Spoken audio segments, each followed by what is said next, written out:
The Tongva and Quiche are the original peoples of Tovangar, which includes Los Angeles County, Riverside County, West San Bernardino County, parts of Orange County, and the 4 southern Channel Islands. Okay? 1 second, timeout on hate. That chatter reminds me of Comrade Leo DiCaprio was talking on the phone. Lamau, yeah. Comrade Josh. In any case, the Tovangar supported an estimated 5,000 to 10,000 people in nearly 100 autonomous village states, which were connected by kinship, language, culture, and trade. Prior to the Spanish conquest that began in 1769, yuck. The people of those villages managed their lands with a deep respect by cultivating, pruning, seeding, and seasonal burning.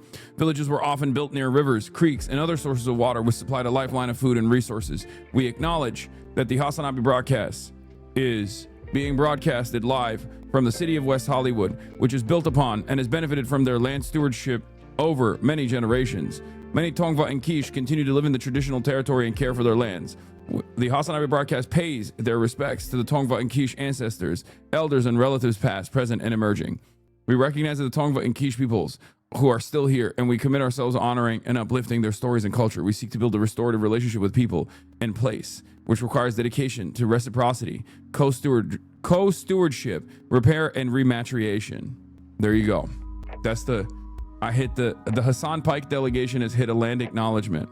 Can you do this every stream now? I can't. I already have 2. People would probably die in the process, because there are already chatters who are waiting to explode because I haven't immediately locked in on the news. There are chatters who get really mad about the parasocialist news update in the beginning of the broadcast, in between the time period where I press the stop streaming button and press the start streaming button. All the things that I did that I update you on. There are chatters who hear that and go, I am going to kill myself. Why is he not talking about the news? If I were to do a long land acknowledgement every time, they would die. Just replace, coming to you. Actually, you know what? That's actually kind of cool. Celestial Praxis. Okay, see, 1 second ban worked because Celestial Praxis came back from that 1 second ban with actually a really solid approach. HasanAbi broadcast coming to you live from sunny West Hollywood, California, which is unceded Tongva and Quiche land. That's actually kind of cool. I'm going to try to, oh my God, I'm going to try to add that in. I'm going to fuck it up, but I'm going to try to add that in. That's actually dope. That's dope. That's actually fire. Okay, that's cool. I like that. See, rehabilitation works, but you also still have to incarcerate a little bit. You know what I mean? That 1 second ban immediately. Yes, it is 77 degrees and sunny here in unceded Tongva and Quiche land. Wow, that's cool. The hogs will hate this. Yeah, whatever.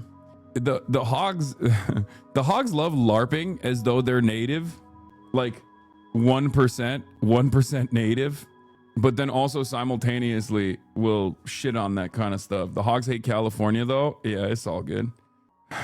Anyway, I'm not used to land acknowledgements because I'm Turkish, and it's a time-honored tradition to do the reversal of a land acknowledgement, which is to say, I'm coming to you live from Istanbul, not Constantinople, where the spiritual successor of the Roman Empire came to a crippling halt as the gates of Constantinople were ravaged by the Ottoman sons.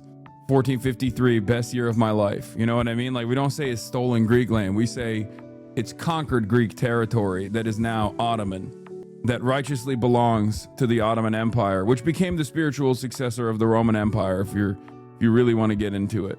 You know? You fought a war, now it's yours. That's the rules. Yeah, I did. That's my favorite type of LARPer who's like, yeah, we fought a war. It's called conquering. It's like, you didn't do anything. You're a fucking loser.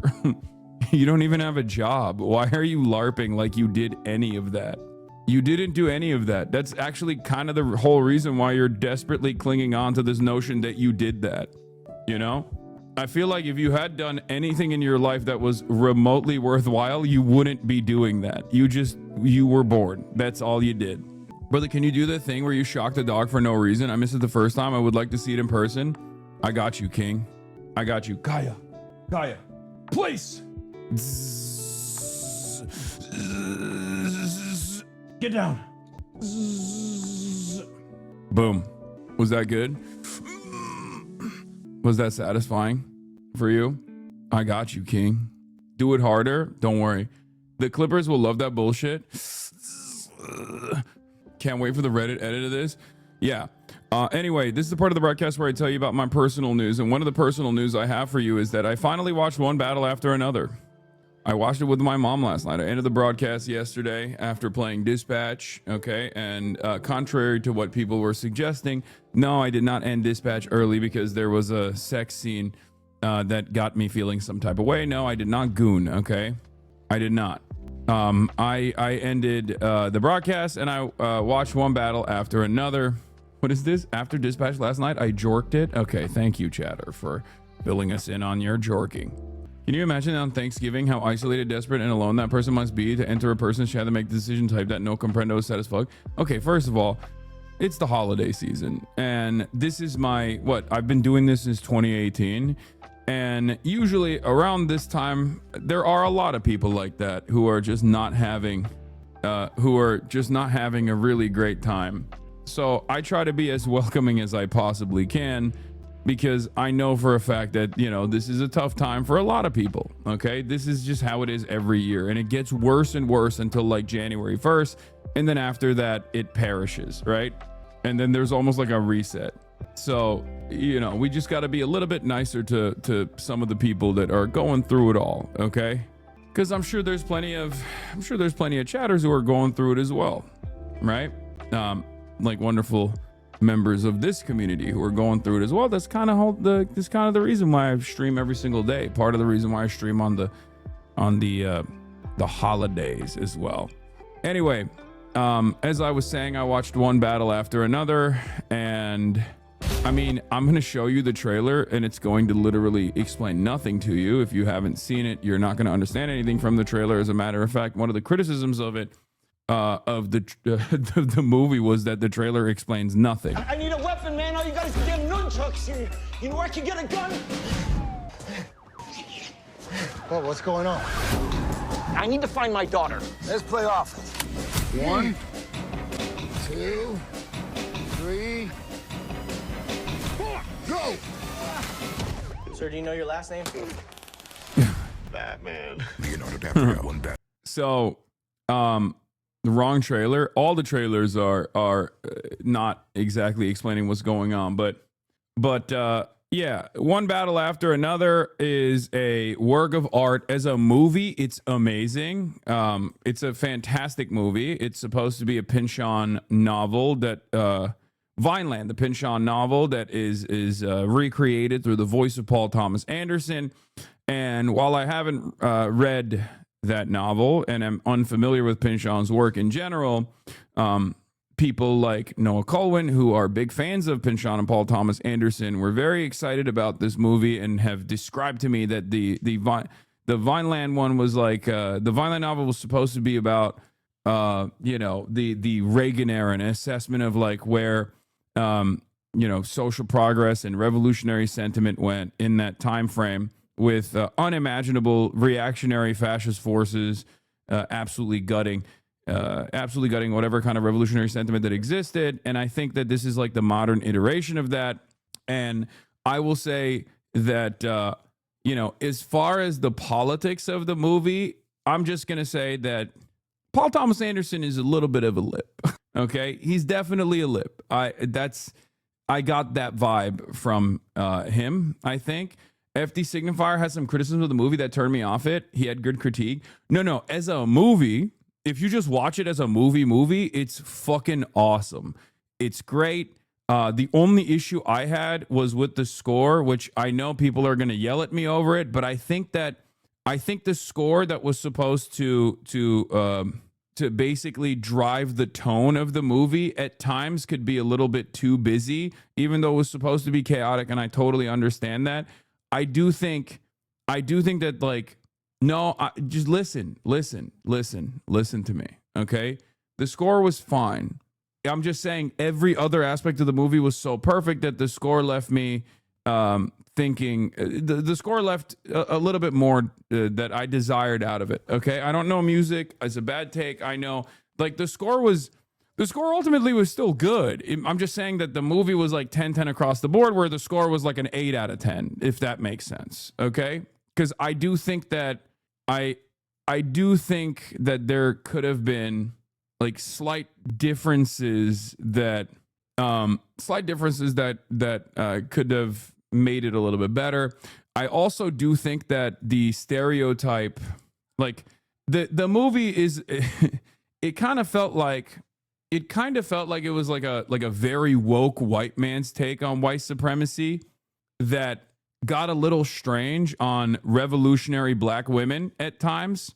And I'm just another white guy giving a take on another white guy talking about white supremacy. So like it felt a little off. It didn't feel like it was coming from a place of knowledge, but rather a place of understanding, even though it had a lot of great moments. Because I think as a white guy, Paul Thomas Anderson absolutely fucking nails the white supremacy element of it and how discardable and how disposable the goons of white supremacy are. And Sean Penn did a phenomenal job being the representation of the manifestation of white supremacy in one person. And as a goon of white supremacy, he is so disposable, right? He is so replaceable. This was like every action that he was taking was in the direction. He was a sexual freak. He had a sexual pathology. That all of that was fantastic. So as a white guy who's woke, I do think that Paul Thomas Anderson nailed the role that white people play in white supremacy. However, I did think that as far as the furthest away, the concept that he is like the least familiar with, I would say, was like a revolutionary black woman that like as far as the politics goes, that was the only aspect of it that I didn't personally appreciate as much, because I don't know. I mean, I'm telling you, like, I thought it was a 9.5 out of 10 movie. Okay. I'm just being hypercritical because it's a movie about like revolution in America and white supremacy and fascism. So as far as the politics of it, I'm being hypercritical of it, but it's like, if you don't give a shit about any of that, and if you just go and want to watch like a really good movie, it's a really fucking good movie, incredibly well shot. Yeah, it was just so awesome. It was great. Yes, Paul Thomas Anderson is married to Maya Rudolph and has a mixed race daughter. I understand, which is why I'm saying, as a woke white guy, Paul Thomas Anderson is married to Maya Rudolph and has a mixed race daughter. I understand, which is why I'm saying, as a woke white guy, I think he nailed white people's role in white supremacy. Okay. He is very woke. It's very clear that he is very woke. Okay. I just think that liberalism ultimately stunts your assessment of like revolutionary activity. Too many makes have criticized that point Too many takes have criticized that point and ad nauseum. Unfortunately, well, I just watched it.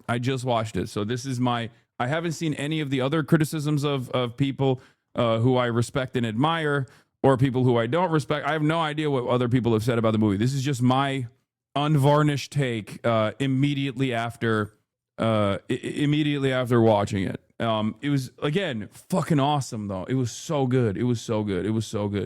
Lol, damn it, why you saw that one? I disagree with the negative black women portrayal in this movie. I don't think people quite understand the complexity of humanity nowadays. I think it was good because it showcased the importance of a lot of historic black revolutionary women, right?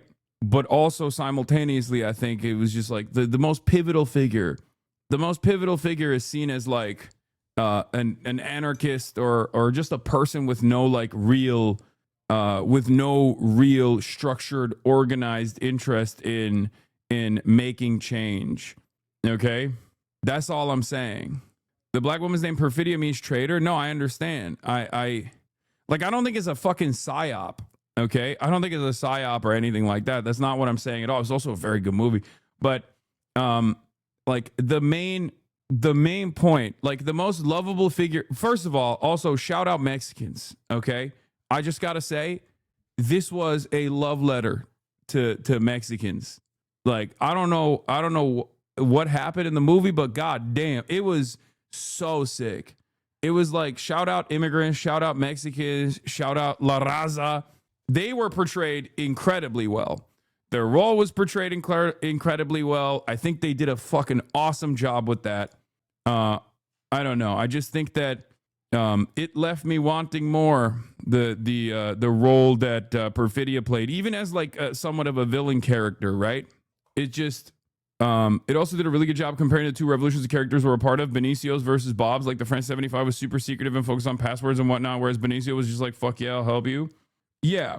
Movie was poorly written. I think it's like a very dense work that that was going to be incredibly difficult to do a faithful adaptation to, especially in Paul Thomas Anderson's vision. And I think he nailed it overall. I think you're wrong about that. It was not poorly written at all. Okay? Horribly written. Okay, you guys are wrong. The movie is about Obama. Anyway, I'm still talking about one battle after another for those of you who are wondering. The French 75 is a bastardization of the Weather Underground, a Vietnam era group. I thought it was like a collection of the what was it, the army in West Germany as well, like the Red Army. It was the Weather Underground for sure, but it was like a combination. I think it was a combination of like the RAF, the Red Army faction, and Weather Underground. It was like a mixture of like a lot of different movements that were a lot of different movements that existed, like revolutionary movements that engaged in acts of militancy at the time in developed nations in the Western world, for the record, because that's a major difference. Because the Battle for Algiers is like a big part of this. In the background, you see the main character played by Leonardo DiCaprio watching it at a certain point, and I think Paul Thomas Anderson actually suggested watching that as a complementary piece to this. And I think it's important because that is a real anti-colonial movement, whereas this was a decolonial movement almost in a developed country that is entirely comprised, or I guess like it showcased like the differences between like first worlders fighting back in whichever way they want to versus in whichever way they can against these oppressive constructs that are harming others, versus I think perfectly reflected with Benicio del Toro's character and his entire operation, people that have been fighting for hundreds of years, that is a lot closer to the real like revolutionary acts, the real anti-colonial actions that were taken by the FLN, right? In some ways, it felt as though the Americans, a movement comprised of both black people and white people and all these other like wokes in French 75, were kind of engaging in like disorganized acts of chaos and violence, as opposed to like the much more organized survival initiatives that the immigrants were engaging in. I think that there was a comparison there as well. Then there was also obviously the classic, the new wokes are fucking annoying and even more disorganized. Nah, you were definitely correct with saying first worlders doing resistive action in any way they want to because they don't have to. Yeah. The French 75 was inspired by Weather Underground, and Perfidia is based on Assata Shakur, but I think we all agree that the movie fails to do justice to the ideology and the material Paul Thomas Anderson was inspired by. I think it was good. The conversation between Leo and the operator was your chat to a T. Yeah, Comrade Josh. I mean, that stuff was glib, and it was heavy-handed. I think there was a funnier way to write that, and I think that's why I'm saying like it's PTA's liberalism that stunts his critique of like modern. Like I think Ari Aster did a better job in Eddington. I will say this on just that moment alone where he just goes, "Oh, I need my safe space" or whatever. Like when Bob, played by Leonardo DiCaprio, also known as what was it, Ghetto Paul or something, or Rocket Man. When he's having this conversation with the newer with what remains of like the French 75, this revolutionary group, Ghetto Pat, sorry, with Ghetto Ghetto Pat. When they were having that conversation, it was supposed to be a reflection on what like newer like what radlibs have done to the move, like the revolutionary cause and the revolutionary movement, by being like hyper woke all the time, and how damaging that is. Like, I think he was trying to make an argument about that. Okay, he was trying to put that in there, but I do think that the dialogue there was too much of an outsider, just kind of looking at how stupid like those DSA meetings can look like from the outside. The whole like point of privilege. I have sensory issues, so please don't yell. Like, it was basically a moment like that.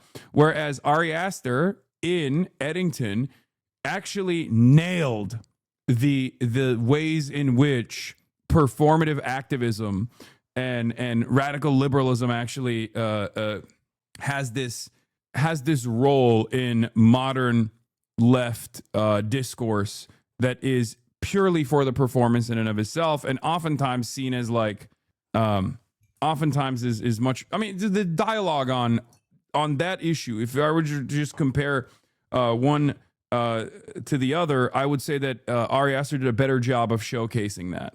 You know, yeah, it was a terrible argument. The feds literally were there to kill him, and PTA is mocking OPSEC. Okay, you are the hyper woke, for the record. You are the hyper woke. I'm down. That wasn't about that at all.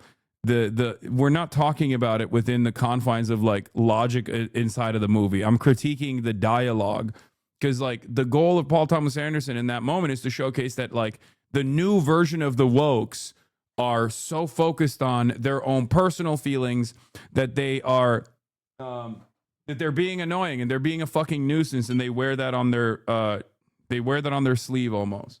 SpongeBob Big Guy Pants, okay. I disagree, because they show the importance of passwords in the movie. Leo is actually wrong. It is important and frustrates him because he's a messy revolutionary, but the passwords do matter. Josh is just annoying. Leo is the one focused on his personal feelings, even though it's important. No, I understand. Thoughts on pluribus and the white woman individualism? I'm going to get to that too. There is a lot of fucking great movies out, man. It's actually pretty crazy. Benicio had only 13 minutes of screen time in a nearly 3-hour movie and was easily top 3 most important characters in the film. Yeah, Benicio del Toro is my absolute fucking goat, dude. He was so incredible. I did not realize that he was only 13 minutes. Are you serious? There's no way he was only on screen for 13 total minutes. It felt like he was on a lot longer. He was such a pivotal character, dude. Sensei. Benicio del Toro's performance was incredible. And as much as I hate to admit it, because Leonardo DiCaprio, while this movie was being made and being marketed, fucking came out, aside from being like kind of a creep, openly stated his desires to build a green hotel in Tel Aviv or something, as Israel is just fucking slaughtering Palestinians. He was pretty good. Leo was, as an actor, okay? As an actor, he was great in this. It's just, I don't know. He was just very good. He was just very good in this movie. Leonardo DiCaprio was very good in this movie as an actor. He was a great actor. He cares about the environment, at least. Yeah, I love caring about the environment, which is why I'm going to a country, an ethno-state that is participating in a genocide and an ecocide simultaneously to fucking build a hotel. I love caring about the environment that way. He cares about the environment so much he wants to destroy it so he has more work to do, I guess. Fucking cool. Anyway, where was I? Yeah, he went to Jeff Bezos' wedding on a private jet. Yeah, that's normal. These guys all do that. I have not seen Bugonia yet. Bugonia and No Other Choice are pretty good too. I have not seen Bugonia yet. I'm excited to see it. Obviously, my boy's in it. And Pluribus, as far as Pluribus goes, I have not finished the last episode that just came out, but I'm almost caught up on that. And I will say that Pluribus, from episode 2, when she just randomly does a Stalin name drop, has rubbed me the wrong way almost. I love it. It's, again, incredibly shot, but I do think it's like weirdly anti-communist. Like it's like I can't. At first, I thought it was about like how AI is bad. Like I thought it was about AI and like the hive mind and all this stuff. But I do think in a weird way, Pluribus might just be about anti-collectivist, anti-socialist, anti-communist in general. It is such a fucking hyper individualist. It is such a liberal hyper individualist assessment overall. But I don't know. We'll see. I'm not going to throw the baby out with the bathwater on that one because it's such a fucking awesome. It's such a good TV show. God damn, Apple is really fucking cooking. Everything on Apple TV is lip shit, dude. All I'm saying is, before people shit on Apple TV, okay, who's out there doing it like Apple TV? Our boy Phineas did their new intro song, their intro sound, and not only that, but also who's out there doing it like Apple TV at a time when every major tech company has done incredible amounts of investment into AI. Apple TV was like, no, we're just going to do Premiere Television, actually. we are going to light money on fucking fire, okay? We are going to light money on fire, and we are going to make prestige TV. Bro, what are you talking about? Apple's also investing in AI, you dingus. Nowhere near the level of investment that Microsoft has made. What are you talking about? Yeah, they're leveraging, just like everybody else is. No, you're wrong, man. Okay, well, I think in the era where everyone is pivoting to anti-woke right now, and you're going to see more and more of this, just wait. In the era where everyone is pivoting to anti-woke, and Hollywood is actually still continuing that pivot. For those of you who are unfamiliar, that's still going on. Okay, before woke makes a profound comeback, before the pendulum swings back in the direction of woke, I'm telling you right now, a lot more of Hollywood is going to be even more and more right wing. I can see it. I'm reading the tea leaves. I'm telling you, that's my lock. With the exception of, I guess, like Apple TV. I thought you were a leftist. You sound right wing. What? Anti-woke Hollywood is so ass. Is absolute shit. Yeah. So, in the era of anti-woke Hollywood, when people are desperately looking for woke, I think Apple is going to be the most like lib shit woke, previous Hollywood era woke content you will get. Okay. I work in film. This is bollocks. Yeah. What? What do you mean? Dog, I saw people calling you MAGA. Everyone's brain is broken. They call me MAGA. What do you mean? For what fucking reason? Lamar, you really poured water into another bottle? Yeah, this is cold brew concentrate. I poured water into it because it's cold brew concentrate. I don't think you guys understand how incredibly anti-woke Hollywood is going to get. We're just in the beginning. Okay? We're just in the beginning of that anti-woke pivot. It's coming. It's gonna fucking slap you in the face if you're just oblivious to what's going on behind the scenes. Okay? Is Jank coming this year? Or is it canceled this year? No, he is. CENKSGIVING is still happening. What does that even look like, though? Just absolute, utter dog shit. That's exactly what it looks like. What do you think? Fascists are too angry to make art. They're incapable. And every kind of anti-woke initiative will be just like heavy-handed and boring and shitty. At most, you can, at most I'll allow liberalism. Okay? Yeah. Look at the Daily Wire movies. Like the only anti-woke director that's like kind of good is Taylor Sheridan, okay? And I only say that because Sicario 1 was a banger. Once again, carried by, I think Benicio was in that too, right? Yeah, he was. At least we'll have foreign films. I know. Oh my God. There's another incredible Korean film that I saw a trailer for that was awesome. If Paramount buys Warner Bros., they already have a blacklist of actors that are too anti-Semitic, anti-woke, finna make Hollywood into dog shit. It's gonna get worse. Oh yeah. Denis Villeneuve, I don't know. Denis Villeneuve directed it. Okay, that makes sense. That's true. People on here are wrong when they say conservatives can't make good art. For example, I need your money to kill babies by abortion. You, taxpayer, give me your money to pay for baby killing. No! You believe in abortion! I don't care. Render to Caesar what is Caesar's. Give me money to kill babies. Damn, he's actually whipping her. Damn, Obama, chill. Obama, chill, bro. That is okay. I'll take it back. I take it back. You're right. You know, I guess I got owned. Anti-woke can make good content. My bad. All right, I'll pay you. Don't hit me anymore. Please, baby. You kill that woman's baby. Yes, yes. That was incredible. That's real, by the way. That's real. That's actually Obama and my favorite woke abortion doctor, Mengele. Yeah. Who happens to also be Jewish. He's a Nazi, but also Jewish because he loves abortion and woke.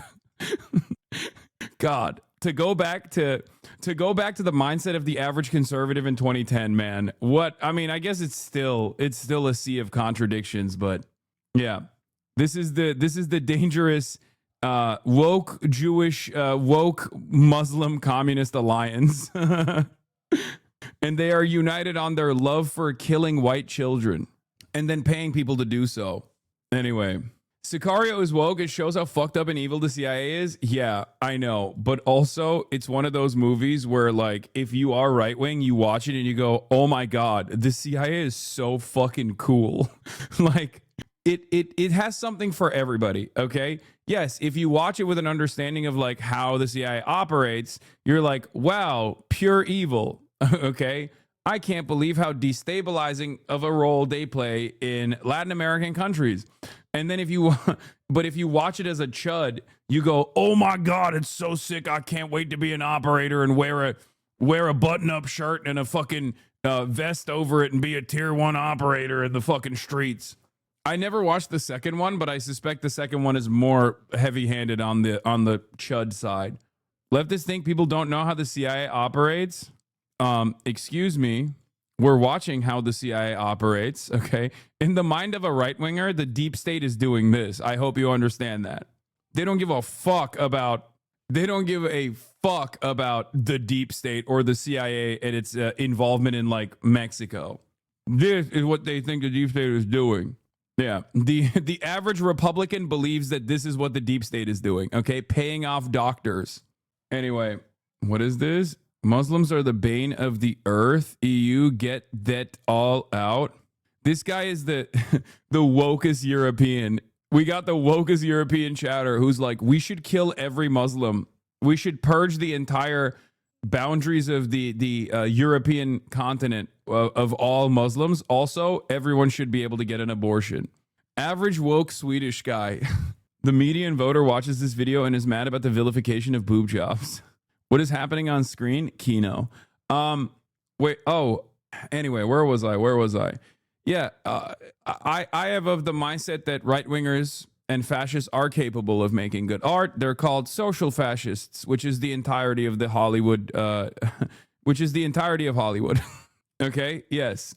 Social fascists are capable of making good art. They're all lived up wokes. They are also right wing. Paul Thomas Anderson is another great example of this.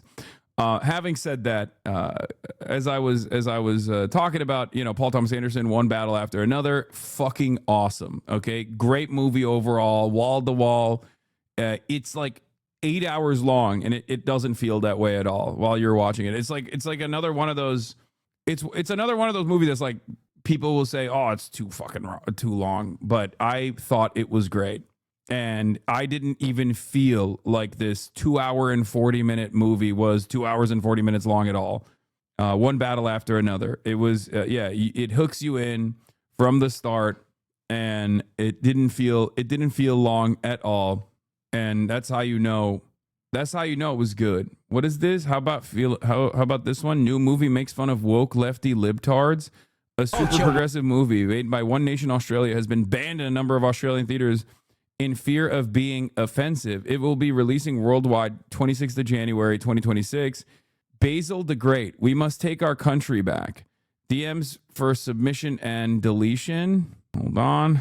Okay. The country or region that this account is based on can be impacted by recent travel or temporary relocation. This data might not be accurate and change. I had to check. I had to do the geo check. Is Leonardo DiCaprio like a F pedophile too? No, he's not, but he's like he's Mr. I'm getting close to it. I'm getting so close to it, but never actually crossing that boundary.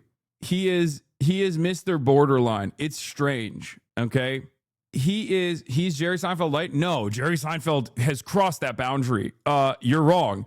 Jerry Seinfeld absolutely has crossed that boundary. Are you kidding me? 1738. I'm like, hey, what's up? Hello. Jerry Seinfeld literally had a fucking like a prom date when he was 38 years old. The fuck?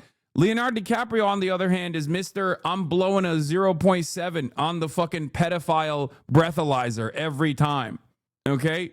Leonardo DiCaprio, the older he gets, the girlfriends stay the same age. But they're always 18 plus 1, okay? Which is weird. I'm telling you, you're blowing a 0.8 on the pedophile breathalyzer, man. It's like why are you getting so close? Why are you getting so close to the fucking the pedophilia boundary? It's odd. It's a very odd thing to do, especially when you look like Jack Nicholson now. You know what I mean? You don't look like Romeo and Juliet.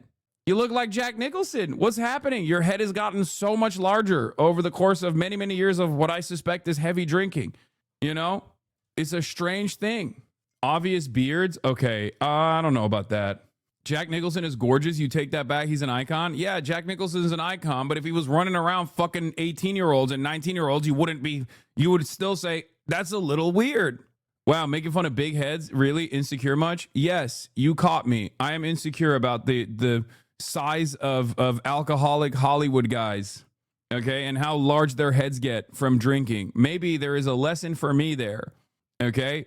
Anyway, I forgot that I didn't even blast off yet. It's Thanksgiving, ladies and gentlemen. Get excited for it. Thanksgiving is here. Okay? Thanksgiving is here. Thanksgiving is happening. Shaky Gurga is going to be here in the building in a little bit. And we will restore Shaky Gurga in the building later. Shooting near White House. Background of shooter reveals interesting intelligence connections. Mike from PA didn't think it would happen. Mike was wrong. Why did he think that it would happen? Of course it's going to happen. Do you even have an actual Thanksgiving meal, or does he come over literally just to do this segment? I don't know if you know this, but I have an entire family. And, you know, they all come every Thanksgiving. They come to my house every Thanksgiving, and we actually do have a normal Thanksgiving dinner after, you know, I end the broadcast.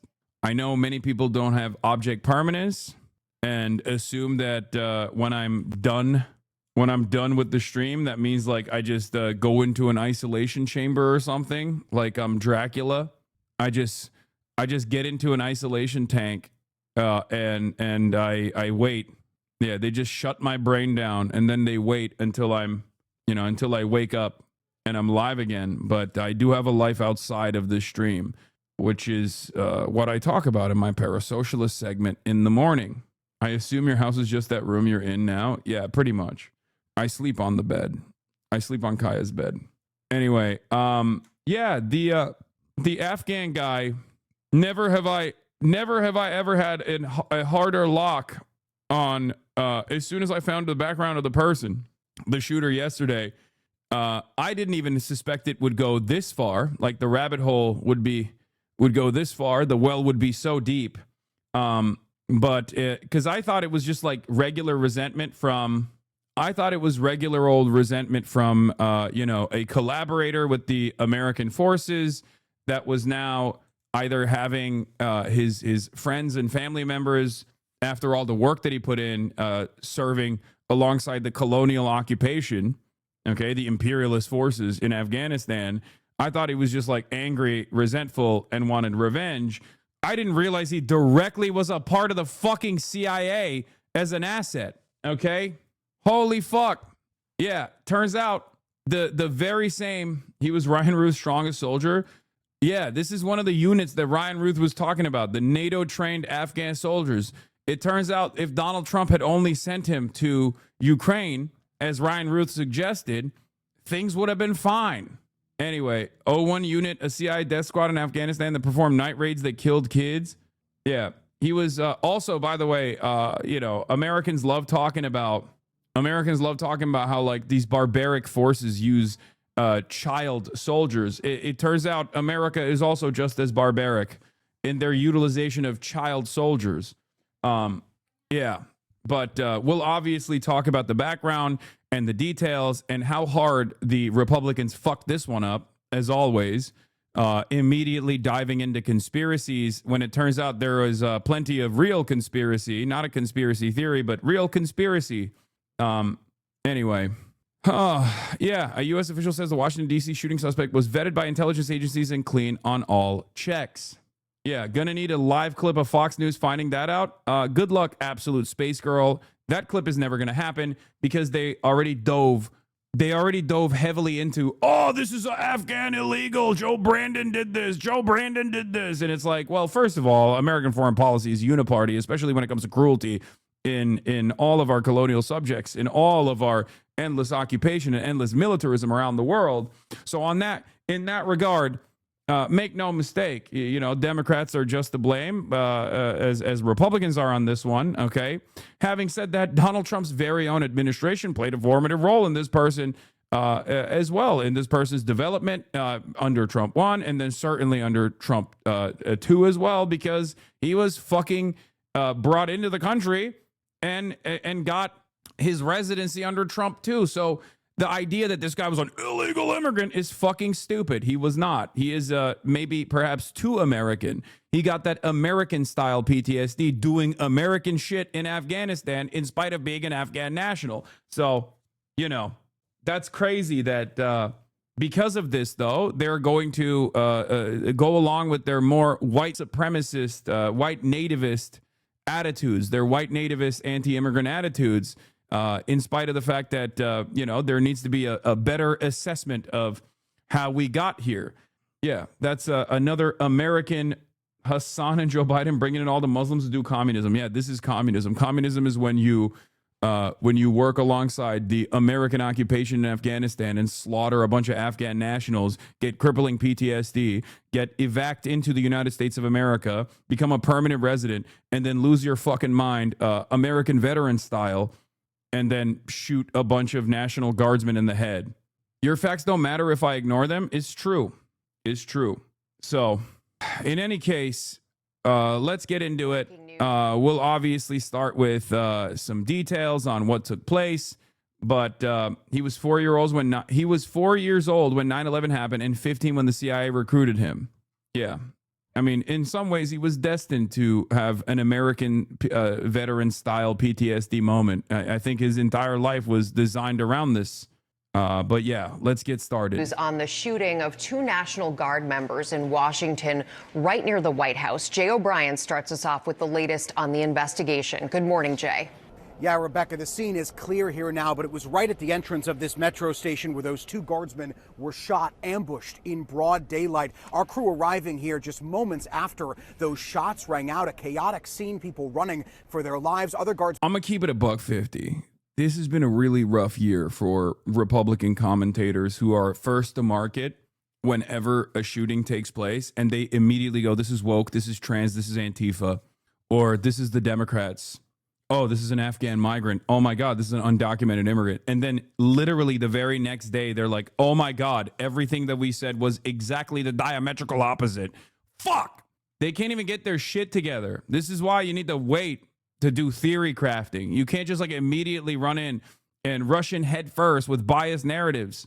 Okay? Not that it fucking matters to any of these goddamn losers, because they just go along and double down and triple down and quadruple down on this nonsensical bullshit that they're running with, and their audiences eat that slop up. But having said that, if you are even remotely invested in the truth, oftentimes these kinds of narratives fall flat. Been sprinting from parts of D.C. to attend to their wounded comrades. The FBI director now saying this is being investigated as a possible act of terrorism. This morning, new details emerging after a gunman shot 2 National Guardsmen in the heart of the nation's capital, just a block away from the White House, in what investigators are now calling a targeted attack. The National Guard shot in the head. The 2 guardsmen currently in critical condition, identified as 20-year-old Sarah Beckstrom and 24-year-old Andrew Wolf. Law enforcement identifying the lone suspect as 29-year-old Ramanullah Lakanwal, an Afghan national who came to the United States in 2021. What we know about him is that he drove his vehicle across country from the state of Washington with the intended... Fucking awesome, by the way. Having Janine Pirro be the guy. It's like Kash Patel, Janine Pirro, Pete Hegseth. What the fuck are we doing, dude? It's crazy.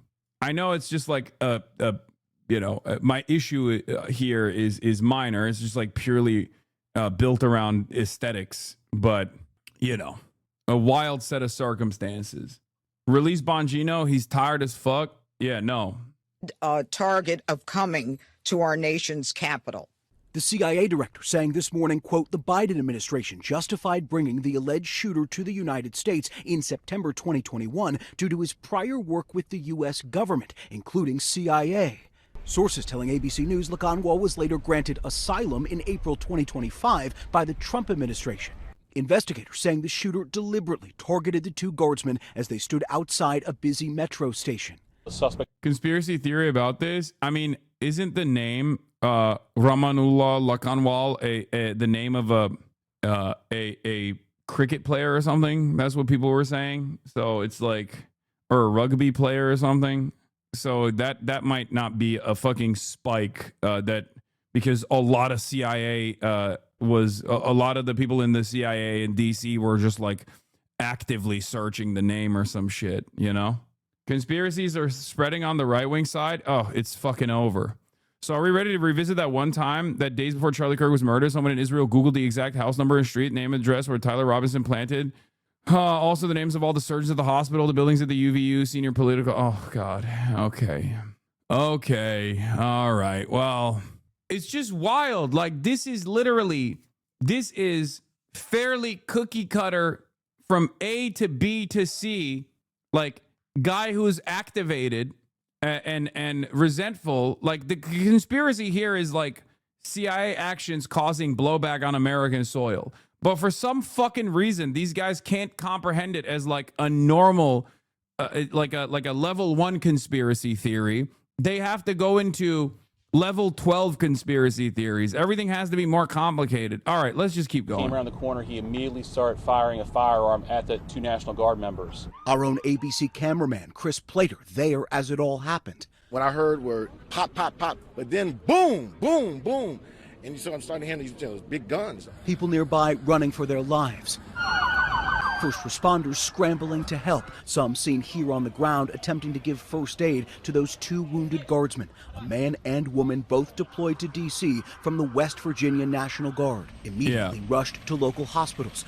Yeah, it's like, dude, instead of recognizing that recruiting a teenager into the CIA death squad that regularly targets civilians could have blowback down the line, the administration is just going to use it to further target immigrants.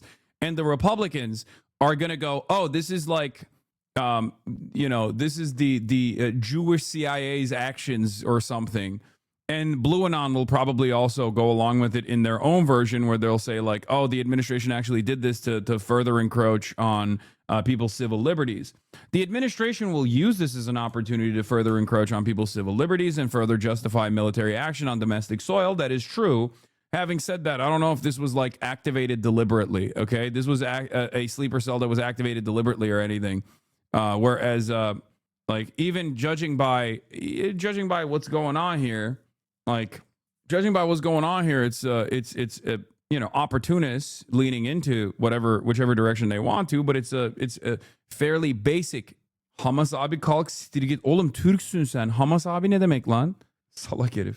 The suspect also wounded. Nearby National Guardsmen jumping into action, subduing the shooter. The reason that this suspect is in custody is because of the bravery of the men and women of the National Guard who responded. Due to their extensive training to secure American lives today, there was not any further injury and any further shootings.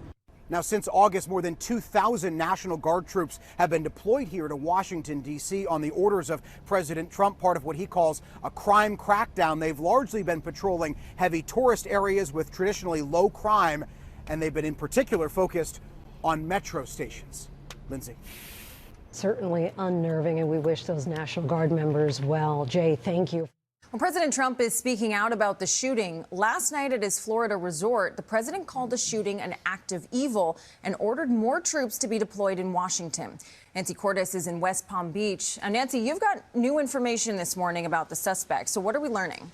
We are learning, Kelly, that this suspect was a leader of commandos in the Afghanistan war and that he worked closely with U.S. and... This is, I'm telling you right now, this is really bad day for the administration that wanted to use this as another opportunity to fucking lean into the Democrat Trantifa narrative. Really, really bad day overall for them. Because think about how excited Fox News was when they were like, oh my God, he's an Afghan migrant and an illegal immigrant, you know? Definitely not saying CIA. I mean, they won't say it, but we will. Actually, even the New York Times reported on the fact that he was CIA, for the record. So just going to point that out. It's definitely, he was our guy. He was our guy, the most our guy that you can have. British forces. Here in Florida, President Trump announced last night that he is putting an indefinite pause on all immigration applications for Afghan nationals. You may remember images like these from 2021, marking the U.S. withdrawal from Afghanistan and ending America's longest war as the Taliban regained control of the country. In a social media post Wednesday, Homeland Security Secretary Kristi Noem said the suspected gunman in the shooting of 2 National Guard members came to the U.S. through a Biden-era program to evacuate Afghan nationals, including many who had worked with the U.S. military. A DHS official tells CBS News the suspected gunman was granted asylum earlier this year on humanitarian grounds. One of the suspect's former Afghan colleagues tells CBS News the suspect... I did tell you. As soon as his background was revealed and all the dumbest motherfuckers were like, oh, he's an illegal immigrant from Afghanistan. As soon as his background was revealed and he was Afghan, it was fairly clear that he was going to be a collaborator of U.S. forces, because there's not that many, like, unless you're talking about immediate family members that like lucked in. There's not a lot of fucking Afghan refugees that America brings into U.S. soil. Okay, there's a reason why the likelihood that he would have been an illegal immigrant would be fairly low because of where he's coming from. America is not exactly the most open-minded when it comes to allowing giving refugee status to people in areas that we have destroyed and dominated. As a matter of fact, many people who did actually work as translators or even had deeper collaboration with the U.S. forces in Afghanistan didn't even get the privilege of coming to the United States of America. CIA Director John Ratcliffe said the suspect had worked with the CIA during the war, an arrangement that would have almost certainly required him to be vetted by the agency at the time. Yeah, I read this as no different than an American veteran getting PTSD and doing something like this. It's a very American style. It's a very American style crime. Perhaps the most American style, like veteran with PTSD going rogue, seeing red. Was a commander who led a unit of Afghan commandos and special forces in southern Afghanistan and worked closely with U.S. and British forces. The former colleague says the suspect was a, quote, tough and solid commander who fought against the Taliban and helped escort and protect supply convoys. That same former colleague says the suspect had been deeply troubled and upset after the killing of a close friend who who was also a commander in Pakistan, by unknown armed men. Last night, in a social media post, President Trump says that he wants to re-examine every single person who came to the U.S. from Afghanistan during the Biden administration. He also said that he is requesting that an additional 500 National Guard members be deployed to the nation's capital in the wake of this shooting. Adriana. In a monstrous. I mean, yeah, don't let the admin. The admin is not going to waste this, though. They're going to fucking use this to continue along with whatever narratives they have. They're gonna utilize this to justify further troop presence on U.S. soil. You know, it's just they're opportunists. I mean, they try to do it with the Charlie Kirk thing too, except given the nature of Republican messaging here and the media environment. Especially on the independent side here, I think it's going to fall flat again because the Republicans are going to see this, like the MAGA Twitter guys are going to see this and go, oh, this is like, you know, deep state CIA, false flag, somehow, bring this back to Israel or something. The CIA is working alongside the Jews. I don't fucking know. But like they are too disorganized to actually to tunnel in on an appropriate unified message here. Ambush style attack. Just who the steps fuck away from takes the MAGA White Twitter House. seriously, brother? Who do you think is the president? The fucking director of the FBI is a cryptocurrency podcast guy. The deputy director is a Fox News personality. The secretary of War, previously known as the Secretary of Defense, is another Fox News weekend personality. The Attorney General of DC is another Fox News personality. This is the only era where I always say Twitter is not real life, but the only time when like Twitter becomes real life is because of these fucking charlatans. They do actually care about the expressions of ultra racist sentiment on Twitter. They're dialed in on that shit. They'd been deputized as part of the most successful public safety and national security mission in the history of our nation's capital. Well, I wouldn't say it's very successful. The D.C. Safe and Beautiful Task Force, which has achieved an unprecedented reduction in violent crime and crimes of all type. This heinous assault was an act of evil, an act of hatred, and an act of terror. It was a crime against our entire nation. It was a crime against humanity. The hearts of all Americans tonight are with those two members of the West Virginia National Guard and their families. The love of our entire country is pouring out for them, and we are lifting them up in our prayers. As we are filled with anguish and grief for those who were shot, we're also filled with righteous anger and ferocious resolve. As President of the United States, I am determined to ensure that the animal who perpetrated this atrocity pays the steepest possible price. I can report tonight that based on the best available information, the Department of Homeland Security is confident that the suspect in custody is a foreigner who entered our country from Afghanistan, a hellhole on earth. He was flown in by the Biden administration in September 2021 on those infamous flights that everybody was talking about. It's just strange because kind of feels like, one, that the Afghan withdrawal was your plan, and two, Biden just facilitated it, and two, he wasn't illegal. He wasn't illegally on U.S. soil. And also, you did continue the Afghan operations on Trump 1. Nobody knew who was coming in. Yes, we're going to do the ProPublica piece on 0 units in a second. Nobody knew anything about it.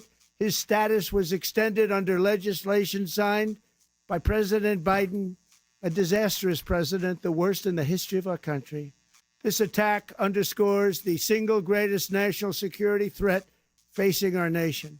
The last administration let in 20 million unknown and unvetted foreigners from all over the world, from places that you don't want to even know about. No country can tolerate such a risk to our very survival.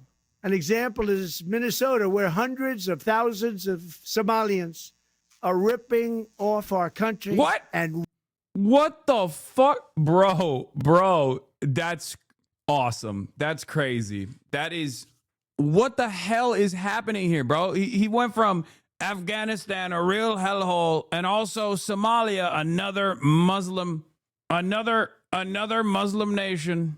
Think about it. All the Muslims, they're all doing Muslim style violence all the time. Kaya, no, get out of there. Why are you fucking so invested? Why are you so invested in that part?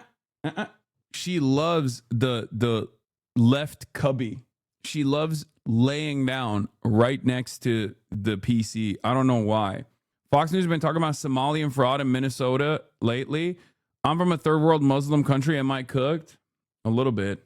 Right-wing social media has been nutty mode about Somalia as of late. She doesn't like the warmth. She has a massive fucking, she has a massive coat.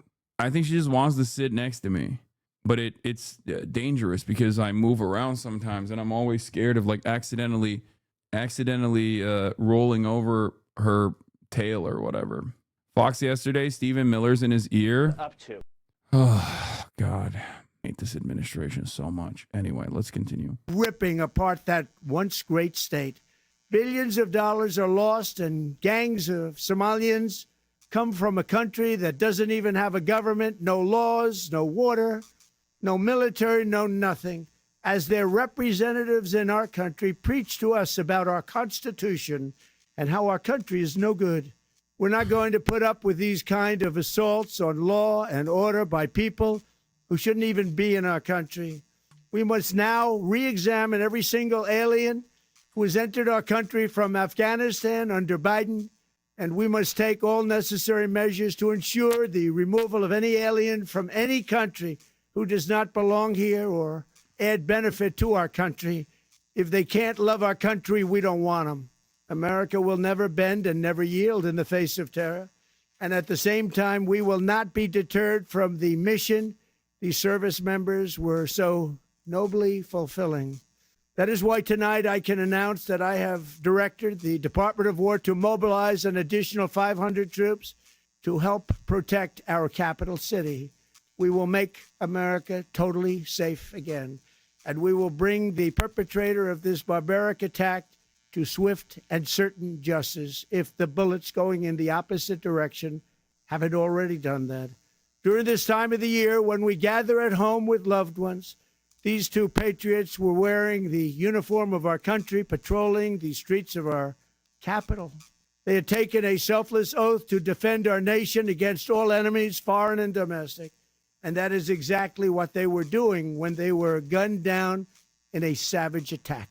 I want to express my extraordinary gratitude to every member of the United States military who is deployed tonight at home and abroad.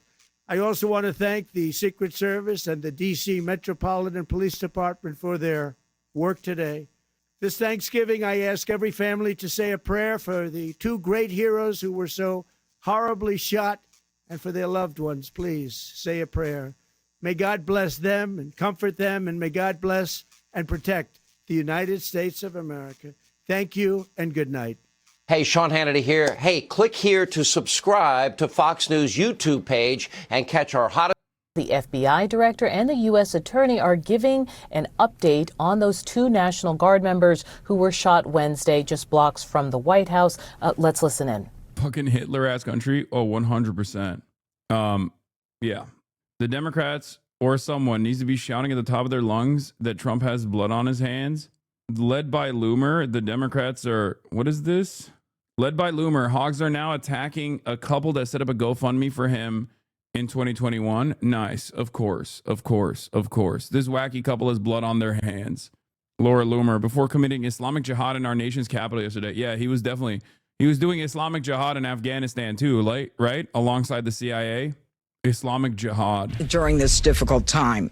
The two National Guards men that we're talking about are Sarah Beckstrom, who's 20 years old, and Andrew Wolf, who is 24 years old. They were uniformed members of the West Virginia National Guard, and they were in D.C. to keep D.C. safe. Okay, you know what? Let's actually first go into the Afghan Zero Unit night raids, okay? ProPublica, the New Yorker, made this animated movie, 16 minutes long, this animated piece covering the details of Zero Unit. Why am I talking about this? Well, it's because Rahmanullah Lakanwal was the Afghan man suspected of shooting 2 National Guard members, was in a CIA-trained group called Zero Units, also known as Ruthless Death Squads. This is Edward Wong's reporting. No one can predict how someone who kills in war or sees its horrors will change. Okay? These are CIA-backed units that would pluck young Afghans, including Rahmanullah, who was 15 at the time, apparently, when he was groomed to become a CIA death squad mercenary. Okay, at the behest of the American forces, a child soldier. And for those of you who are unfamiliar, we will take a look at the background and what the Zero Units did. The Night Doctrine, ProPublica's first animated documentary, traces the story of Lindsay Billing, a young British journalist of Afghan Pakistani origins who returns to Afghanistan to find out who killed her family 30 years earlier, only to stumble upon a secretive U.S.-backed program killing hundreds of civilians. Okay? This is what a lot of the... I think Seth Harp's work on this is interesting as well. Specifically, like the JSOC operations that take place. But like when you hear about like SEAL Team 6 and all those like Navy SEAL guys, like basically what they're doing is targeted assassinations, right? And because that's like heavily specialized unit that requires a lot of training. The CIA has its own arm as well. The CIA basically has its own arm that will tap into the local population and train them to also engage in some of these ruthless civilian assassination programs. Okay, we've covered JSOC before, the Joint Special Operations Command, and what they do, what they're tasked with. It's like the Pentagon's wing of doing CIA style operations, mostly assassinations, right? Drug running, assassinations, things of that nature.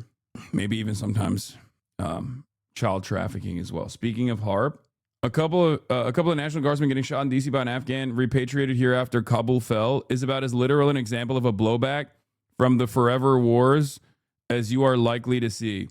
Yeah. Nah, they are raiding villages too. Yes. Yeah, I mean, but the reason why I'm showing you this is because the suspected shooter was in Zero Unit. Okay. The man suspected of shooting 2 National Guard members, Rahmanullah Lakanwal, was once a part of a CIA-backed paramilitary group, one of several so-called Zero Units, according to the Afghan and U.S. officials. These units, formerly known as counterterrorism pursuit teams, were trained to conduct night raids and clandestine missions across Afghanistan during the U.S. war in the country. By the time the United States had withdrawn from Afghanistan in August 2021, the units had officially become part of the Afghan intelligence service and included thousands of members.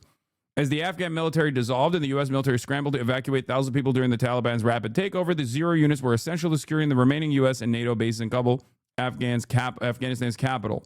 For some Zero Unit members, this ensured their eventual evacuation into the United States. Mr. Lakanwal was assigned to the 03 Unit, according to an Afghan intelligence official, speaking on condition of anonymity because he wasn't allowed to comment publicly on the issue. The unit was responsible for operations around the southern province of Kandahar and beyond. Though the unit was based in the south, much of its leadership and members like Mr. Lakanwal were from Afghanistan's east. After the Taliban took over Afghanistan, many of the unit's members were evacuated with the United States' help, including its last commander, and resettled in the Seattle area. Several former members of the Zero Unit living in the United States were terrified by what had happened. Reached by phone, they said they were trying to live like responsible citizens, working to build a life from scratch. The Zero Units were largely recruited, trained, and equipped, and overseen by the CIA, according to Human Rights Watch. U.S. Special Operations Forces working with the CIA also provided the units with ground support and intelligence during their operations. By the way, the New York Times won't say it, but I will. Their operations are just murdering civilians. Okay? Just so you know. Like, the New York Times is dancing around the subject matter, but most of it is just murdering people, okay? Door knocking, busting through doors, and just assassinating people. The units, however, operated largely outside a normal chain of command of the United States and Afghan forces. We did a whole lot of murder on our own under the watchful gaze of Joint Special Operations Command, as I talked about. So this was even more ruthless. This is the the plausible deniability that you need. This is the reason why, for example, Israel utilizes and taps into the Abu Shabaab-backed popular forces in Gaza. This is a normal part of colonial operations, a normal part of imperialism as well.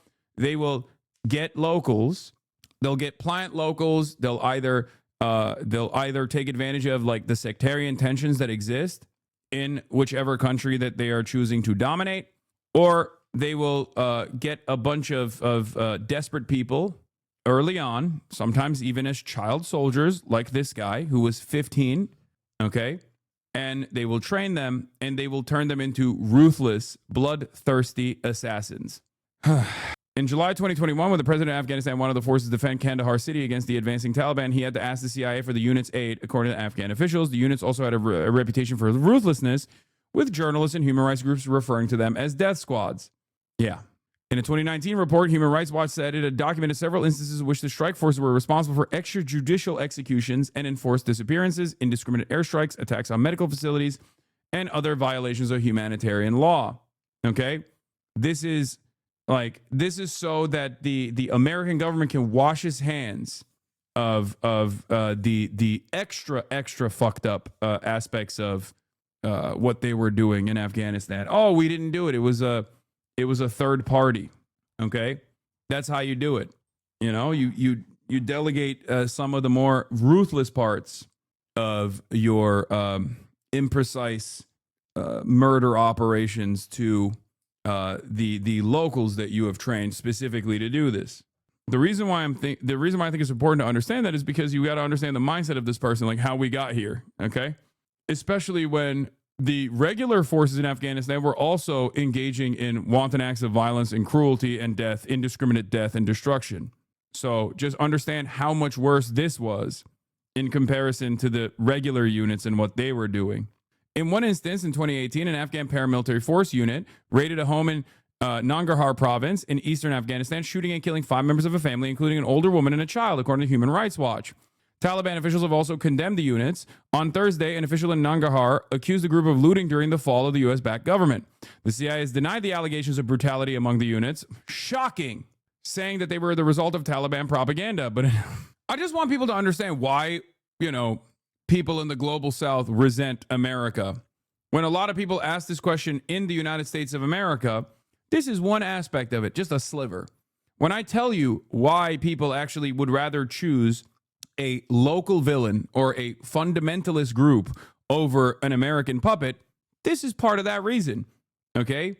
An identical thing also happened in Iran that led to the revolution. This is why. Okay? This is yet another reoccurring example of everything that I talk about. Literally everything that I talk about. Do you understand? Whether it be blowback, whether it be the ruthlessness of American forces and American-backed forces, and why there is always, why there's so much animosity and so much anger, and why sometimes people actually choose another global hegemon over the United States of America to align themselves with because they think it's going to be better. Scared to debate about capitalism when his career completely started on talking trash on it. Kind of sad, in my opinion. What are you talking about? With Ben Shapiro? Don't you think it'd be a more interesting conversation to talk about Israel with Ben Shapiro over capitalism? I mean, I'm still down to do it, for the record. I'm not the one who's sitting on a panel with Ben Shapiro talking shit about how I must be deplatformed while simultaneously trying to set up a fucking interview. I was trying to set up a debate between me and Ben Shapiro. I like that. That's how much of a fucking loser you are, though. Yes, I'm so terrified. The interesting part of this conversation that you and your favorite content creator, I guess, have extracted is not the fact that Barry Weiss is literally sitting next to Ben Shapiro while talking shit about how I must be deplatformed because I'm a dangerous voice, simultaneously trying to set up a debate. So clearly she doesn't fucking feel that way. Or the interesting part of this conversation isn't the fact that they don't want to have a conversation about Israel on CBS News, okay? But it's actually the fact that you have imagined an alternative here. They just drop these comments and then dip instantly. It's because he didn't get the clip off that he wanted, so he's going to try again. Or someone else from, whichever community this fucking loser comes from is going to try again. I'd still do it. It's just, not as interesting, in my opinion, as doing it on Israel-Palestine. especially with someone as Ben Shapiro. D-fans were saying they'd support Shapiro in the debate. That's not the first time Destiny's actually eaten Ben Shapiro's dick on camera. So it's not that shocking that his community would support Ben Shapiro. If you recall, Sex Destiny actually did have a conversation with Ben Shapiro. It was billed as a debate, but it was more so just an agreement, not only on Israel, but also on capitalism. Anyway, yeah, that was cool when they were doing handshakes. He came to regret that conversation too, lol. Yeah, I mean, not the first fascist he sucked off, am I right? All right, let's continue. Yeah, if your politics revolves around just like deeply despising a fucking Twitch streamer, you are not going to be serious at all. I like that though. I like that there are a not insignificant number of people out there who have just basically anchored their worldview around whatever the fuck I'm advocating for, and just opposing it. I've seen those losers saying you're homophobic because you say suck my dick. That's awesome. Suck my dick is what I say to them. Liberals like Zoran, though. Lamau, he's a socialist. No, these guys had deep resentment towards Zoran initially as well because I was promoting Zoran until Zoran became a fixture in the Democratic Party. And this will continue to happen. I don't really mind it, though, because ultimately, as long as they're on board with socialist figures that are a part of the Democratic Party, it's them waving the white flag. You know what I mean? Oh, they like Zoran. This is why they have to cope and seethe and try to figure out a way to identify why they like Zoran. And I think they will say, oh, it's because he's actually disavowed Hassan. He actually secretly hates Hassan. That's why it's appropriate for us to like Zoran now. That's cool. I don't give a shit. As long as you're supporting people who are actively fighting, and hopefully Zoran will be one of those guys as well, actively fighting the Republicans. I don't really care if you still have a tremendous amount of resentment for me. I care more about policies and implementing agendas and moving towards a new design that will be as helpful to everyone, including my fucking haters. You know? I know way too many people that refuse to watch/support you because they say your debate is cringe and you're too angry, and I fear they have no listening skills. It's all good. No uncle this year? No, he's going to be here in a little bit. Mike issue or on my end? Going to my communist nephew's house later for #CENKSGIVING. Now also part of America. Almost even Americana now. God bless freedom of speech. Love living in a free country where we're allowed to think and argue whatever we want. My communist nephew's house. That's crazy. Oh, Jesus. Max left, baby. Max left. All right, we'll continue on with our sorry. As I was saying, do you ever think about pivoting your career into a politician? Just wondering. Fuck no. 0 units. What do they do? Let's find out. A raid is one of the most offensive and intrusive ways to place yourself in someone's life. To come to people's homes at night when they are most vulnerable in such a scary way. And when that happens to someone who isn't the right target, they're left with that trauma, night after night and years after. It is a psychological strategy. The US knew that when they used it here in Afghanistan. For years, I've gone on a quest to count the deaths from these night raids. This story is personal to me. My name is Lindsay. When I was 2 years old, a night raid in Nangarhar province killed my sister and mother during the Civil War. My father was killed later in fighting. I was adopted by a British family living in Pakistan. When I was 12 years old, I moved with them to Israel. When I was in my early 20s, I started looking into my biological family. I didn't know anything about them. I actually tried to hire investigators to help me look into it. They were totally uninterested to help. By that time, I had become a reporter in the UK, so I decided to go back to my homeland and investigate my past myself. But what I found in Afghanistan was bigger than anything I had imagined. A bridge that would tie past, present, and future Hours ago, the last American troops left Afghanistan. The U.S.'s longest war is over. 20 years since it began on October 2001. In 2001, everything changed. Days after September 11th, the first CIA officers touched down in Afghanistan, targeting the Taliban and Al-Qaeda. Over the past 2 decades, that strategy largely... Guys, I think Venezuela will be different. I just want to say, I don't want you to learn any lessons from this, okay? Because I think Venezuela will be different, okay? This time, it's valid and will be so different than Afghanistan, will be so different than Iraq, will be so different than Syria.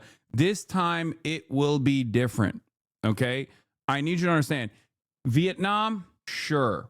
Very different circumstances, okay? You know, but this time I promise you, Venezuela, totally separate thing and totally valid. And I think, you know, it's going to be different this time around. So we should just give it a shot. We should give it a shot. Just one more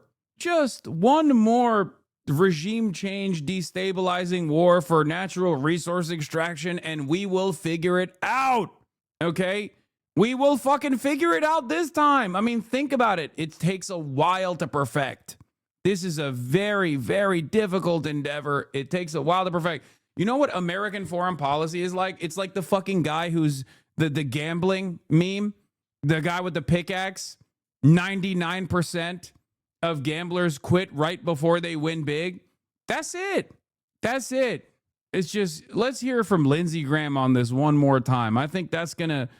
Yeah, if at first you don't succeed, you just try again. Obviously, nobody likes a quitter. Nobody likes a quitter. Consisted of drone strikes, airstrikes, and night raids. And for the record, this analysis is for the champions of American imperial conquest, not necessarily the military-industrial complex, for example, because those guys do actually make money. They are the ones who are duping the average American into believing and signing on with this kind of shit, for the record. So when I'm making this sarcastic remark, I'm actually directing it towards those who go, oh, insert whatever fucking insurgency group is going to find out why Americans don't have healthcare. It's like, no, you should one day find out why we don't have healthcare. Okay? You should. It's this. This is a big part of it, as a matter of fact. Okay? Just so you understand. Because those guys keep making money. And they sell this to you every time because you're a fucking moron, okay? I was in Nangarhar, looking into my personal story, when I met a widow named Masala. She told me the story of how masked soldiers came to her home in the middle of the night and shot and killed her only 2 sons. Yeah, the guy who shot the National Guardsman was doing these raids, for the record. Afghan national at the age of 15 was plucked by the CIA, trained to be a ruthless mercenary death squad killer. Okay? That's why we're watching this without knowing why. ProPublica New Yorker collaborative piece from 2 years ago that was detailing some of the ruthless, wanton acts of cruelty, violence, death, and destruction that these guys engaged in the Zero units. He was a part of 03. Yes. This is the triple Monty, okay? This is everything. This is everything that I fucking talk about. This is blowback. This is American, this is the classic American violence. This is child soldiers. This is the State Department tapping into child soldiers, utilizing child soldiers. This is a textbook. Your family had been killed. That it is not possible to move on from the grief without answers. I felt this huge responsibility to look into what had happened to Masala and others. I learned that the raid on her home was conducted by elite squadrons of Afghan special forces backed by the United States. They were known as the Zero units. Over the last 4 years of the war, these units killed hundreds of civilians. They were overseen by the CIA, and their targets were selected using American intelligence. I spent more than 3 years investigating hundreds of night raid operations. I also spent 6 months trying to find soldiers from inside the unit to talk to. I really wanted to find out how they felt when civilians were killed in these operations. I met 2 Afghan soldiers who I'll call Basir and Hadi for their safety. They fought in this unit for years. زما نوم مستر بي دی د افغانستان د سفري قطعې د شرقي زون نظامي پاتې شوی یم. ما ویل چې زموږ غریبه کورنۍ وو، مور مې ناروغه وو، ما پیسو ته اړتیا درلوده. موږ اورېدلې چې دا قطعې د CIA مربوط دی او دوی معاشونه هم په ډالرو دی.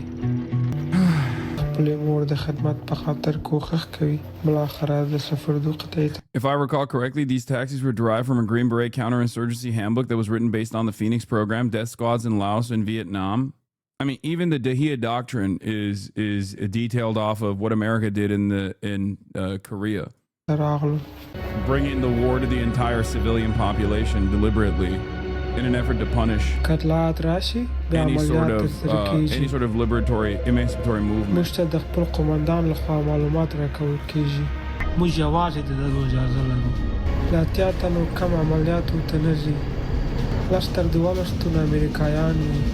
In 2019, Basir and Hadi told me about a night raid in Logar province when they killed 4 members of a family.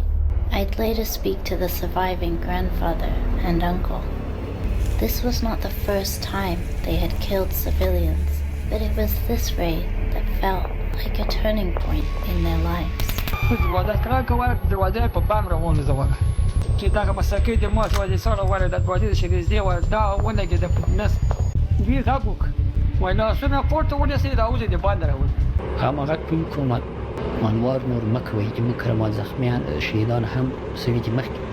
اطلاعات غلط وو.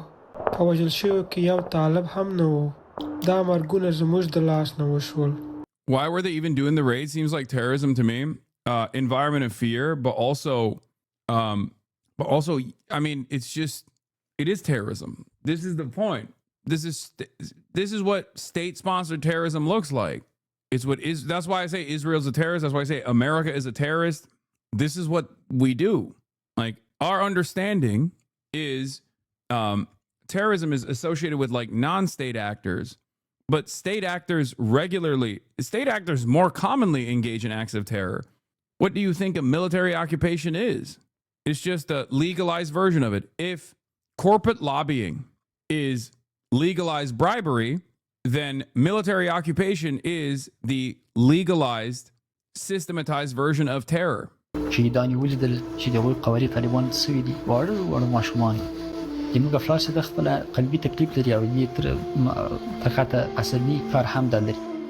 This is also part of the reason why I always get frustrated when people are like, oh, Hassan is just a campus. Hassan is just anti-America. Hassan is just anti-America.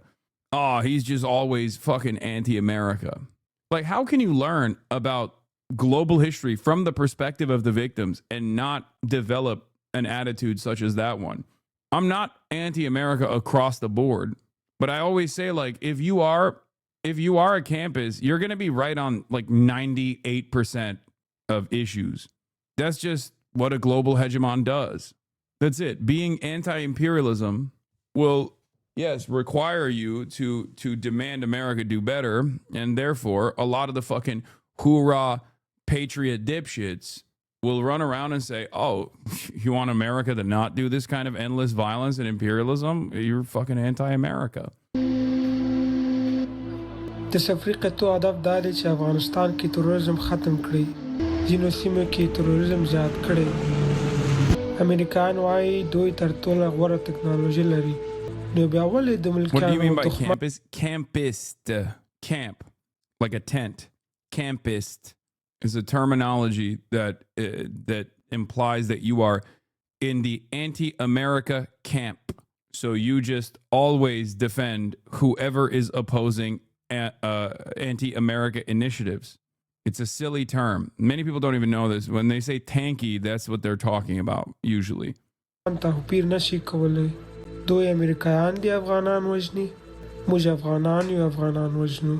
What you are looking at is Taliban fighters inside the presidential palace. I felt so helpless when the Taliban took control of the country again. After everything I've seen in the last 4 years, I wonder why the US has never been held accountable for the damage they leave behind. Everyone in Afghanistan has a shared pain about what these raids have left behind, whether that's the families or the soldiers conducting them. Night raids failed in Vietnam, Iraq, and now Afghanistan. Who will suffer when America uses this same failed tactic in their next war? Next time it'll be fine though. Next time it'll be different. Okay? You don't even need to look across the ocean for this type of fuck shit. America's done this in Mexico for decades. Los Zetas and other cartels leaders were literally trained at the School of Americas. Yeah. Yes, I am not of the mindset that this is a failed tactic. It's working exactly as intended. I don't disagree with you. Yes, wars are not meant to be won. Okay? Wars are meant to simply continue. That's how it goes. So yes, technically all of this is done so that our capital owners can continue accumulating profits, revenue, profit margins keep expanding. They keep getting new markets of unlimited natural resources that they can extract at a price point that under normal circumstances would still be beneficial for Western capital, for the record. They just don't want they don't want the locals to have any say whatsoever in it. Okay? But when I talk about this from the perspective of failure, I'm talking about this as a failure for the average American. That's what I mean. Like, what is all this for? Who is all of this for? Are you seeing the bounties of all of this imperial conquest? You're not. Would it make it appropriate if you actually saw through better redistributor programs, if you saw some of this imperial bounty? No, of course not. It would still be unjustifiable. But it's just like doubly ridiculous. The last war was bad, but the next war will be good and necessary. Yes. I didn't finish finding all my answers, that's true. But I did get some closure through Basir, strangely enough. His remorse helped loosen something in me. Although he didn't kill my family, he is a perpetrator. If Basir was brave enough to speak about the pain he had caused, I could also share my own story and talk about the pain I had buried. I could also start healing. For the record, to tie this back to something that I've been talking about as of late, there are alternatives out there, okay? While not entirely devoid of fault, the reason why I talk about like a different method of governance and present Chinese development as an alternative with lessons, with good lessons to learn from, is exactly this, okay? You can either exhaust all of your resources and all of your money and all of your manpower on endless imperial conquest, or you can focus on the revenue that you generate and the capital that you generate to develop your own society. Okay, this doesn't mean that China is this utopian society. It's not. But if you match it with if you match their initiatives with what America has done or what the Western world has done so far in the last 50, 60 years, there is a reason why they've been able to go from a country that was dominated by Western colonial powers, Eastern colonial powers, into a country that is now a competitive global superpower in an incredibly short period of time. Brother, the CIA literally said that the death squads were Taliban propaganda. All right. So, with that information in mind, and the reason why I showed you this, like I said, is because the dude was quite the guy who shot the National Guard in DC was a part of these death squads. I believe the bandana he's wearing is an ancient Afghan symbol of peace. Yeah, this is why I said this motherfucker was American as hell, despite being an Afghan national. Okay? CIA confirms that the DC National Guard shooter worked for a secret U.S.-backed death squad called 0 Unit 3 in Kandahar, conducting nocturnal operations, night raids. His childhood friend in Khost confirms he was addicted to drugs and disturbed by the pointless killing he inflicted. Just an endless amount of cruelty and senseless violence all around the world. And what is the lesson that we're taking from this, by the way? The Trump administration will re-examine green cards issued to people from 19 countries of concern. Another instance of blowback happens, and what does the fucking administration do? They go, oh, he was one of ours, but honestly, we can use this as a way to solidify our white nativist anti-immigrant sentiment. Fucking awesome. That's great. Surely that won't cause more anger and resentment, for the record. You know, that certainly won't actually piss off people even further, by the way. Anyway, here, if you want to know more about this, after Vietnam, there were a shit ton of murders done in the U.S., California and Louisiana mostly, by ex-South Vietnamese Phoenix program guys settling scores. And that recently CIA did a remarkably good job resettling their Afghan CPTP militia bros here. There was another instance, I think, of another, like, I forget who it was. There was another guy who did this recently in Fairfax, okay? There was quite literally another guy that did this recently. He shot cops, though. Yeah. Today's the day. Video shows suspect shot 2 VA officers during traffic stop before fatal OIS. Moments before the shootout, the suspect shouted he should have served with the fucking Taliban, expressing anger at the U.S. before opening fire on Fairfax County officers. This was back in May 27th of 2025. This happened earlier this year, okay? Fairfax, Virginia, newly released body camera video from the Fairfax County Police Department captures the intense moments leading up to a deadly traffic stop shootout that left 2 officers wounded and the suspect fatally shot. Shooting happened on April 23rd near the Greenbrier Town Center in Fairfax, Virginia. Officers had pulled over the suspect, identified as 36-year-old Jamal Wali, for a traffic violation. According to the police, Wali immediately told the responding officer that he was armed. I have a gun and I'm armed, Wali said, as the officer approached the driver's side of the vehicle, according to the body camera released by the department. The officer remained calm, asking for Wali's license. Wali, visibly agitated and shouting from the driver's seat, refused to hand over his license. I don't have a license. Go back and sit in the fucking car and leave, Wali says. According to Chief Kevin Davis, Wali, who came to the U.S. in 2014 after serving as a translator for U.S. forces in Afghanistan, expressed frustration about his treatment in the United States and said he was unable to find work or receive disability benefits. At one point, Wali shouted, I should have served in the fucking Taliban. They're better than you. Wali also said he had 4 children and claimed he previously served in the special forces. His video shows.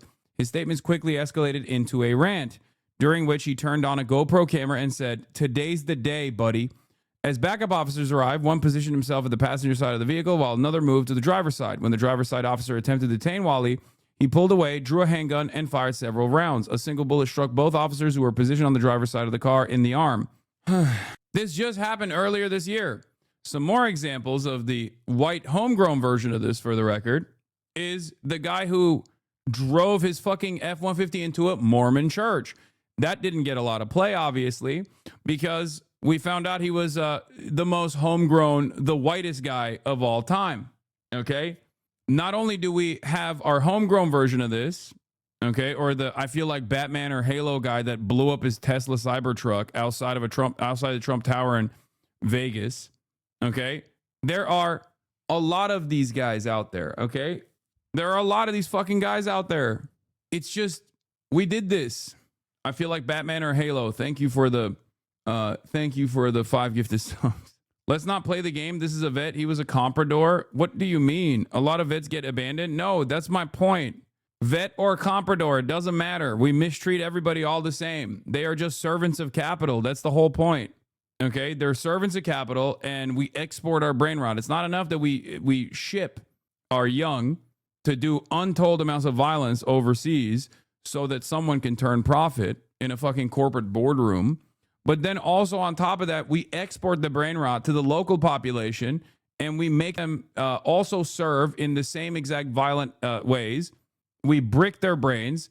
We bring some of them back here. And then on top of that, they get doubly fucked. They get doubly fucked up, and they lose their goddamn minds. It's a powder keg. Yeah, Michigan church shooter was ex-Marine. I know. What do you think will happen? What do you think is always going to happen? This is the most likely outcome, is what I mean.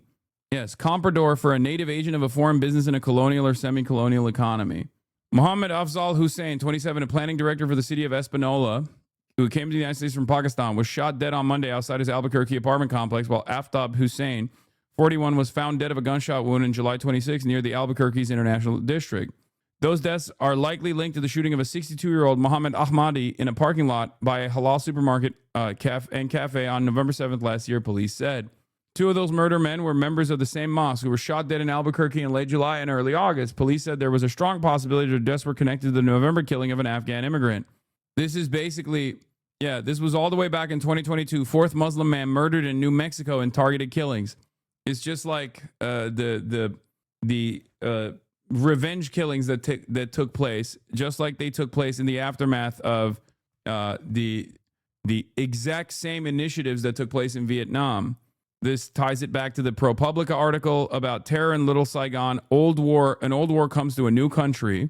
The journalists were assassinated on American soil one after another. Duong Tram Lam was the first. He was 27 years old and ran a Vietnamese language publication called Khai Dinh Long, which he mailed to immigrants around the country. A gunman found him as he walked out of a San Francisco apartment building one morning and shot him, a single bullet piercing his pulmonary artery just above the heart. For magazine publisher Pham Van Top, the end came more slowly. He was sleeping in a small office in Garden Grove, California, when an arsonist set fire to the building. He was heard screaming before he succumbed to smoke inhalation. In Houston, a killer chased Nguyen Dam Phong from his home in his pajamas and shot him 7 times with a .45 caliber handgun. The murder marked the end of Dam Phong's twice-monthly broadsheet newspaper, which he had named Tu Do, Freedom. Altogether, 5 Vietnamese-American journalists were killed between 1981 and 1990. All worked for small publications serving the refugee population that sought shelter in the U.S. after the fall of Saigon in 1975. At least 2 other people were murdered as well. FBI agents came to believe that the journalist killings, along with the array of fire bombings and beatings, were terrorist acts ordered by an organization called the National United Front for the Liberation of Vietnam, a prominent group led by former military commanders from South Vietnam. Agents theorized that the front was intimidating or executing those who defied it, FBI documents show, and even sometimes those simply sympathetic to the victorious communists in Vietnam. But the FBI never made a single arrest for the killings or terror crimes, and the case was formally closed 2 decades ago. I wonder why. Violent attacks on journalists often function as a brutal form of censorship, all this other stuff.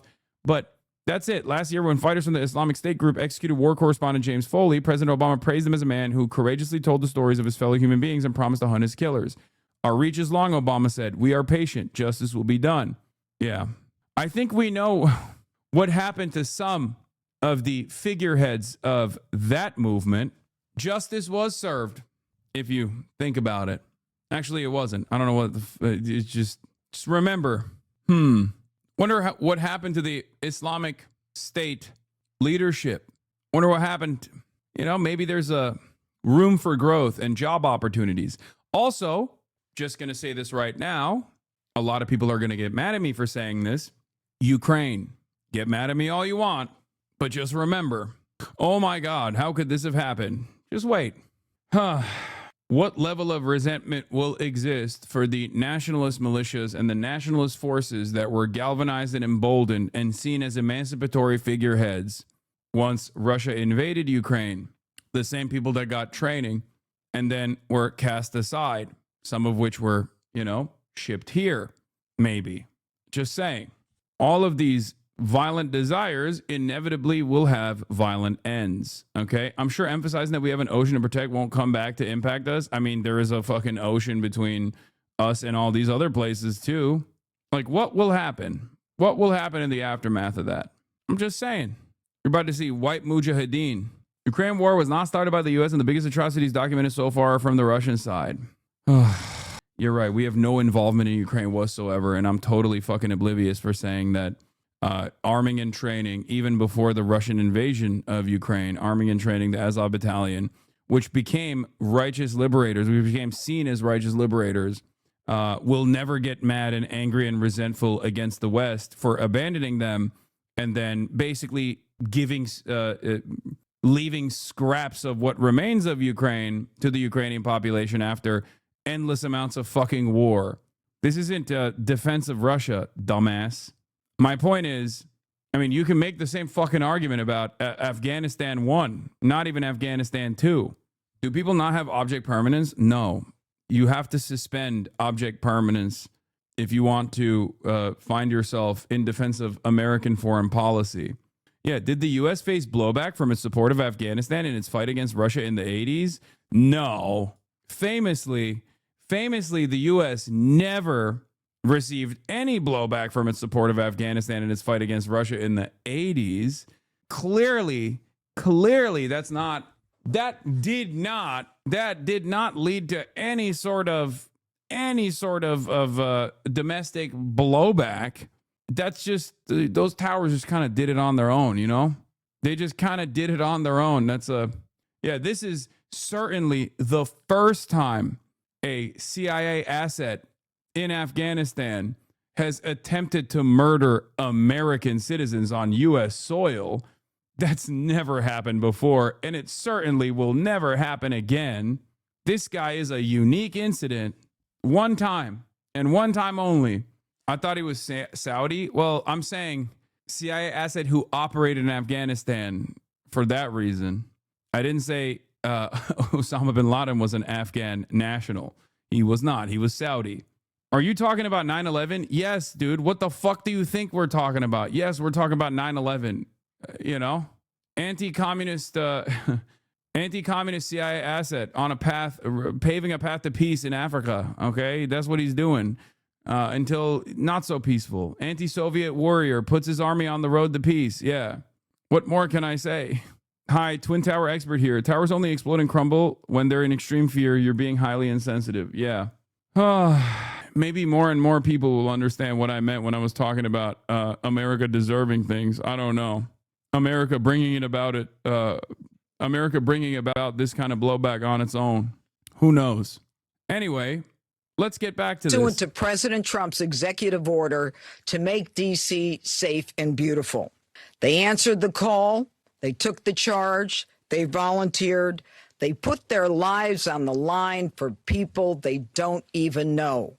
And that, unfortunately, is becoming a reality. Yeah, by that they mean the president and his own personal ambitions. Like, that's what when they say put their lives on the line for people that they don't even know, they just mean like the American government, servants at Capitol, and the American president that is advancing a domestic fascist agenda. They never knew him. They never will know him. Well, they might get a visit from him now, but for a photo op, but they certainly didn't know him before. More and more for the members of law enforcement. Yesterday on Thanksgiving Eve at approximately 2:15, near 17th and I Streets in the northwest section of the district, near the Farragut West Metro Station, 2 uniformed guardsmen were ambushed in a brazen and targeted attack. A lone gunman opened fire without provocation, ambush style, armed with a .357 Smith & Wesson revolver. One guardsman is struck, goes down, and then the shooter leans over and strikes the guardsman again. Another guardsman is struck several times. Fellow guardsmen who were there responded immediately, engaging the suspect, neutralizing the threat, and subduing him She's at the fucking scene. lit, always. She always looks like she drove here and ran over a bunch of kindergartners, wrapped the fucking F-150 around the telephone pole, and then stumbled out of the car to deliver the press conference. Every single time she's on camera, 100%. He was transported to a local hospital where he remains, as we speak, under heavy guard. Thanks to the swift and coordinated response of the National Guard and the Metropolitan Police Department, no additional victims were harmed, and the scene was secured within minutes. The suspect, he has been identified as Ramanullah Lakanwal, a 29-year-old Afghan who entered the United States under Biden's Operation Allies Welcome, a program following the disastrous withdrawal from Afghanistan. He resided in Bellingham, Washington, with his wife and, we believe, 5 children. And we're working very closely with our federal partners, especially DHS and the FBI, to review his immigration history and the vetting process itself. What we know about him is that he drove his vehicle across country from the state of Washington with the intended target of coming to our nation's capital. As we stand here today, the charges that are appropriate right now are 3 counts of assault Yeah, by the way, the Trump admin did grant him asylum earlier this year, for the record. CNN National Guard shooting suspect applied for asylum in 2024, and it was granted earlier this year. So when they fucking talk about, like, when they talk about he was an illegal immigrant, it's like, I mean, I guess technically any immigrant could be considered illegal because it's just paperwork, just like every illegal immigrant could be considered legal because it's just fucking paperwork. Yeah, per Afghan Evac, a nonprofit that works at Afghan SIVs, regarding Ramanullah Lakhanwal, alleged shooter of the two National Guard in D.C., previously served in NDS, the 0 Unit 03, one of Afghan's elite counterterrorism units operated by the CIA with direct U.S. intelligence and military support. He was, like, vetted out the ass, okay? Entry to the United States, the individual was evacuated by the U.S. military in August 2021 following the fall of Kabul. He arrived under humanitarian parole, the temporary authority used to evacuate tens of thousands of American citizens, lawful permanent residents, SIV applicants, and at-risk Afghan partners, you know, the compradors and the like. He was later granted asylum in April 2025. Wow. Immigration pathway. He had an active SIV application underway and had received chief of mission approval, but had not yet been granted lawful permanent residence. Instead, he applied for asylum during the Biden administration, but his asylum was approved under the Trump administration. Both his chief of mission application and his asylum application required review and vetting by the U.S. government, including the CIA. Asylum is a permanent status granted by the USCIS after reviewing identity and background checks. There is biometric vetting, in-person interviews, and assessment of individualized risk and eligibility under U.S. law. Asylees can apply for lawful permanent residence 1 year after being granted asylum. But yeah, it's Mark Kelly's fault, I think, because he said that members of the military should not follow unlawful orders being given to them by their immediate supervisors, their superior officers. That's probably... Hassan, your conclusions about American foreign policy being principally guided by capitalist interests, I think, is a naive one. I am familiar with national security discourse, having worked in it at some point. It's a self-sustaining ecosystem of think tanks, academics, and practitioners, which has become increasingly radical and isolated from public attitudes to foreign policy. Wait, what? You literally just... you just described more aspects of capitalism, more aspects of capital. It's a self-sustaining, self-justifying ecosystem that is created in an effort to basically keep designing foreign policy in this way. It's not even read Marx. At that point, it's read Lenin. So yes, you just said, hey, I don't think it's actually capitalism. It's just more capitalism. Yeah, I know. When you worked in the NatSec bubble or the NatSec blob, didn't you look at who was sustaining these think tanks, for example? Did you not question as to why the names on the side of the fucking building was very familiar? Or did you think those were just like magnanimous donors who were just engaging in the philanthropic act? You know, that's what it is. Bro, take off your suit. You're sitting home alone. You are not in the office. I'm clocking in, baby. Can a white boy have a little bit of swag on CENKSGIVIng? This is my home office. Wow. With intent to kill while armed, a violation of DC Code 22-401 and DC Code 22-4502. He will also be charged with possession of a... He was in violation of numerous laws, like shooting National Guardsmen in broad daylight, which is a violation of the law. Halt! You have broken the law, sir. Firearm during a crime of violence. He faces 15 years under the assault with the intent to kill. We intend to continue monitoring what the charges will be, depending upon the well-being of the guardsmen.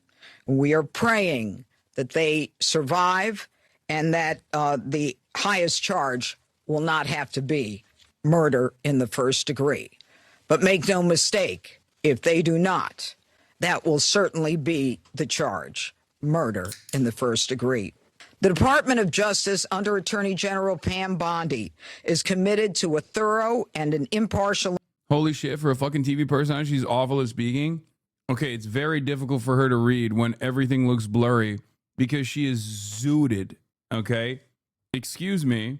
She is drunk off her goddamn mind, sir. Do you know how tough that is? Okay.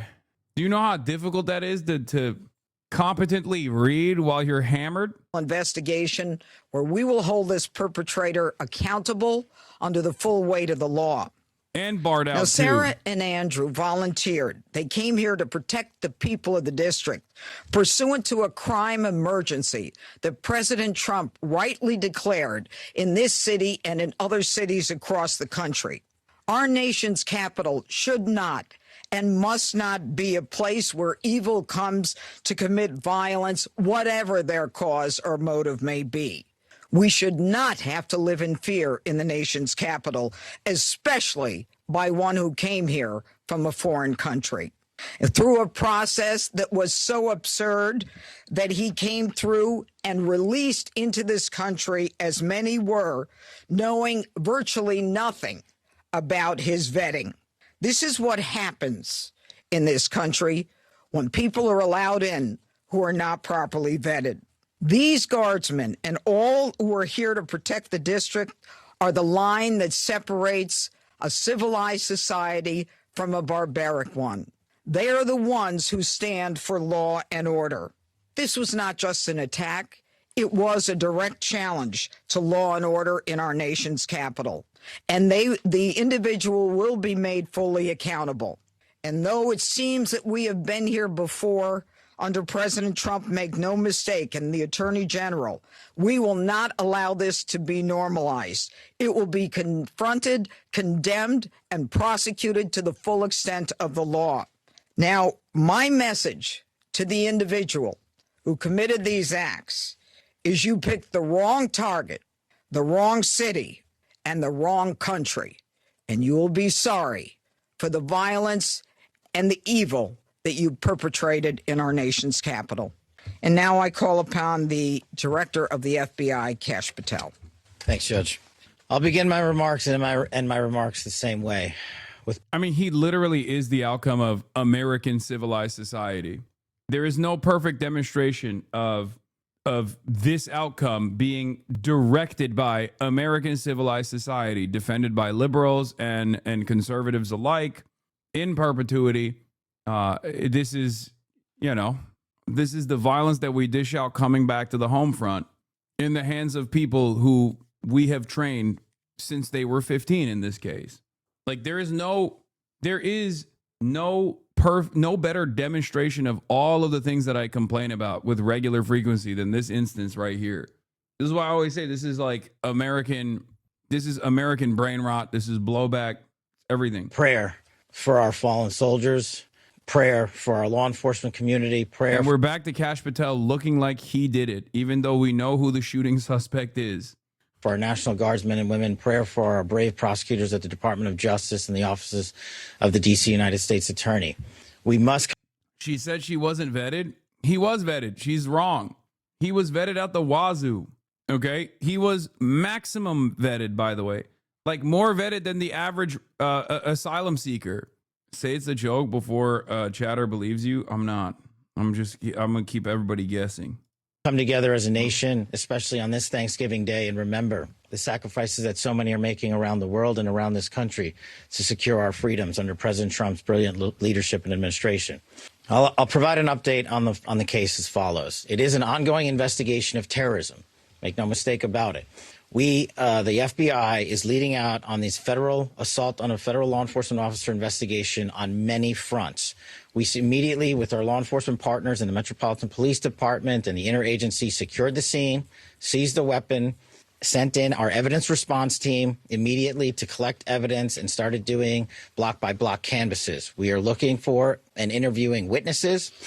The firearm and other materials have been sent to our Quantico laboratory already yesterday for immediate analysis. That work is on. He got like quadruple vetted, bro. He got vetted by the CIA. He got vetted by the American military. He got vetted by the immigration services. He got vetted by everybody. A senior U.S. official confirms that the suspect was vetted by the CIA and then by the NCTC to see if they had any known ties to terrorist groups, coming up clean each time. He came up clean on all checks. Yeah, because the ties that he had to the terrorist group was the fucking CIA. Yeah, obviously. So what do you mean? He was one of, quote, unquote, our guys. Worth noting that the vetting done by U.S. intel agencies of people overseas is different than what domestic agencies are expected to do once individuals arrive and are seeking asylum. I'm going to repeat this again, but not the first time this has happened, okay? Not the first time this has happened. Ongoing. Partnering with the D.C. United States Attorney's Office, we have also executed multiple search warrants around the country to include the subject's last known residence, which is in the state of Washington. The search warrant was executed on that house last night or early this morning, and it is an ongoing process. All the individuals found in the house have been interviewed, and some interviews remain ongoing. We will not stop until we interview anyone and everyone associated with the subject, the house, and every piece of his life. There's also subject interviews, relations conducted in San Diego, pursuant to our ongoing investigation. So, as the judge noted, this is a coast-to-coast investigation being led right here in Washington, D.C., and this subject definitely did pick the wrong country. And not vetted by this admin? What do you mean? Why are these guys saying this subject didn't pick the wrong this subject picked the wrong country? What do you mean? First of all, the wrong country picked the subject. Okay? And it seems to me like he came here, and I don't think his ambitions initially were to fucking kill National Guardsmen in DC. I don't think that's why he came here. I don't know what this what this conversation is supposed to imply here. He's like, he is our guy. We will rise together as a nation to show the world what we do here. And we are thankful that we have the Attorney General's brave leadership and President Trump's brave leadership and priorities to safeguard our communities. I also spoke to Director of the CIA, John Ratcliffe, last night, and Secretary of War, Pete Hegseth. There is confirmation now that the subject had a relationship in Afghanistan with partner forces. We are fully investigating. 99% won't know that. I think you're wrong. I think with the ways in which people get informed nowadays, most people are going to know that this guy was an intelligence asset, especially because a lot of conspiracy theorists are going to jump on this for understandable reasons. But yeah, this is 100% something that, I mean, Candace Owens is going to do so much content off of this for sure. Who knows which insane direction she will move the subject matter to, moving millions in that same direction. That aspect of his background as well, to include any known associates that are either overseas or here in the United States of America. That is what a broad-based international terrorism investigation looks like. We will provide continuous details to the American public while at the same time not jeopardizing the ongoing prosecution to ultimately hold this perpetrator accountable in our courts of law. We will provide as much transparency as possible, but as you can see, the breadth and scope of this investigation will... It's going to hit the echo chamber, and normal folk aren't in those. This is why Fox is so successful. No, I think normal folk are going to hear... Normal folk are already hearing that this guy was CIA. I think it will shock you. I suspect Blue Anon will say this is a false flag. You will see more and more liberals say this was a false flag, specifically designed by the Trump administration. I think that the right, the conspiratorial right, will say they might even tie this back to Israel somehow. I guess if I were to try and tie this back to Israel, I would say America went and did the global war on terror because of Israel, and that this is violence coming home. The CIA is doing it for Israel, and then I don't know, somehow they'll figure out a way to say that it was Benjamin Netanyahu's doing or something. Maybe some people will say this is being used as a distraction away from the Epstein story. There will be those. Yeah, lucky for us, everyone has the perfect opportunity to poll their families on this today. So that's your homework, chat. Go ask your parents and your grandparents what they think about this. Will continue. We will continue to hit the streets and hit every town and every house and talk to every witness. The men and women of the FBI and the Metropolitan Police Department and the interagency, to include the Department of Homeland Security, DEA, and ATF, are working tirelessly on this Thanksgiving Day. And I know just by talking to the leaders behind me that instead of going on and being... Do you not think he's CIA? What do you mean he is CIA? There is no thinking involved here. It's just an objective fact that he was a CIA asset. He just literally is a CIA asset. That's not in question here. The question is, how will people, because that's just the story, the facts of the matter. But oftentimes I think a lot of people with conspiratorial ambitions will not just look at like a regular conspiracy being confirmed, they'll just move away from that to try to find something even crazier. I'll give you an example. Jeffrey Epstein is basically the most real example of what QAnon people believe, right? That there is a deep state pedophilic cabal that is primarily Jewish, and that they're doing this for Israel, right? Jeffrey Epstein is literally a CIA Mossad collaborative effort, okay, who was engaging in the sex trafficking of minors and was deeply tied to potentially a blackmail operation that absolutely worked with the state of Israel, right? 100%. And yet conspiracy theorists don't just look at that and go, you see, this is a real world example. I think we should focus on this. They move beyond it, okay? They move beyond it, and then they like come up with even grander conspiracies for some fucking reason. It's not enough. It's not enough that like a conspiracy theory turns into reality for them, that they just point to that as the clear-cut real-world example of some of the things that they believed. They have to turn around and engage in like the Illuminati and blood sacrifice rituals and things of that nature, right? Same goes for this. You got a fucking a CIA asset, a child soldier at the age of 15 that was plucked and groomed to do death squad shit in Afghanistan, who comes to the United States of America and is angry as fuck and ends up shooting and trying to kill 2 National Guardsmen in D.C., okay? Used, abused, did untold amounts of, countless amounts of senseless murder, most likely. At the age of 29, he has a PTSD-style snapping moment in the same way that you've seen many other veterans engage in these sorts of domestic terror incidents, okay? And this is an open and shut case, and yet people, I think, will turn around and find new ways to make this conspiracy more grand. With their families, everyone rogered up and showed up to work today, and none of them want to go home.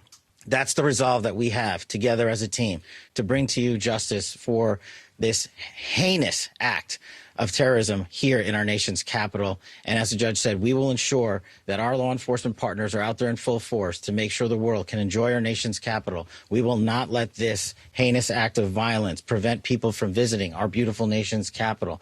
And we will also continue to highlight any evidence that we can publicly. And as the judge said, this individual is in this country for one reason and one reason alone, because of the disastrous withdrawal from the Biden administration and the failure to vet anyway, in any way, shape, or form, this individual and countless others, and this administration has taken the rightful step to stop any further allowance of people with this similar background into the country, and we're thankful for that. And as I said, this investigation remains ongoing, and I think I'll turn it over to General Blanchard. Like, how can you turn around and be like, oh, this is because he's a fucking immigrant? Like, I just don't know how you can actually turn around and try to argue this, try to continue with this argument when he is a CIA guy. Do you see what I mean? Sure, there are some people who are so racist that they're like, well, this is different because he was a CIA guy, but he was an Afghan national. But I don't think this is going to be enough for people. I don't think people are going to be like, well, you know, Afghan national vets are a little different than our homegrown version of like veteran snapping. It's different, actually. You see, he's brown. Like I think this makes it harder to come up with a unified message on this, especially once everyone recognizes that this is a CIA involved situation. The National Guard now. Thank you. All across America this morning, families are waking up. They'll spend the day with their children, their brothers, sisters, husbands, wives, friends from across the community. There will be the smell of turkey. What? All the fixings. They'll watch parades, football games. They'll pray together. They'll talk about what they're grateful for. And remember, for that liberty, for you to be able to enjoy that liberty, did we actually go and invade Afghanistan? And for that very same liberties to be enjoyed, we actually ended up targeting 15-year-olds and 14-year-olds in Afghanistan to turn them into ruthless, bloodthirsty monsters who engaged in night raids where they killed a shit ton of civilians. Okay. For those liberties to be protected, did we actually send the National Guard to D.C., even though numerous lower court judges said that this was actually illegal? It's all of those liberties that we're doing this. We're doing this for you so you can enjoy Thanksgiving, okay? This morning, there are two families that will not have that opportunity. Andy and Sarah's families, they're spending the day reflecting on the past. And in the days coming, they'll reflect on and think about what could have been, what might be. Because regardless of the outcome, we know that their lives, their families' lives are all changed forever. Because one person decided to do this horrific and evil thing. And all across America, we are also reminded that there are many law enforcement agents, first responders, soldiers, service members all around the world who at best will come home, eat some cold turkey, open up Tupperware, eat what's left over, because they spent the day defending the American ideals, getting out there and getting after it on every American citizen's behalf. I will say that the District of Columbia National Guard, this task force, is more committed this morning to the president's directive to make D.C. safe and beautiful. Our resolve will be tested. It is being tested, but make no mistake, each and every one of these soldiers and airmen will meet and exceed the expectation that we have for them. They are, in fact, America's best. I'm proud of each and every one of them. I pray for each and every one of them today, and in particular for these two young service members who are willing to go above and beyond and pay whatever price our nation asks of them. I ask every American today to keep them in their thoughts and prayers as you go about your day. Thank you. Thank you, General. Okay, the voice there of Brigadier General Leland Blanchard of the National Guard speaking at a press conference this morning about the shooting of two National Guard members who are currently still in critical condition in local hospitals. We heard also from the U.S. Attorney, Jeanine Pirro. She was able... Dude, I swear to God, every time I see another instance of unlimited super violence on U.S. soil, okay, and then I hear from the official organs of government and how they explain why it happened and what they are doing to fix the problem in general, and they have no ambition whatsoever in actually solving these issues and simply use it for their own agendas. Ironically enough, furthering more instances of violence and making it more likely for these sorts of instances of violence to happen. It I think erodes my soul a little bit. Like piece by piece, it chips away. It's just so crazy. It's like America constantly loves rushing into a burning building with a gasoline tank and matches. It's crazy. Yeah, this is gonna only be fixed by taking a more reactionary approach to immigration and also continuing to justify our endless militarism and also doing more of that militarism at the domestic front as well. To tell us that the suspect, who is Ramanallah Lakhanwal, 29 years old, Afghan, entered the U.S. back in 2021 under what was then known as Operation Allies Welcome. Pirro said that he used a Smith & Wesson .357 revolver. Those are the allegations as it stands right now. We also heard from FBI Director Kash Patel. He was able to tell us that he was going to be, that the lab right now is looking at the gun in that case. And we're going to turn now to some of the questions that Patel is receiving about the investigation. We ended up in San Diego, where interviews were conducted and are going to be continued to be conducted, and we will go anywhere in the country or the world where the evidence leads us. Are there accomplices, relationships in San Diego you can talk about? All of that is an ongoing investigation. Can anyone give an update as far as Sarah and Andrew, who were injured? You say critical condition. Can you give anything beyond that? Are they expected to make it? Is it touch and go? Can you tell us a little more about how they're doing? And the full spelling of their names, please. It is Sarah Beckstrom, Beckstrom, and Andrew Wolf with an E, Wolfe. Okay, and Sarah Beckstrom. How do you spell Sarah? S with an H. Okay. Now, with respect to their medical condition, as I said, they are receiving the finest medical care. Their families are with them now. They are critical. I think you understand the meaning of that. It's not clear, how this is going to end up. But let me be perfectly clear about how it will end up in this office. If one of them is to pass, and God forbid that happens, this is a murder one, period, end of the story. We are praying on a day like today when families come together in America and they hold hands around the Thanksgiving table. I beg you, I beseech you to pray for these two young people that they survive. Oh my God. Okay, I think that's it. Insane how we're just in a Fox News sponsored burger government nowadays. I hate it. I mean, just remember. But Stephen, I want to ask. Even before the Fox News sponsored burger government, I need you to understand Barack Obama, Joe Biden, and Donald Trump also contributed to the actions that took place yesterday. Okay? Those weren't, with the exception of Trump 1, those weren't burger sponsored or Fox News sponsored burger governments. This is why I'm saying that there is a uniparty approach to a lot of this stuff. Okay?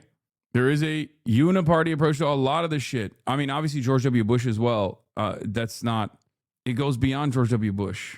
Ask you a question. Do you think, given the reduction in robberies and murders and crime in the district, how much safer and more beautiful it is now? Because Republicans look at this and go, oh, the real problem here is that we brought any of these collaborators back to the U.S. soil. We should have just kept all the Afghan nationals in Afghanistan and let the Taliban kill them, right? But the real problem is, why the fuck were we in Afghanistan to begin with? Why did we even bring Afghan nationals who are compradors into the equation to do extrajudicial assassinations in schools and hospitals? Okay, that's the real fucking problem. Because of the guardsmen and what happened tonight.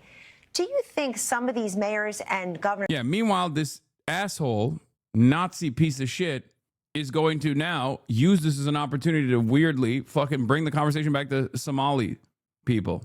...are going to be able to resist legally and frankly morally guardsmen coming to... Yeah, here. It was under President Obama that the mission in Afghanistan became all about assassinations, aka night raids. His CIA developed and deployed the zero-unit death squads in which Ramanullah Lakanwal reportedly served. Apparently, the horror of it shattered his mind. Just so you guys understand, this isn't a new thing. This isn't a new phenomena.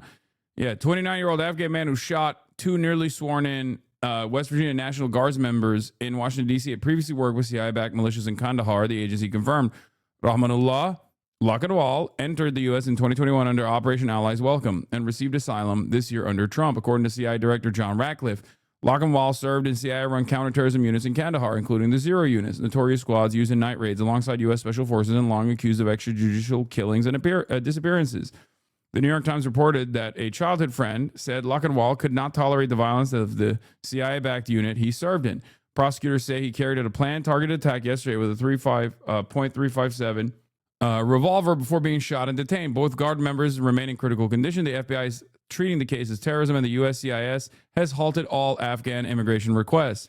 Here's a video from early on of Democracy Now! In 2010 with friend of the show, Jeremy Scahill, discussing American night raid operations in Afghanistan.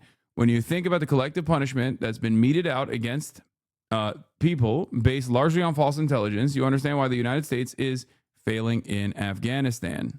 In this family's, mud brick kala compound, people live in these. They're like huge, almost small fortresses. Why are there ads? We don't run ads at the HasanAbi broadcast. The Piker Broadcasting Service is ad free, but you can still subscribe regardless. The Piker Broadcasting Service is ad free.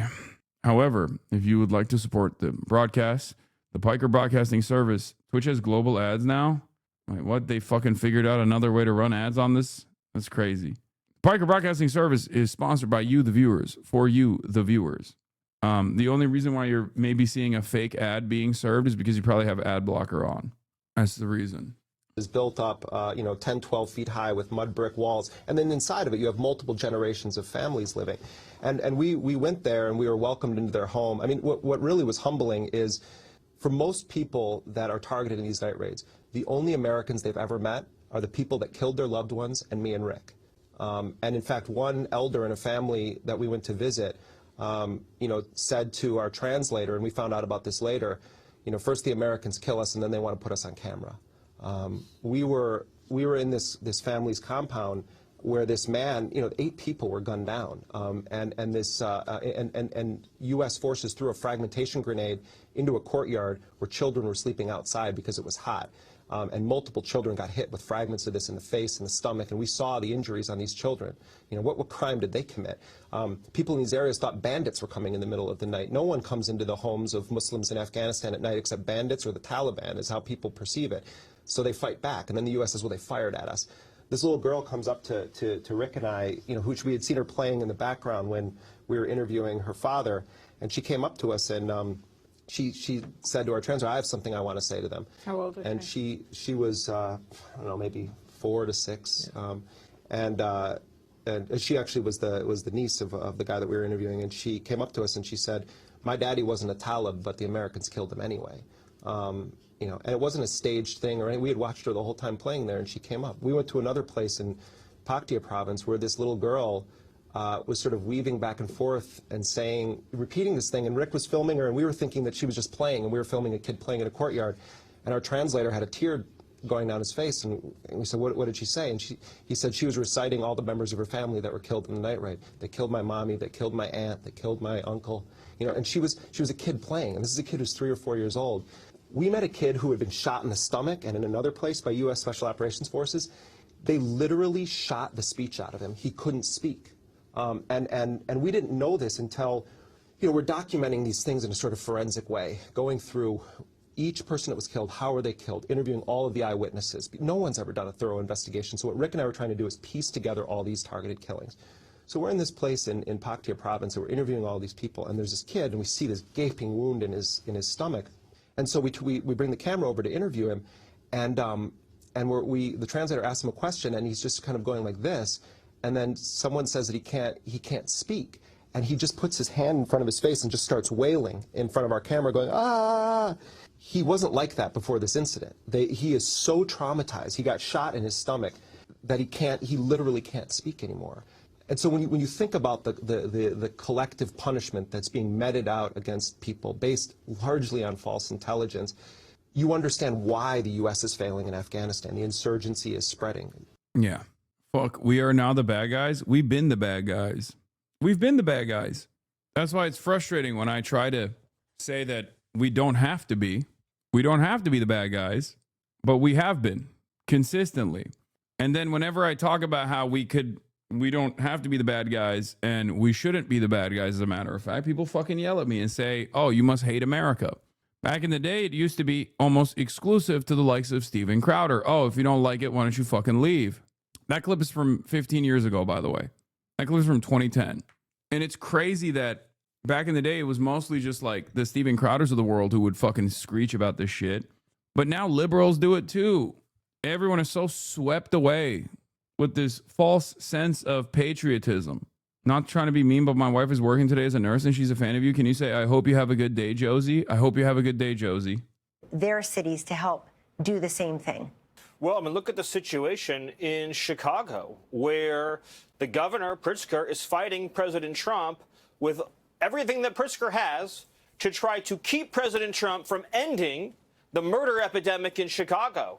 Pritzker and Johnson are fighting on behalf of the murderers, not on behalf of the citizens, fighting against the National Guard, fighting against law enforcement, and fighting against federal investigators at every step of the way. Let me begin by saying to the beginning of your question that the president's remarks, I think, were among the most moving that I've ever heard.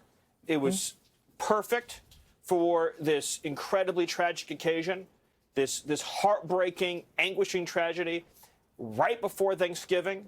I think he spoke movingly and beautifully to what we've lost, but also demonstrated the tremendous resolve and determination to not only continue the mission these soldiers died for, but to expand the mission, declaring that far from being deterred, the commander-in-chief, our president, is sending 500 more troops to the city to show that no terrorism will sway us. And also having a conversation tonight with America, the conversation that we have to have with President Trump saying that Joe Biden, the Biden administration, the Democrats have inflicted on this nation the worst national security threat in our history. We've never faced a threat like this. 20 million people brought into our country from the most failed societies on earth. Afghanistan, Somalia, Libya, Iraq, brought here. No vetting, no conditions, no rules. Brought here on visas, brought here on... Yeah, except everything you just said is wrong. Why did they fail? We failed them. We caused them to fail. And also, this guy was vetted. It's just, they're just lying. I don't know how else to explain it other than he's just fucking lying. As refugees. Yeah, Islam failed them. Totally, dude. You're so right. You are the exact kind of dumbass. You are the exact kind of dumbass that this fucking freak ass Nazi is talking to. Okay? You're already tuned into that goddamn frequency. Yeah, totally, dude. It's Islam that failed them. Oh, God. Billions of Muslims worldwide. You are the real barbarian. I hope you understand that. This kind of fucking moronic attitude is unironically this kind of moronic attitude that justifies all of the death and destruction that America engages in so that some fucking faceless, lifeless corporate stooge can turn profit is infinitely more barbaric than anything that you consider to be lesser than you. You need to wake the fuck up, dude. Islam has failed them, says the guy who got failed by the educational system. Yeah. Brought here as asylees, brought here as illegals, brought here in every way imaginable, by plane, train, bus, automobile, by land, by sea. For 4 straight years, they deluged this country. And now more blood is being spilled as a result. What you heard tonight from President Trump, the breaking news here tonight, is saying that his government is going to accelerate efforts to review every person added to this country over the last 20 years. He said, Muhammad Jihad, Durka. Brother's hitting 2003 lines right now. That's awesome. I cannot think of a fucking sadder way to spend your fucking Thanksgiving, dude. Jesus Christ. He's not wrong on the immigration part, though. What the fuck are you talking about, dude? What the fuck are you talking about? This guy is our guy. Once again, there is very little daylight between what this guy did and what, like, the 17 other fucking veterans that you know, either burned a church down or fucking engaged in mass shootings or did like a police assisted suicide in the last 8 months. You're a fucking idiot. Name a single other mass shooting. Yeah, Americans famously never commit mass shootings. Oh, people are so fucking dumb. Well, if you think about it, being racist on Thanksgiving is the OG kind of way to celebrate. Okay, true. That is actually in the spirit of Thanksgiving when you really think about it. 4 years, all 20 million. Now, obviously, if you're illegal, you're out automatically. But everybody else who is brought here, refugee, asylum status, whatever status. Like, I see all of this as like a coping mechanism, okay? As conditions worsen and people are forced to see the contradictions, I think they just cope with it by being like, no, it's because they're fucking this one. Well, this guy's Muslim. This guy's an immigrant. That's why. Yeah, don't look at like the 7 million different instances of this happening in the hands of like Americans in the identical fashion, you know?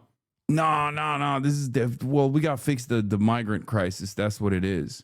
I don't know, man. Maybe we shouldn't be fucking shipping 18-year-olds overseas so they can fucking guard poppy fields so that the Pentagon can have his own drug running operation where they make money off of selling heroin to the European markets. And then in the process of shipping them over there, they get their brains broken and then they come back and we don't even give them like the adequate medical care that they need. And then they feel some type of way. And also they have unlimited access to weapons. And some of them choose to take matters in their own hands and kill themselves individually. Others do it by way of suicide by cop. Some of them do it with, some of them do it like this. None of this has to happen, by the way. None of it. He said, if you're not someone who loves this country, if you're not adding benefit to this country, then we're going to send you out of this country. Because it's enough already. No one else has to die. No one else has to be murdered. No one else has to be shot. No more empty seats are needed at the Thanksgiving table or the Christmas table because of what Democrats have done to this country. So tonight we heard from a commander-in-chief a historic announcement, a brave announcement, exactly what America needed to hear, Kellyanne. Absolutely. Stephen Miller, and you've amplified How come we don't so talk about guns beautifully anymore? tonight. I First do they all the time. It's just not even an issue for so many people. It's just not. It's a delegitimize the given. National Guard, and then they dehumanize the guardsmen and guardswomen, and it should surprise no one, yet shock us and sadden us all the same what happened today. Stephen, that's also a president I know, influenced by you and others as well, who is helping to lead the nation in prayer. And he's praying for those victims. He's praying for their families. He's praying for the other brave men and women in all types of uniform who wake up every morning and run toward the danger to protect our freedoms and our lives. Stephen Miller, thank you very much. God bless Katie and you and the family for Thanksgiving. Appreciate it. Thank Stephen you. Miller, God bless. White House God Deputy bless Chief of President Staff. Trump. God bless America. Yes. God bless America. Prayer should help them with their bills. Yeah, you don't understand. You don't understand, dude. A lot of Americans are praying to make their Thanksgiving meals more affordable today. That's the other side of the story too. Totally working. Why does he stand sideways like that? I don't now even learned the fucking names know. of the 2 West Virginia National Guard members who were shot at point-blank range just blocks from the White House. The Justice Department identifying them as 20-year-old Sarah Beckstrom and 24-year-old Andrew Wolf.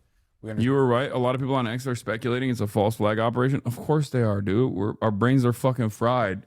Everything sucks. People want answers. This seems like a neat little bow. I think in many instances the truth requires people to come to terms with the fact that their favorite, political leader, for example, all the way back to like Barack Obama, is somewhat responsible for this. Like American normalcy in the foreign policy side of things is directly responsible for it. So they don't want that. That's like a tough pill to swallow. So they have to think like, no, this is different. It's just like we activated this guy so that they can do a false flag operation. It's the other side of the coping mechanism coin, right?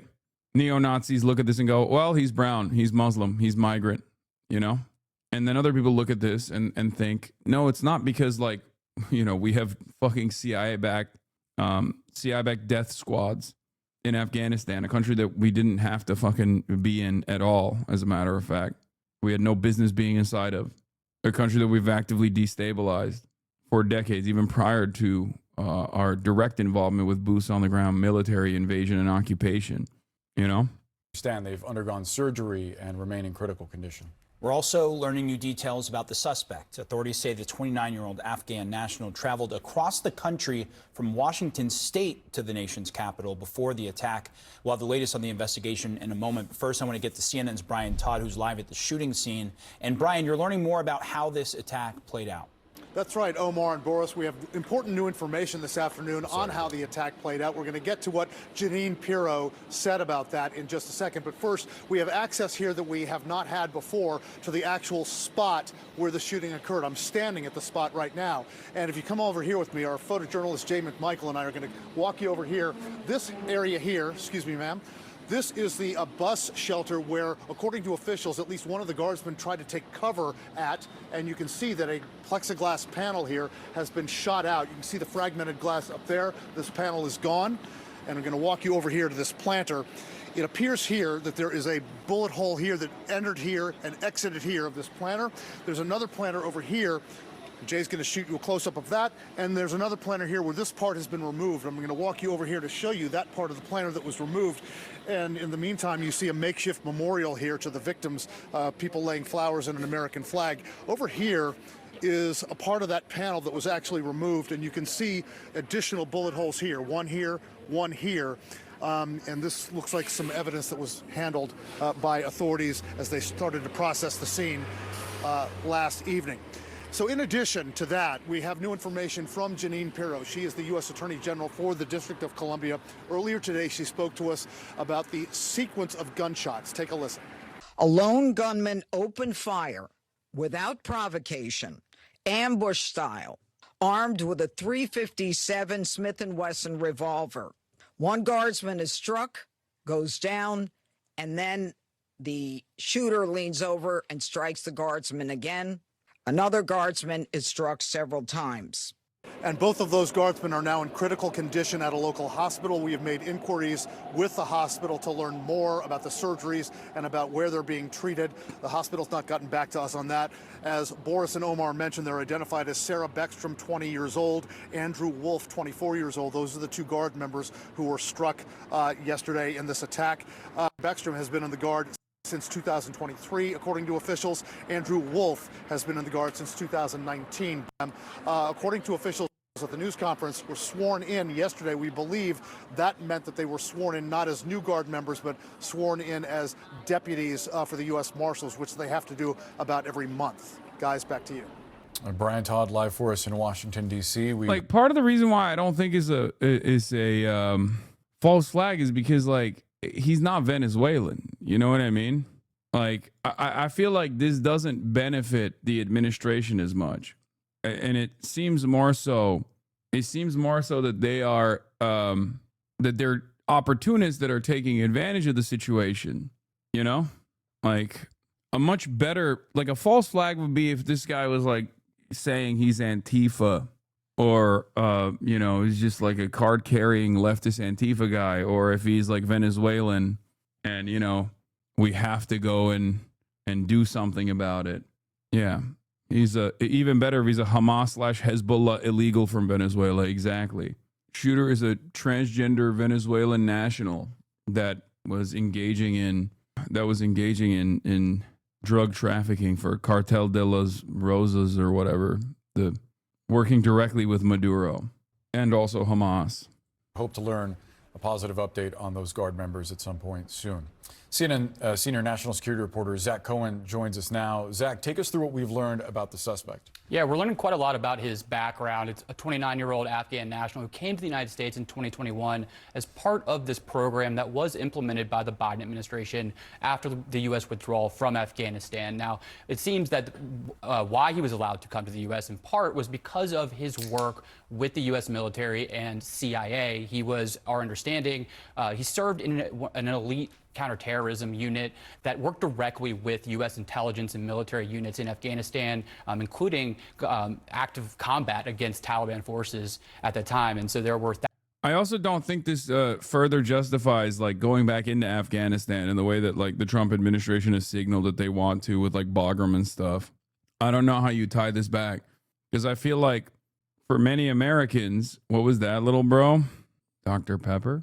Thousands of those individuals who served in those roles that were evacuated when the Taliban started to rise to power after the U.S. left. And it appears that was the basis for his immigration into the United States. Now, of course, several layers of vetting and took place after he got here. He was only temporarily allowed to come here at first. But his background with the CIA and the intelligence community does seem to be the basis for his travel to the U.S. So what was that vetting process actually like? Because obviously there were a lot of Afghans that were coming over as part of that Operation Allies Welcome. Yeah, by all accounts, it should have been very extensive. We know that in that initial process, he would have been vetted by the U.S. government, including the CIA. And then once he was granted temporary asylum, as he applied for permanent status, he would have gone through a variety of different layers of vetting. Those include identity and background checks, biometric vetting, in-person interviews, assessment of an individual risk, and eligibility under U.S. law. So that's several layers. I mean, it's important to remember, too, the ultimate approval and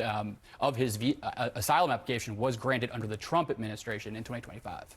Important in the context of the president and allies saying that this was the policy of the previous administration to let folks in without vetting. Important to keep that in mind. Zach Cohen, thank you so much.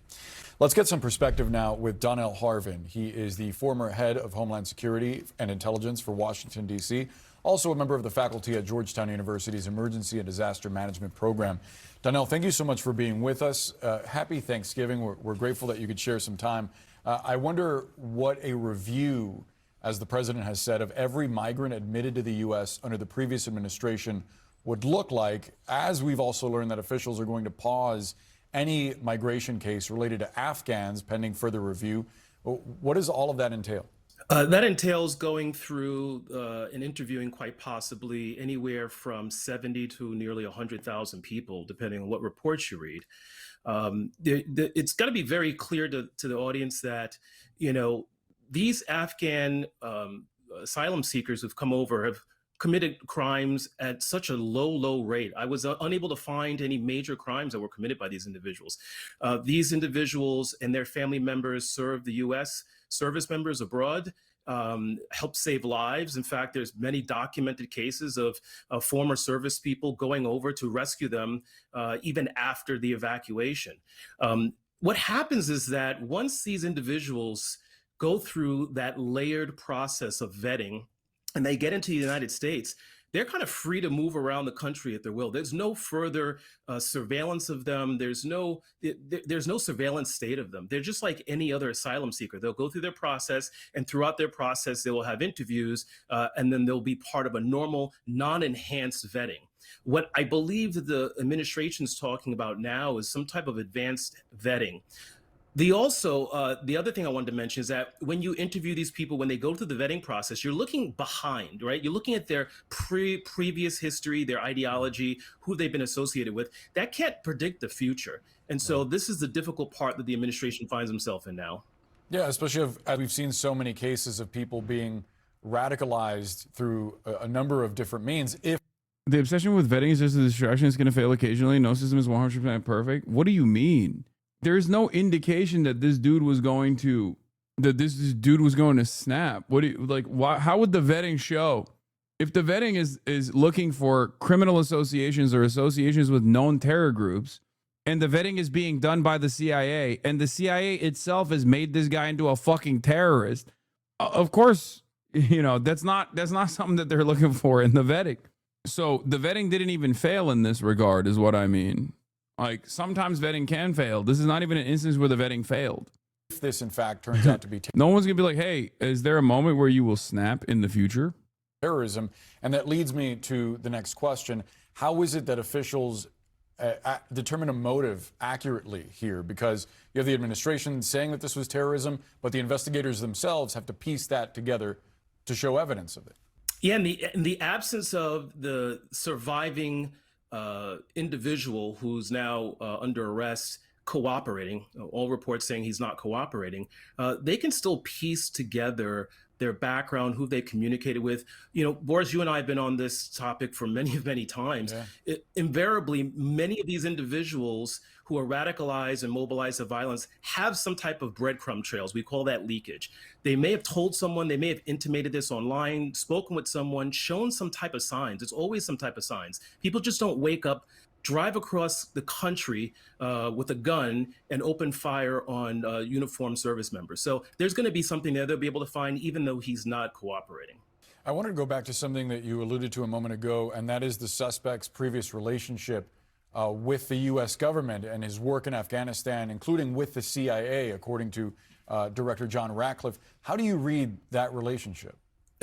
You know, everything I've read that's open source available says that he served honorably and was trusted at a very high level. Like you don't get attached to a secret top secret unit with the CIA and special operations if you haven't been vetted even before the evacuation, right? So they trusted this individual quite possibly with their life. When he was 15 years old, he served honorably in the CIA death squad. The vetting was extremely successful. They just went like Alex Acosta. He's intelligence. Leave him alone. Yeah. MSM is honestly mentally ill. These are killers and they kill for America abroad. Serving honorably means killing well. Yeah. I mean, that's if your position, if your broader position across the board is that American foreign policy is good, and that is the uniparty position, and that is, of course, always going to be the position of every single person in mainstream news outlets, then you can't fucking be like, yeah, this is a child killer. Like, this is a child. This was a child who was trained to be a child killer in Afghanistan by our intelligence community. Like, there will be no moments of consideration for why we did any of this stuff in Afghanistan. That's not a part of the conversation at all. You feel me? That's it. I didn't consent. I'm just saying, this stuff happens completely outside of our interests and without our consent at all. At most, they will justify it by saying, well, they're scary brown Muslim guys. They deserve to be fucking ruthlessly slaughtered because they're barbaric, right? That's the most consent you will get manufactured. So you'll be on board with at least like the broader initiatives. I covered all this stuff already. So where's Jank? He's coming in half an hour, maybe a little bit later. Janksgiving will start at 3:30 p.m. Pacific time. But before we do Janksgiving, there's a little bit more. Yesterday, I received the phone call from an Afghan friend in San Diego. A friend of his had arrived a day before to LAX on a valid SIV. CBP refused to let him into the country and just deported him back to Afghanistan. Suicidal empathy, buddy. You are really harmful to average Joes in this country. Yeah, suicidal empathy. Okay. Oh, yeah. Stephen Miller also took advantage of the situation to craft, this is not even from this instance. But if you're wondering why the Somalia, you're kind of garbage at reporting the news. Well, sorry. Hold on. Let me fix it for you. Are you ready? Yeah. I'm about to show you a based guy. Yeah. Millions are going to be radicalized by this. Yeah. Based. Get them all out. Get them out of here. Based. Is that better? Yeah. Based. It's happening because obviously we're letting in too many Muslims into the country. Get rid of them. They don't belong here. They can't assimilate to American culture, even though this guy seemingly was maximum American culture, whether it be, killing kids in Afghanistan or having crippling PTSD due to what he did in Afghanistan. It seems to me like he had a real deep understanding of American culture, but I'm going to completely avoid thinking about that. Based. Cuck talk. It's awesome. Yeah, I mean, every American is cucked to a major degree. You're a cuck, Hassan. Every American is cucked to a major degree. We are cucked to capital. At least some people recognize that we're getting cucked. You, on the other hand, are jerking off on the cuck seat, yelling at the one guy who's telling you that none of this is serving your interests at all. Ban me, pussy. No, I'm not going to. I dare you. Dude, you've already decided that you are inevitably going to ban yourself from life if this is how you're spending yourself. If this is how you're spending your time on fucking Thanksgiving, you're already like moments away from completely fucking banning yourself from life in general. I don't need to do anything. I'll give you a brief moment of acknowledgement, more so than your family ever will, because this is how you choose to spend your time. There's a reason why. No, I'm not going to ban you. There is a reason why your family is not calling you down for Thanksgiving dinner. Okay? Trust. Hold on, I got to get the door. Anyway, listen. It doesn't have to be that way. Okay? It doesn't have to be that way, chatter. No, it's not Jank. It's not Shaky Gurga. I promise you, it don't have to be that way. Is it bad to want to experience state violence to be able to describe it better as a journalist? Wait, what? I make Thanksgiving for family, you cuck. Yo, pussy, you're still a cuck. No one is offended. I'm Canadian. Oof, even worse. You're watching from the sidelines, fantasizing about being an American right-winger. It's somehow even more pathetic than being a homegrown American right-winger, you know? That's crazy. Oof, that is so much worse, honestly. Oh, god damn. That's like more cuck than the average American, really. Definitely from Alberta, for sure. That's a lock. That's an Alberta national right there. Alberta cessationist. Former Albertan can confirm. Yeah, at least like the average American I have some sympathy for because, you know, they're direct victims of the American education system. God damn, you got nothing. Bro, I didn't need this level of shame today. I apologize to the Albertans that have to literally live with guys like that down the street and then also have to hear it from me. Why do you call yourself as the one guy vanguard against fascism, though? You're not. You're kind of racist, too, with your Uttar Pradesh shit. Just saying. Yes. The 40 minutes to an hour that I spent yesterday describing how a lot of people also immediately shift the blame over to like India for all the white nationalist sentiment in the United States of America or being racist. All of that actually is cast aside. It doesn't really matter. Yes, you're right. I'm racist. You caught me. I'm not only racist, but I also do call myself the one guy vanguard against fascism. Both of these things are true. You can't ban me, Dog, first of all, Ahmad just clapped you, but it's pretty funny because I wasn't going to ban you, but you literally are banning yourself. You said kill yourself. I unbanned you just now, just so you know. When you say kill yourself, okay, Toronto, you cook, sure, ban me, you're a cook. Remember that. That's a fact. Kill yourself. You don't deserve happiness. You can't ban me, Nobody fucking thinks you're cool for saying this, chatter. That's crazy. You got your whole ass face on this too. God damn. God damn. Oh, internet beef. Yes. Kill yourself. Please. Please kill yourself. I'm not mad. I'm laughing.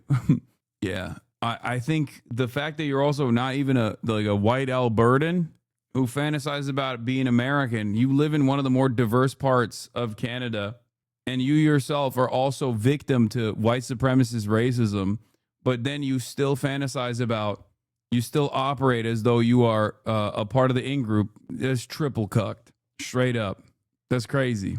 He said Toronto. Yeah, that's why I said one of the more diverse parts of Canada. You cheesing, fam. He's getting himself site-wide banned because he got too much attention. Let this be a warning for the attention addicts in the chat. I mean, even if you're going to be an attention addict, you don't have to start spamming kill yourself. There's a better way to do it. I mean, I don't give a shit. That's not going to hurt my feelings in any way, shape, or form. However, it will cause you to get a site-wide ban. Also, not a single person in the process will think you're brave or not feeling some type of way on this day. I'm confused about your view on Canada and Canadians, Lamau. What do you mean? In comparison to the average American's existence, I would say that Canadians are marginally better off. At least they have some social safety nets. There's plenty of problems in Canada too, many of them similar to American issues. But what I can never understand is why Canadians don't feel proud that they're not American, but instead LARP as though they're American right-wingers. That shit blows my fucking mind. It blows my mind extra hard if you are also most likely victim to racialized anti-immigrant white nativist sentiment with regular frequency if you're a brown Canadian too. That's triple fucked. That's why my initial suspicion was that he was a white Albertan. I don't care, man. It's fucking Twitch. I mean, it kind of feels like you do care. Not that you can respond any longer because you just got a site-wide ban for spamming kill yourself. Nah, I don't even care, dude. That's why I keep spamming kill yourself, kill yourself. I'm not owned. I'm not owned. I'm not owned. Kill yourself, please. Kill yourself. I'm not mad at all. I'm actually laughing by myself in my basement. It's more embarrassing for the right-wingers here because a lot of our culture is literally not being America. Yeah, I just don't get it. I don't get it at all. Unfortunately, you have a perfect read on Alberta. This man's probably living in my own city, yet he wants to be an American. Chud more than anything else. Cringe as fuck. Yeah, I never understood that. Anyway, let's look at some theories. Number one, Laura Loomer is, this is what Laura Loomer said. They are directing their attention and anger towards a couple that I believe set up a GoFundMe for this guy before he did the shooting. Before committing Islamic jihad in our nation's capital yesterday, shooting two National Guardsmen, Rahmanullah Lakanwal, the Afghan Islamic terrorist, who committed this act of Islamic terror, was staying at a home in a man named Stanley Cretin in Bellingham, Washington. The terrorist was staying there with his wife and 5 sons. I screen recorded this GoFundMe, which has now been deleted. The GoFundMe was last updated on January 30th, 2023. Oh my God. From fucking January 30th, 2023. The description of the GoFundMe says, this is Dan and Val, and we were fundraising for an Afghan refugee family who stayed at our home 2 months before finding permanent rental housing in Bellingham. Rahmanullah and Camilla have 5 wonderful boys, ages 11 to 2. Before being evacuated to the U.S. on September 2021, Rahmanullah served for 11 years as a member of the Afghan Special Forces alongside U.S. service members fighting the Taliban. The GoFundMe was from 2021, and the last update for the GoFundMe was in 2023. And Laura Loomer is going after the people that thought that they were being helpful to a dude and his whole fucking family That's crazy. This is an opportunity for you to help a truly wonderful family. They left Afghanistan with nothing, and they need household and kitchen items of all kinds. Looks like the authorities need to go pay Stan and Val a visit to find out why they provided this jihadi and his family aid and comfort. Oh my God, she is so fucking disgusting. There should be consequences for people in our country who provide safe haven to Islamic jihadists under suicidal empathy. The public, if you want to get angry at someone, you should get angry at the fucking CIA, dumbass. The fuck do you mean? God, what a fucking gross psychopath. I can't even look at this shit, dude. Lunatic.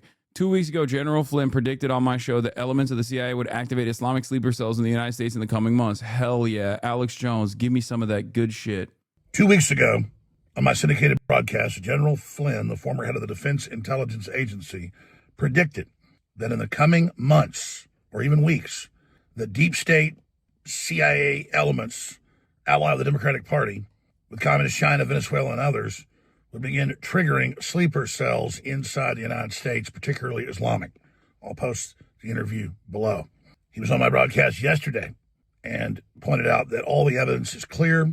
We've also had whistleblowers that have talked to Jesse Waters and others at Fox from inside the CIA, that this whole program with the seditious six and the script they admit they were given, Brennan's the handler, former head of the CIA, from my analysis, this whole operation they've been running of saying, implying Trump's putting out illegal orders, is ahead of major events to destabilize the United States with different paramilitary forces. And then when Trump tries to call it the military, the corporate media would already pre-planted the idea that his orders are illegal. This is sedition.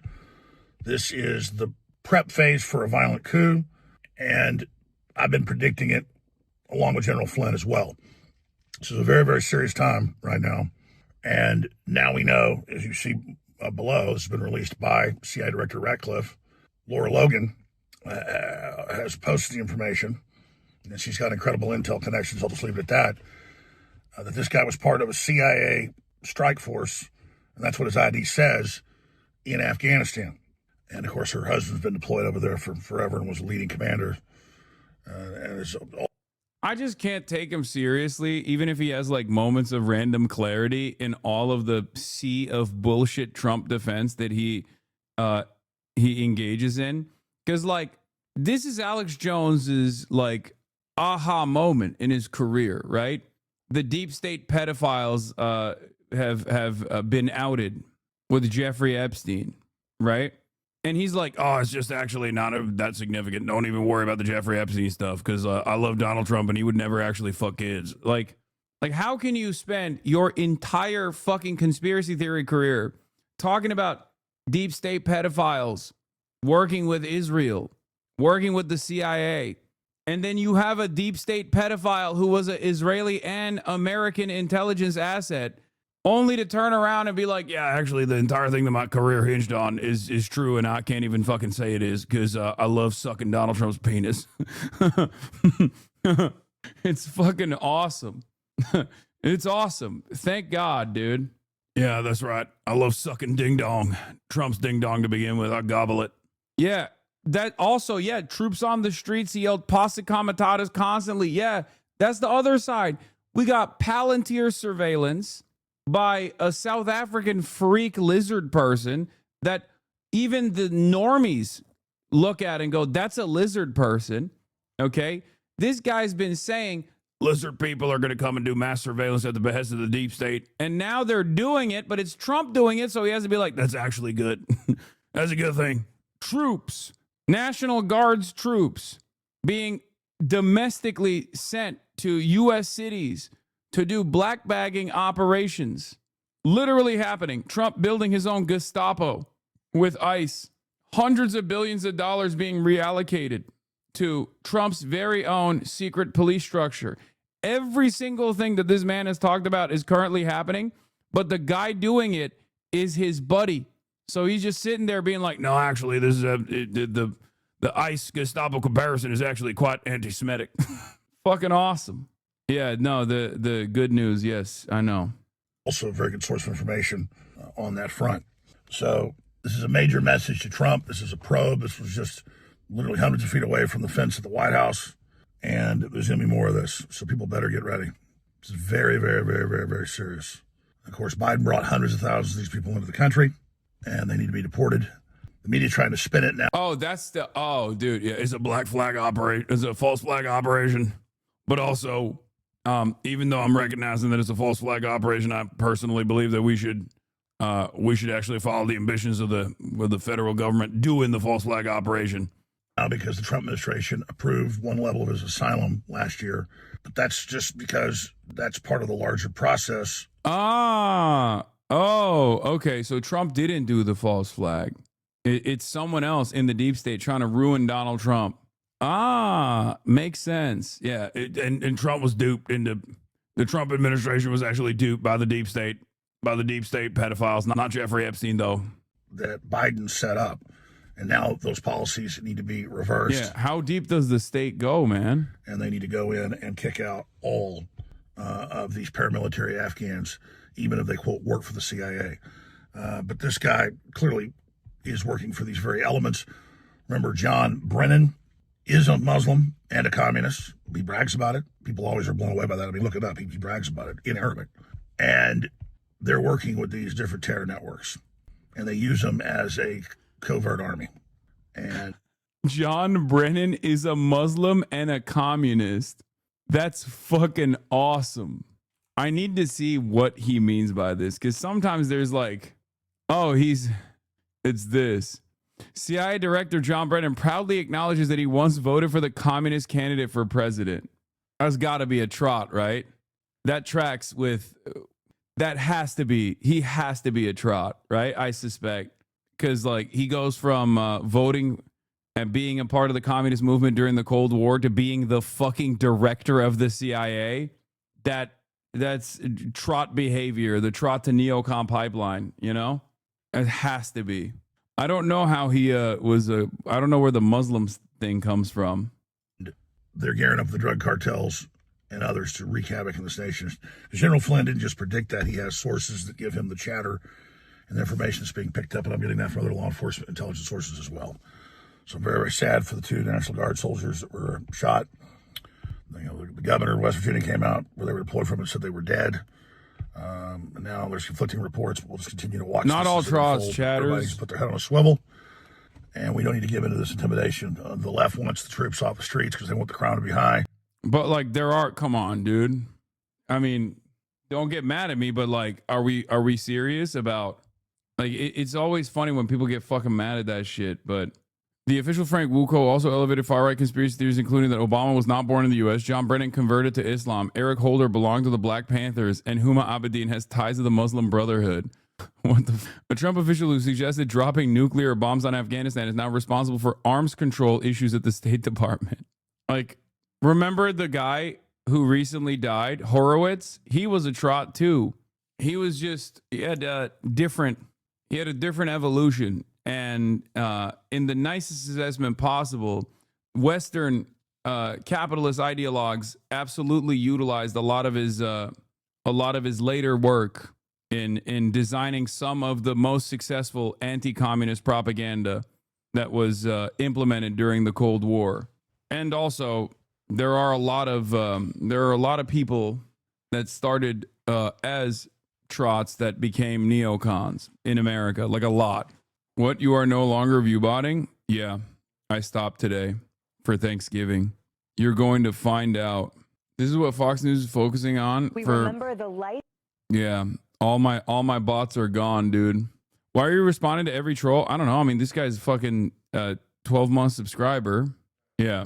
I wonder what's more likely, that I have an older audience that's not tuning in on fucking Thanksgiving, or that I just mysteriously chose not to implement the bots that I have on Thanksgiving, and also on the weekends in general as well. It's probably the view bots. Even though my biggest haters who have looked through my analytics have time and time again repeated that I'm one of the few top content creators that has never botted, when they personally have every ambition and every interest to say that I'm a botter. Also, prime eating time right now across the country, except for California. I agree. I'm hungry too. Or it was a joke from a community member. Not everyone is always serious. I agree. It's probably the joke. Why does it feel like a dig at those who are here? I mean, I'm here. So what the fuck is your problem? It's a dig at myself too, you know? Anyway, Fox News on Thanksgiving is talking about Charlie Kirk and his message of gratitude. You know, so if you're having a hard time having a robust Thanksgiving meal this Thanksgiving, at least you can eat some gratitude brought to you by Charlie Kirk, who carries the flame. Also, there is some good news. It's Thanksgiving miracle. Today, after 9.5 agonizing months, Mohammed Zahar Ibrahim was released from Israel's Ofer prison and into his father's arms. The Israeli military had no right to take him in the first place, and the family credits the relentless grassroots campaign that kept up the diplomatic pressure to free him. He's in rough shape, but okay, and on his way to the hospital for treatment. Once he's discharged, his mom, dad, and brother and sisters will have his favorite meal and a very belated 16th birthday celebration waiting for him at home. I'll share more details soon. Now that Mohammed is free, the family is asking all the supporters to keep fighting for the hundreds of Palestinian children still unjustly trapped in Israeli military prisons. The family requests privacy for now. Happy Thanksgiving, everyone. Lots to be thankful for. So, can you Kirkify yourself? No. For the record, this was literally an American Palestinian child. Mohammed did not know that his first cousin Saifullah Musallet had been beaten to death by settlers in July. It was one of the big questions hanging over his release. They just told him now. Bittersweet day to say the least. Fucking insane. My brother was there to greet him and he found out about his cousin Saif being murdered by settlers and couldn't stop crying. Will the real Donald Trump at the White House celebrate the release of this American who has been unjustly held and abused by Israel as they have celebrated the release of other Americans? Probably not. Yeah, it's fucking disgusting. Yeah, I'm not going to hold my breath on Kamala Harris coming out and saying something about it either. One of the reasons we have why Trump supporters are at a breaking point. We'll watch that in a little bit. Before that, I want to move on and switch gears. There's a new movie that makes fun of woke lefty libtards, everybody. Let's take a look. In so-called Australia, a culture war tore the nation apart. Yeah, a lot of people were saying that, you know, right-wingers can't make good content, and we're switching gears to watch some right-wingers making good content. And somehow, the lefties won. And I should know, I'm the Prime Minister, Albo. I love that Albo is also the woke lefty here. 2015 era anti-SJW slop. Well, just get ready for more of this stuff, you know, from Paramount. Awesome. This is my land. Good morning, fellow white straight males. Hey, big boy. Just as the elders foretold, this is Namageddon. I'm gay and retarded, Your Honor. I'll allow it. That's toxic positivity. I'm sorry. In case you haven't noticed, Pete, I'm black. Daddy, I don't believe him. You have to believe him, honey. He's 1/16th Aboriginal. Wait, what if someone sees us? Let the cookers watch. I don't understand. This is just what Australia is like right now under the leadership, the woke SJW leadership of Albo. Wow, the rainbow serpent. Sounds like a really cool gay snake. It's not a gay snake! Streaming and in select cinemas January 26. Superprogressivemovie.com. Yeah. A super progressive movie made by One Nation Australia has already been banned in a number of Australian theaters for fear of being offensive. Or maybe they just never picked it up because it's dog shit. What the fuck? The launch theater already canceled under pressure as it's too offensive. Canceled. I love that these guys make absolute dog shit. And then the offensiveness is the reason why no one wants to watch it. That's what it is. I'm so offended. A movie so offensive, no one watched it. As an Australian, this is the first time I'm hearing about this. Yeah, because woke, the woke Albo protectorate has made it so that the morality police makes it illegal. The woke morality police under the communist Sharia rule of Albo has made it impossible for you to consume this incredible content. We just do woke right here. Can we get Boy to review it? No, they'll throw him in prison.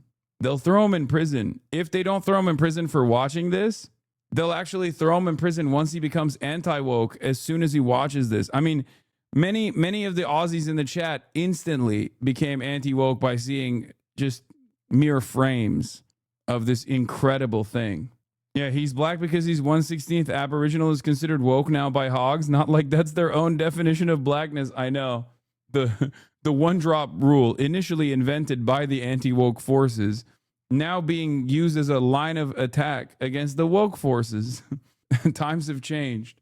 Right-wing cartoon about Thanksgiving. Oh, of course, we have our own version of this, obviously. Tuttle Twins. Bitcoin. Hashtag Bitcoin, the award-winning show that teaches kids about ideas of freedom and economics. Hashtag Bitcoin. Watch for free. Angel Studios original. Did you ever learn how socialism stole the first Thanksgiving? Wait, what? The Pilgrims first tried a socialist system where there's shared fields, shared food, equal rations. But Bradford wrote in his journal that young men complained that they should work for other men's wives and children without any recompense. Communal property, he said, bred much confusion and discontent and retarded much employment. The results, they planted only 26 acres of crops and people starved. So Bradford switched to a capitalist system, private family plots. This allowed every family to keep the fruits of their... Okay, this is not the R slur. It's just the old way of saying it slowed it down, okay? Retarded in this context is... you guys are so stupid. Any excuse to say the R word, though, lol. I hope you're not mentioning me here because I think they're not doing that. They're not using the term here, I don't think, because they wanted to say the R word. It's just like this is the one appropriate usage. So Bradford switched to a capitalist system, private family plots. You read it just to say the R word? Yes, exactly. I did that. The result, next year, they planted 184 acres, 7 times more food. This chat proves why woke sucks. I know. During our first winter, Yeah, I should have said they made the employment neurodivergent. Like, what do you want me to do? Fucking read it as bred much confusion and discontent and R-worded much employment? Is that what you want me to say? What the fuck? Oh, that's funny. That is actually low-key funnier. They R-worded much employment. This is the example of shit we're leaving behind in woke too. No, we should keep this part. It's funny. Hassan, woke OSHA violation. Flame retardant clothing required. Yeah, this is flame R-worded. Flame R-worded clothing required. more than half of us died due to cold, disease, and starvation. Ah, man. But then the Native Americans taught you the value of gratitude and giving, and no one went hungry again. Thanksgiving! What? No. What are they teaching you in school? The Native Americans did help a great deal, but we still struggled and starved for 2 more years. For 3 years, we'd run our colony on a system where everyone worked the land and were forced to share the fruits of their labor equally. Duh, that sounds like our kids' club. Oh my God, I hate that. Remember a couple years ago, I would joke about how like there will be an initiative where right-wingers will say sharing is caring is communism. Sharing is not caring. That's amazing, dude. Forced to share. And the socialism idea Grandma was talking about. Unfortunately, this system produced terrible results. Many people chose to do the bare minimum to get by. Because they were lazy? No. Which is why we enslaved humans and forced them to work. You know? That produced wonderful productivity. Socialism as a term in 1620? Yeah. No, you don't understand. Socialism was invented by that point. Suicidal empathy, suicidal sharing.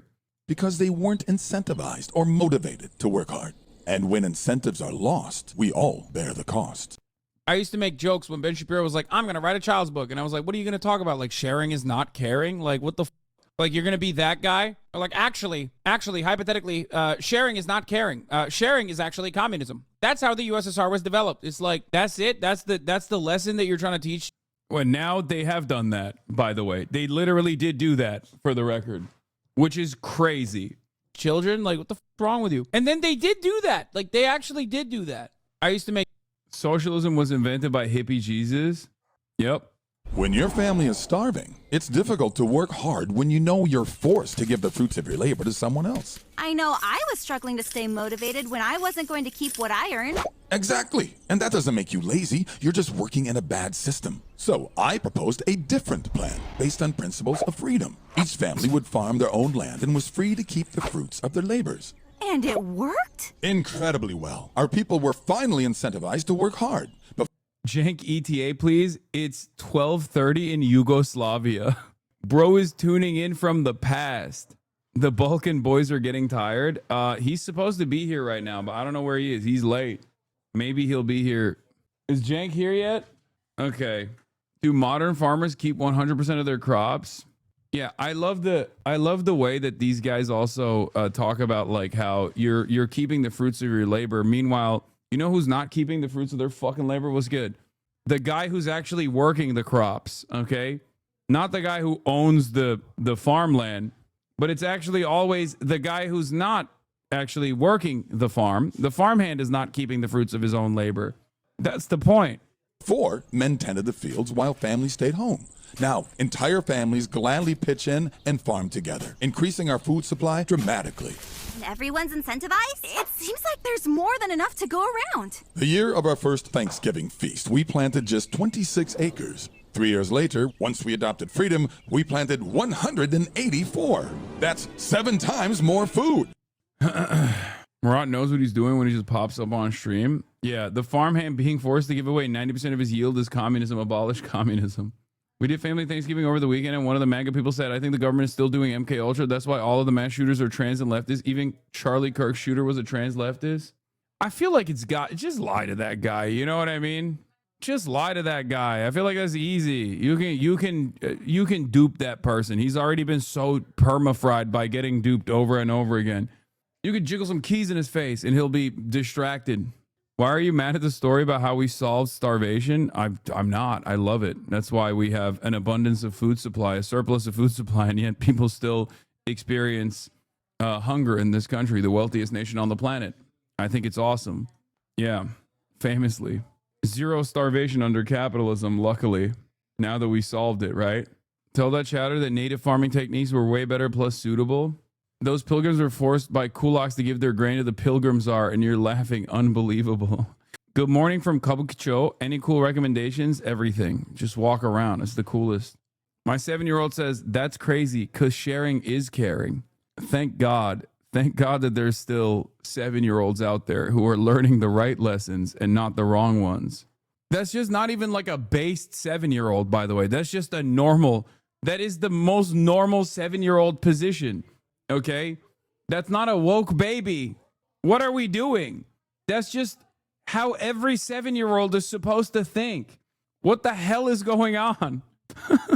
As discourse worsens, as things get worse and worse, we're just celebrating normal kids being like, yeah, no, I think it's fine to make sure that no one has a care in the world. Everyone. Oh no. My 7-year-old said, Ruth Conda forever, guys. Is my baby based? Oh no, your baby is a lib. Child fell down the extreme left pipeline with sharing is caring. All right, let's watch more Perfect Union. Why Trump supporters are at a breaking point. Why I like President Trump is because he uproots everything and changes the dynamics. But when it comes to healthcare, it seems to be a very complicated system. A good portion of Hispanics, we all voted for Trump, so it's kind of. What is this? Sometimes I feel like such a hater when I'm around normie moms because they'll say normal things like, does your son like Miss Rachel? And I'm like, he's never watched her because I can't stand her or her performative politics. Or they'll be like, wow, the public schools here are so good. And I'm like, I don't trust the government. And at this point, I don't know how to pretend to be normal, so I'm just honest. And I feel like I come across as negative, but I just can't smile and nod. It's not in my nature. I'm opinionated and loud. Wait, what? Please tell me this is a fucking parody post. Please tell me this is a parody post. There is no fucking shot. Oh my God, dude. Dude, that is fucking writer, health nut, Catholic, wife and mom. That's a RFK Jr. voter. That's a Maha voter for sure. Maha, baby. I'm nice about it and not judgmental because I don't care what other people do. I just can't pretend that I do things that I would never do, if that makes sense. When is Sweaty Shaker coming on? I will donate to see Harry Sweaty Shaker Gurgi.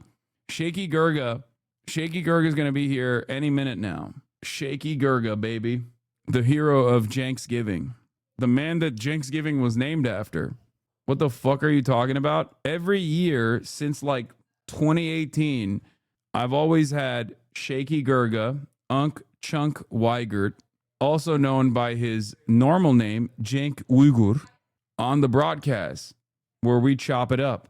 And over the years, the dynamic has shifted as his politics have changed on some issues. And it has unfortunately resembled more of the common Thanksgiving back and forth that many of you have with your relatives, with your uncles, as a matter of fact.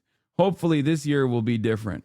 But I don't know, because he literally said I was a communist when talking about me on his Twitter. So I don't know where he stands on a lot of issues.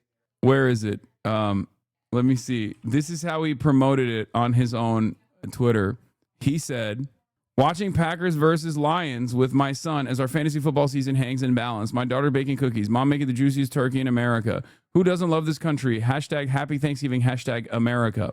Going to my communist nephew's house later for Thanksgiving. Now also part of America. Almost even Americana now. God bless freedom of speech. Love living in a free country where we're allowed to think and argue whatever we want. He is literally becoming the crazy unk. This is the most crazy uncle post of all time. My communist nephew's house. I don't think he enjoyed your China trip as much as you did. No. Went to China and then straight off the bat live streaming shouting at an Uyghur. Yeah. We'll see. I have no idea. I think he's joking, but I don't know. Every year, the Thanksgiving conversations evolve and resemble the normal American Thanksgiving conversations. Thanksgiving. I'm going to hashtag Thanksgiving. Being a member of a communist party is federally illegal. Boy, do I love freedom of speech. This is my favorite image still. Definitely crime and LA homelessness will come up. 2022 Thanksgiving was prophetic, and you watch after October 7th. The one with the honkers is better. Yeah, I didn't post that one. I thought it was maybe too much. Does Cenk like Zoran? I mean, I assume, yeah. Can you do a dispatch sex scenes tier list with Cenk later? No. Oh, he's running late. Oh, shit. He's not going to be here for at least another 30 minutes. Kind of like a betrayal in a way. Nearly 5 million people who live in Florida get their health care through the marketplace or Obamacare plans for coverage, more than any other state. But the cost of these plans are set to skyrocket in 2026 as federal subsidies that made them more affordable will expire. Are you guys on the Affordable Care Act marketplace health care? Have you checked whether your premiums are going up next year? It's open enrollment period? I think they are. I think they're going to triple or quadruple, something like that. 29, el seguro se me puede incrementar a $380, $400. It's going to be $684, and that's going to be a $7,500 deductible. If it goes up that much, we're going to have to cancel. Can't afford it. No way. Entonces uno dice, ¿cómo pagas tú un seguro tan alto, verdad? Con los sueldos tan bajos que uno tiene aquí. ¿Cómo haces? The premium is going to be $1,261 every month. At the end of the day, people are going to die.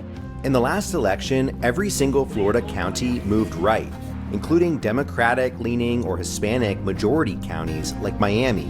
I voted for DeSantis. I love you, Papi Trump.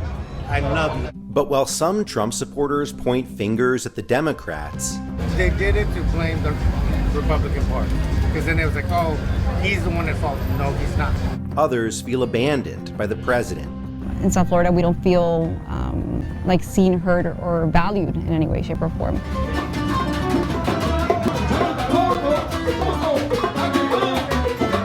Catalina, who goes by Kat, is a freelance community mental health consultant. She gets her health insurance through the Affordable Care Act. Health insurance, it's something that you don't think about when you're younger because you're just healthy, right? You can just kind of like bounce back. Kat didn't give much thought to health insurance until a sudden medical emergency changed everything. First, I had really bad lower back pain. They told me that I had issues with my kidneys. It was a total of 3 weeks of being hospitalized. I guess while I was in the hospital, my hands started swelling. After her kidney issues began in 2022, Kat's health made full-time work nearly impossible. I did end up having to get on the marketplace in 2023 because the kidney issues and also with my ADHD. I take the highest level of Vyvanse, 70 milligrams. I need to take it so I can get out of bed, basically. They're just complaining now because they are getting touched by abhorrent government acts. They will vote Trump regardless. Probably not. Probably not. I mean, we'll see. 70 milligrams sounds like it would fry my brain. 70 milligrams of Vyvanse? That seems crazy. You need these medications to function. If you can't afford health insurance next year, what happens to your medication? Trump is never going to be on another ballot. You can't vote for him again, law. Chatter. That's nice of you to think. We shall see about that. Well, particularly the Vyvanse is very expensive. Without health insurance, it's $300 to $400. The ACA subsidies were part of a COVID-era stimulus package that was aimed at easing financial burdens caused by the pandemic. They've saved enrollees an average of about $1,200 a year on their health insurance premiums, but they're set to expire at the end of 2025. Democrats in Congress tried to make the subsidies permanent, triggering what became the longest government shutdown in U.S. history. In the end, 7 Democrats and 1 independent senator broke ranks and voted with Republicans to advance the funding deal, which included a promise of a mid-December vote on extending the subsidies. However, no agreement. And to the people who are saying, oh, well, you know, I don't think he'll survive that long. I don't think he'll last that long. Evil never dies. Look at fucking Dick Cheney and how long that took, you know? Agreement has yet been reached in the House under Speaker Mike Johnson. Without the subsidies, millions of people like Kat will face a new monthly expense on top of an already rising cost of living. When I go to the grocery store for myself, it's not unusual for me to pay $200. I'm definitely loving the buy one, get one free. It wasn't like that a few years ago. It's, you know, you really feel it in the pocket now. Hi. We followed Kat to a meeting with insurance broker Steer Pierre Paul to see what her premiums will look like next year. Right now, she's paying $175 per month. So as you can see right now, the premium has gone up. So if I want to go and give you a Cigna plan, it's going to be $684. That is without the subsidies. They even have a premium up to $1,000. I have zero sympathy for Trump supporters who are suffering now. Zero. Well, I understand where that sentiment is coming from, but it's not helpful. Ultimately, you gotta bring those people back and move them beyond like unlimited loyalty and unconditional support of the Democratic Party as well. This is an opportunity in this time of crisis. It's an opportunity for people to understand why they're experiencing this kind of pain. That's it. And then the deductible are still high.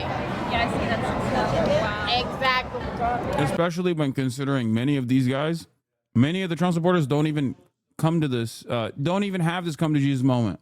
Those numbers are so like, oh.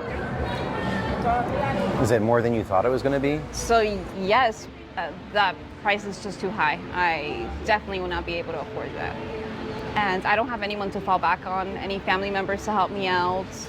And so that makes me wonder, like, what's going to happen to me? You know, if I don't have access to medication, then I can't function at the most basic level. Then am I going to end up being homeless?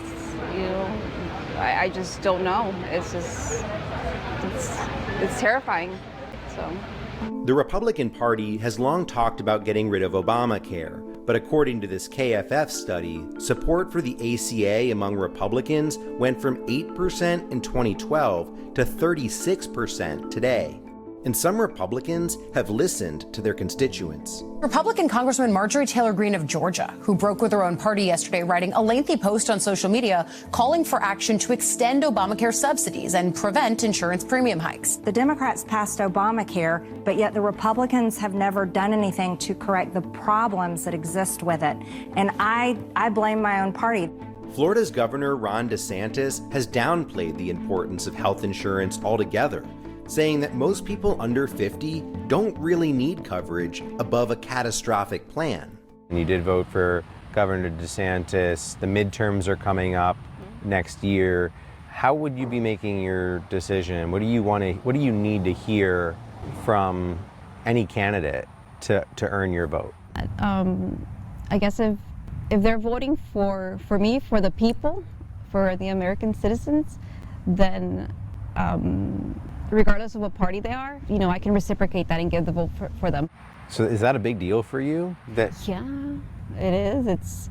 It's kind of like a break. It's unprecedented, but when you kind of don't see that you're being taken care of by your I luckily was able to bring my dad back from MAGA. He's Mexican and voted for Trump, but I was able to get him to regret that once he saw his 401k go down and ICE came to our neighborhood. Oh, God damn. party, you have to make a choice. Trump has taken a hard line, saying he will not approve any deal that extends the subsidies. However the fight shakes out, neither party has presented viable long-term solutions to rising healthcare costs and the shortcomings. I want everybody, this is why I always say, I want everybody to have healthcare. Trump supporters, even fucking Nazis, you know? Like, that's a given. That's a starting position for me. I don't give a shit what people say. I don't give a shit how much people hate me or my friends or people that I care about. I want every single person to have healthcare regardless. I want every single person, including Trump supporters, including Nazis, to be able to get a free college education. The reality of the matter is, and housing as well, the reality of the matter is once you solve some of these material inequalities, it makes it much more difficult for people to feel a sense of loyalty to a movement that seeks to take advantage of their vulnerability, of their weaknesses, of their angered state. This is how it is. Of the Affordable Care Act. So what's next? Is this a good system to defend? To defend today, political yes. capital. All right, okay. but obviously, right. It is a system designed to make huge profits for the insurance companies and the drug companies. Right. Period. We have got to move to a Medicare for all single-payer program. Absolutely. When you think about Obamacare, when you think about the Affordable Care Act, do you think it's a good system, or do you think there's something better? You know, I don't know the big details of it, but it just seems like it's a system that needs to be revised. How? I'm not sure. You know, do you support the policy of Medicare for all, for example, universal health care? I mean, after what I went through, yes, I think so. That may We take those. We take those. I mean, it is what it is, but you got to take those. look socialist, but it's just access to basic health care for all American citizens. I think it's essential, it's needed, and it's a human condition, so it's a human issue. Another banger from More Perfect Union, one of the biggest, one of the fastest growing channels on YouTube for news and politics, it seems. Look at this, dude. 7 days ago, we went to Arkansas. The farm crisis will shock you. 2.8 million views. Tech billionaire shocking plans for West Virginia. 818,000 views. Could Texas run out of water? Wall Street is betting big on it. 1.2 million views. I work for Hyundai. What I saw will shock you. 700,000. Oracle, the company that knows everything you do. 400,000. But the biggest banger is this one from 2 months ago. I took Bernie into deep Trump County. Can he help win them over? 9.2 million views, dude. It's crazy. Doing the fucking Lord's work, dude. That's just YouTube. They post these on Instagram. Yeah, no, I know. Yeah, here it is. More Perfect Union is the 5th fastest growing. God damn it. I don't want to fucking have Grok explain this fucking post. I'm not. Oh my God, this shit makes me so mad. Oh yeah. Every time I click on a fucking Twitter link, do you want Grok to explain this tweet? Like, no, I don't. I don't need AI to explain a tweet with like 8 words in it. I'm not that stupid. I'm a stupid guy, but not that stupid. To which I said, this list demonstrates how dominant right-wing politics on YouTube actually is. There are a handful of independent liberal / left content creators on here. We have much work to do. Okay. And if you look at the list, it's like the top growing in the last 30 days, news and politics channels is Turning Point USA, Sean Ryan Show, Tucker Carlson, Candace Owens, and then More Perfect Union. Then we got Johnny Harris, who is a lib. Then we got Hank Green, who is a lib. Then Tucker Carlson Network, Fox News, and then MS Now, which is not independent, right? And neither is Fox News. The Daily Show, Powerful Joe Rogan Experience, Piers Morgan Uncensored, Legal AF, not sure what that one is. Asmongold TV, also on the fucking list. Jack Cocherella, who is a leftist content creator, so that's cool. And Midas Touch. And Anton Daniels. Oh, Legal AF is Midas Touch? Okay. The scores just show how well their channel is doing overall. Damn, dude, you need to work more? I mean, I don't know what else I can do. What the fuck do you mean? You need to work more? I mean, what's mine looking like? Probably not that great, but pretty solid, all things considered. HasanAbi's YouTube statistics. B+ grade and 20K subscribers in the last 30 days. Your editors need to learn from those titles. The HasanAbi Clips Complex would need to have all their channels added together, though. That's true. Clearly, the lack of hours you work. Yeah, I need to do more. I need to basically fucking. I don't even know how. I don't even know if there's more hours in the day. Ironically enough, I would have to do less hours streaming if I wanted to do better on YouTube and make YouTube exclusive content. 81K to 1.3 million. What do you mean? Oh, yearly estimated earnings. Yeah, it's a big swing. We're a more widespread attack than a single point of attack. The list ranking won't reflect reality in that sense. I think my channel does pretty well. HasanAbi Productions. Okay, dude. I think my channel does pretty well, all things considered. What is this? The views rank, video statistics. You must be logged on to view this page. Talk to some construction workers that do a lot of overtime. They'll tell you they work 24/7. Yeah, monthly views gained is looking pretty good. I mean, 46 million views in October. That's pretty solid, especially considering June 2024, we're like at around 8 million. And then I think we just started blasting shorts at this point, right? Probably. That was a huge one. But yeah. Oh, you can't see because my camera's stopping it here. Where's Shaky Twofer? He's on his way. Did you see Gasparino maxing out on the dumb takes? I normally love Trigger Pop, but I had to turn off the episode with Sonpiker, not because I disagree with his leftism. This guy is adult. He almost admits as much as his half-truth about capitalism or his rationalizations about Luigi Mangione. That was at the end, so you didn't turn it off. You watched all of it.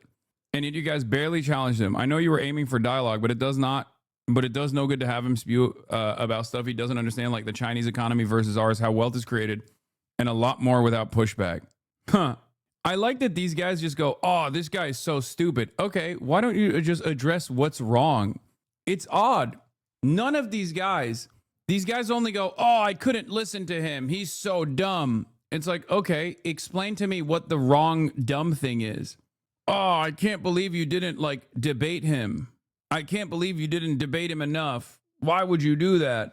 Okay, well, you have the opportunity. You have the stage, Charles Gasparino, Fox Business senior correspondent, New York Post columnist. A lot of those creators, other creators talk at people, whereas you talk with your community, you need more YouTube-only content.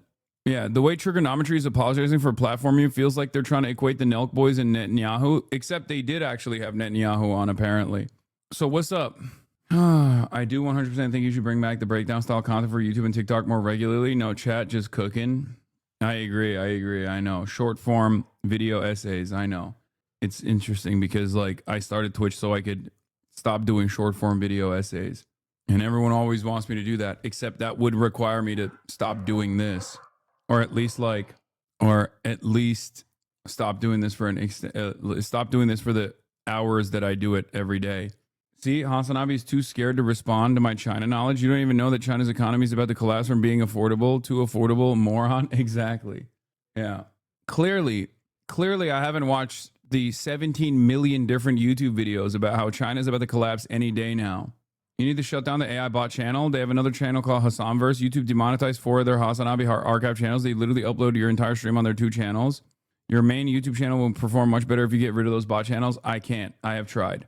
It's either all or none. Okay? That's just how it works, unfortunately. Either I get rid of the entire HasanAbi Clips industrial complex, which once again, I don't want to because a lot of fucking people eat good off of that. I've literally paid for people's college education with that, or in order to tackle the bot channels, or I don't tackle the bot channels, but other channels also continue to exist. YouTube doesn't even want the other channels to exist either. They literally want me to take them out. They call them, they've like consistently changed their policy. Like they say it's what do you call it? They say it's a copycat or something. Like they say it's like a basically like a reused content or duplicate content, impersonation. Yeah, duplicative content. To your earlier point, Financial Times is an honest outlet on China. Yeah. Opinion. There's nothing that China wants to import, nothing it does not believe it can make better and cheaper, nothing for which it wants to rely on foreigners a single day longer than it has to. It's true, which isn't a bad idea. You're beautiful and maybe the best at articulating really complex thoughts. Okay, well, not the best. From Robin Harding. On a recent trip to mainland China, I found myself posing the same questions again and again to the economists, technologists, and business leaders who I met with. Trade is an exchange. You provide something of value to me, and in return, I must offer something of value to you. So what is the product in the future that China would like to buy from the rest of the world? The answers were revealing. A few said soybeans and iron ore before realizing this was not much help to a European. Some observed that Louis Vuitton handbags are popular and then went on to talk about the export prospects for fast-rising Chinese luxury brands. Higher education was another common answer, qualified sometimes with the observation that Peking University and Tsinghua are harder to get into and more academically rigorous than anything on offer in the West. Several of the economists who had perhaps pondered the issue already jumped ahead to a different point altogether. This, they said, is why you should let Chinese companies set up factories in Europe. It's a train of thought that gives away the real answer to the question, which is nothing. There is nothing that China wants to import, nothing it does not believe it can make better and cheaper, nothing for which it wants to rely on foreigners a single day longer than it has to. For now, to be sure, China is still a customer. I only watched Hassan through clip channels for years. It's only after I met Hassan in China that I started watching on Twitch. That's crazy. Nothing for which it wants to rely on foreigners a single day longer than it has to. For now, to be sure, China is still a customer for semiconductors, software, commercial aircraft, and the most sophisticated kinds of production machinery. Commercial aircraft is also an area that they're trying to build out at this moment. Tsinghua. Okay. TS is CH. And the most sophisticated kinds of production machinery, but is a customer like a resident doctor is a student. China is developing all of these goods. Soon it will make them and export them itself. Well, how can you blame us? The conversation usually continued after agreeing on China's desire for self-sufficiency. When you see how the U.S. uses export controls as a weapon to contain us and keep us down, you need to understand the deep sense of insecurity that China feels. That is reasonable enough, and blame does not come into it. But it leads to the following point, which I put to my interlocutors and put to you now. If China does not want to buy anything from us in trade, then how can we trade with China? This is not a threat, but a simple statement of fact.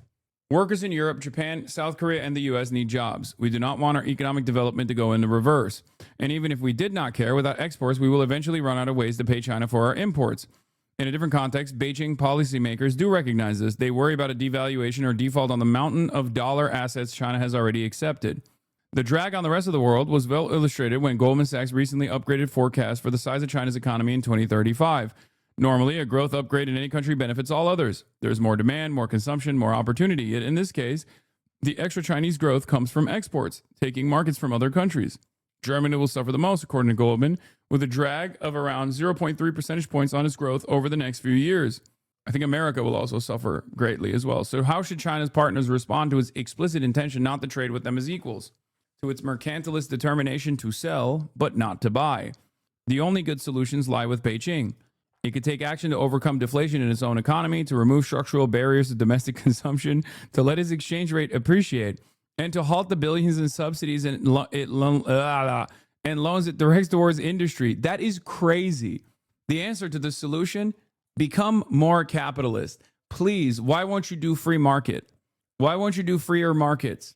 Because remember, everything that they're talking about here, everything that is being mentioned in this article, America does as well, okay? We have subsidies. It's just how we deploy those subsidies and how much control we have over the deployment of those subsidies and what we demand in return for said subsidies is not the same as China. That's the problem. I think the rest of the Western liberal capitalist world is coming to terms with the fact that they cannot outmeet in a meet-off a centrally planned economy.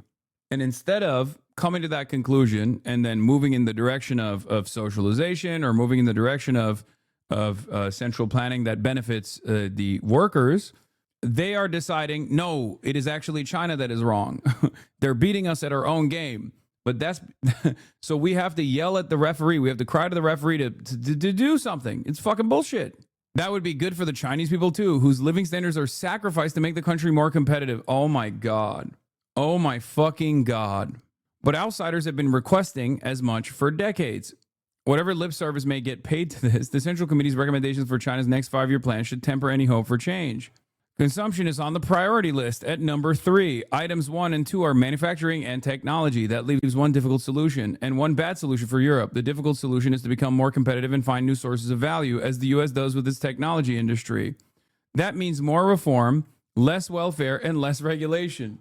China is making us lean more into austerity. Meanwhile, China should do more austerity. Okay, so they're not doing that. So what is it then? I don't understand. It seems like there is another alternative out there. China should do more austerity. Otherwise, the only way to compete against China is if we have more austerity. This is such horseshit, honestly. China wants to buy plenty of stuff from the West, but the stuff China wants to buy, they get banned from. China is forced into pursuing self-sufficiency. And then they have the nerve to write this bullshit that sounds like manufacturing consent for a third opium war. No, that guy factored that in, to be fair. He literally does say that the things that China wants to buy from the West actually stops China from buying, which is why China becomes self-sufficient. He did bring that up in the beginning of the article. Okay, I got a third option. Yeah, invade Venezuela. That's what we should be doing. Third option, invade Venezuela. When all else fails, just invade Venezuela. Not because welfare and regulation are bad per se, but because they are unaffordable given the competition. Okay. How the fuck does it work in China then? China is stealing our lunch money, okay? But also the only way to defeat China is by doing the opposite, like continuing in the reverse trajectory of China. Even that, however, will not be enough in a world where China offers everything cheaply for export and has no appetite for imports itself. There will simply be no alternative but to rely on domestic demand, which leads to the bad solution, protectionism. It is now increasingly hard to see how Europe, in particular, can avoid large-scale protection if it is to retain any industry at all.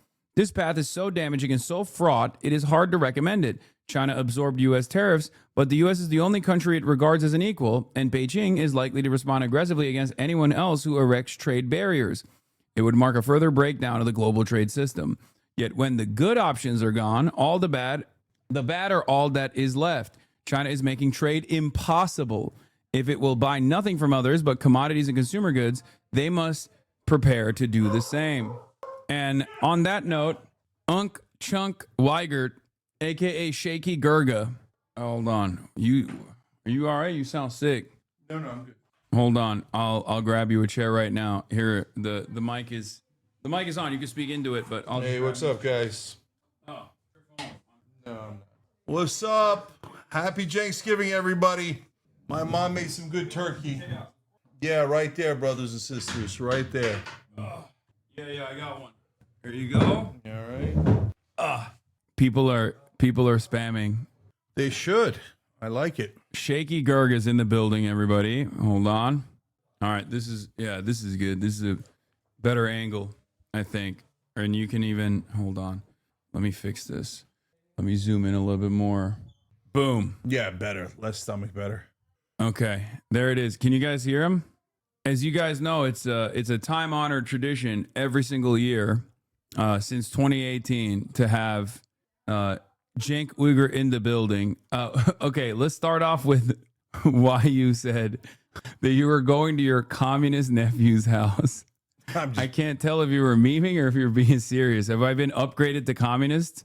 Okay, actually, you tell me. I'm kidding, but so people are constantly calling you all sorts of names. You go to China, you love it over there. So what should we call you? What are you? I mean, I say I'm a socialist. I'm not like a self-described communist or anything, but I also say that I don't have an issue with people calling me a communist. I just think it's funny when people say that. Okay, all right. Then I got it right. Okay, I was playing around. Yeah, you're a socialist. God bless. Yeah. But yeah, no, a lot of people have been saying that I'm a authoritarian communist. That's what they're saying. Well, not everybody. Some people say I'm a revisionist and therefore a social fascist. But those guys are the real commies. You know what I mean? Those are that's the real Max Left. Okay, yeah. Luckily, I don't even know those folks. You probably they're in your replies, I suspect. Actually, they might have given up on you at this point. Oh yeah. They yell at me all the time, though. Not that it matters. All right. I will keep calling you a centrist, lol. Yeah, people say I'm a centrist. Well, the political spectrum has moved. If you are a centrist, so although kind of, I mean, look, you backed Mamdani 200%. Mamdani's now bros with Trump. I mean, if that's not centrism, it's the horseshoe. It's the horseshoe. Yeah, by transited property, I'm homies with Trump. But obviously, we already knew that, and technically you too, because we were far too critical of Kamala Harris. And if you're critical of Kamala Harris, who was the best possible candidate at the time, that means you wanted Donald Trump to win. Yeah, I actually think that we have thoroughly defeated those guys. So there's a lot of folks out there that are still in the, you know, in the circle for who might come out ahead, right, in terms of ideology. But the guys who are not going to win, I don't think, are the ones who are like, oh, Kamala was right all along. Like, that's kind of done, right? So the way that makes a comeback is through the form of Buttigieg or Newsom, right? So those guys aren't done. But like the Kamala stands, the beehive is dead, right? There's not a single K-hive. Yeah. Yeah, K-hive. Right. Yeah, There's no, not a K beehive left in the hive. Yeah, beehive is very much alive. There's a bayhive. Bayhive, yeah, that's the biggest one. But her and Taylor Swift are immortal. But in politics, Kamala's done. All right. So we've had many battles on this broadcast about our disagreements, but I think it's important to start the conversation with our agreements. You've been manning the ship on Piers Morgan every single time you appear, defending Palestinians and Palestinian humanity. Has your attitude shifted on this issue over the last 2 years? Maybe a little bit, actually. That's interesting. So I've always been obviously against all of Israel's war crimes, its occupation, etc. And so October 7th, the day itself was, of course, bad. And then the reaction has been horrific, and it's an obvious genocide. And we said that from day one. We took a lot of shit for saying it's a genocide early. We took a lot of shit for saying they were doing it to steal land. Trope, blah, blah, blah, right? And they stole the land. It was always for ethnic cleansing. So we've been on the right side of that through and through. The only thing that I'd say is that I grew up in East Brunswick, which is a kind of a communist safe haven. It's the original Israel. It's a safe haven for Jews. So it was about 40-50% Jewish, right? So I grew up with a culture that believed that Israel was righteous and holy, right? And so I think that through this 2-year process, I've now come to the point where, like, no, it's no question at all that it shouldn't have been formed. And and so that's a kind of I wasn't there before. Oh no, I know. Yeah, and of course it's a huge injustice, and I've always known it was a huge injustice. In fact, this is the one thing I used to catch shit for, because I was against the occupation back in high school, and we went to Model Congress, and I was the only one who got a bill passed, and it was to defund Israel. That was back in 1988. Okay, so I knew that it was a huge injustice. I knew the occupation was terrible all along, but like now seeing the totality of the circumstances, as much as after the Holocaust, I get the overwhelming need for a safe haven for Jews in the world. It turns out, yeah, East Brunswick, New Jersey. Exactly, East Brunswick was totally fine. And no, it was the original Zionist slogan of taking a people without a land to a land without a people is by definition a horrific injustice, because the land did have a people, and they were the only way that you were going to move them is by killing them, and that's what they did. So 1948 honestly was land theft. 1967 was definitely land theft. And by the way, this is the propaganda that unks like me grew up with. We were taught that 1967 defensive. Defensive war. Yeah, no, not even. We were taught that Israel was attacked. Just flat out lie. The greatest military conquest of all, right? That's the way it's taught. Yeah.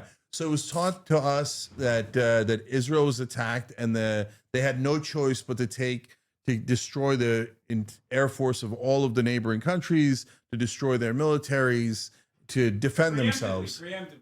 No, but that's what I'm telling you, Has. They didn't even add preemptively. They just lied to us and said that the Arabs went first. Okay, which is just a flat out lie.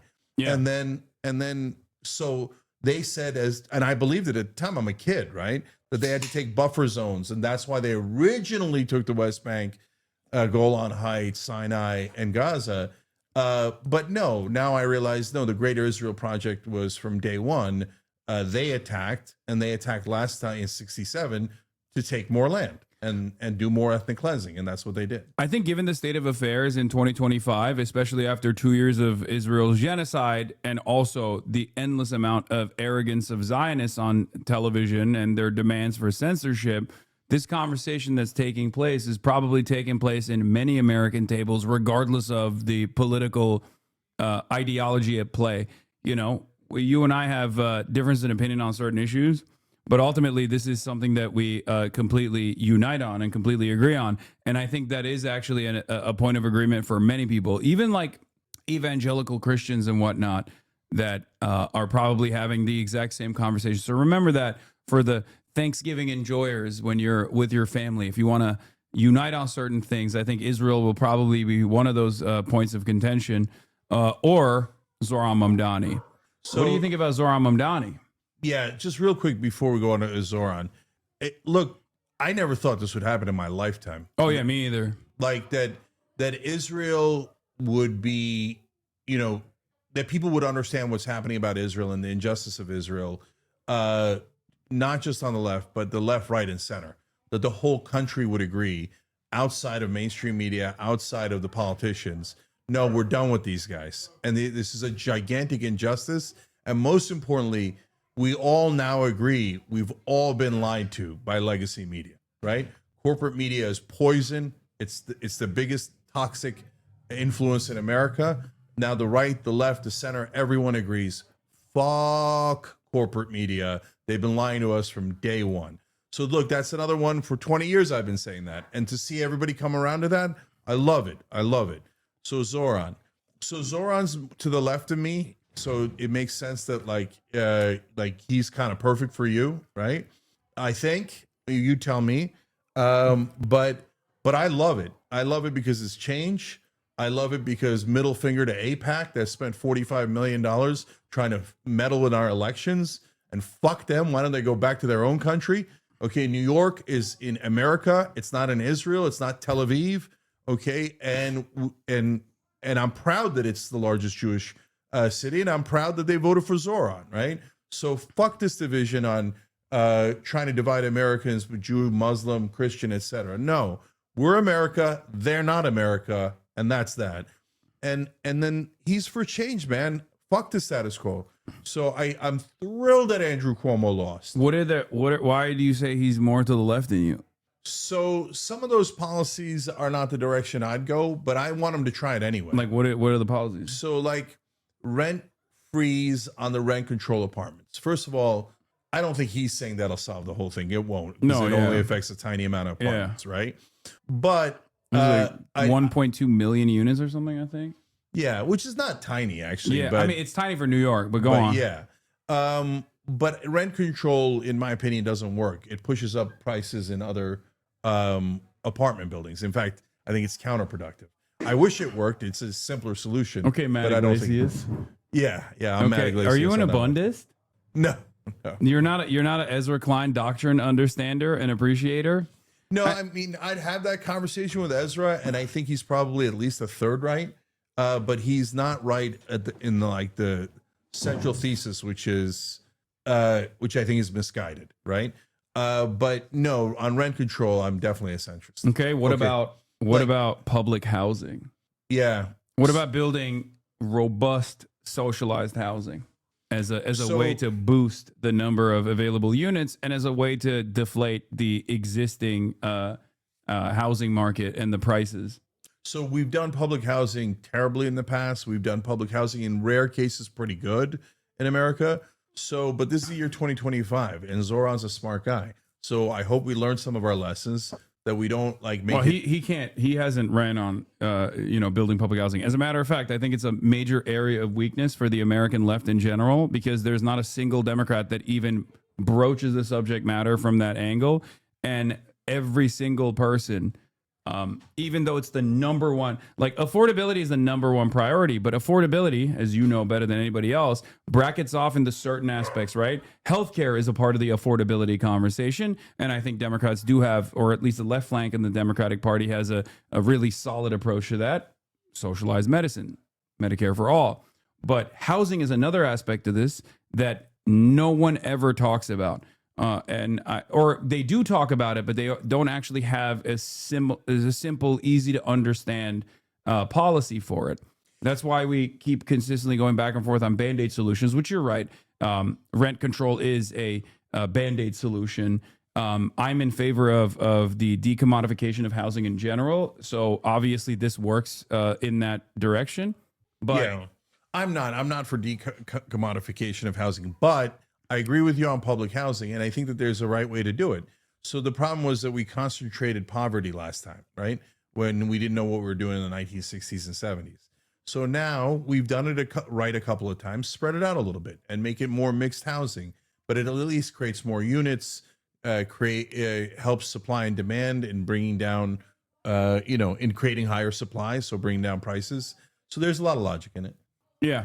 But he's not advocating for socialized housing, but I do think that I do think that this is the next initiative. If the Democrats actually do have this robust left flank movement and, start unseating establishment Democrats and put forward DSA candidates and things of that nature, I hope that there will be a more united message on that, where people will approach the subject of housing in a similar vein.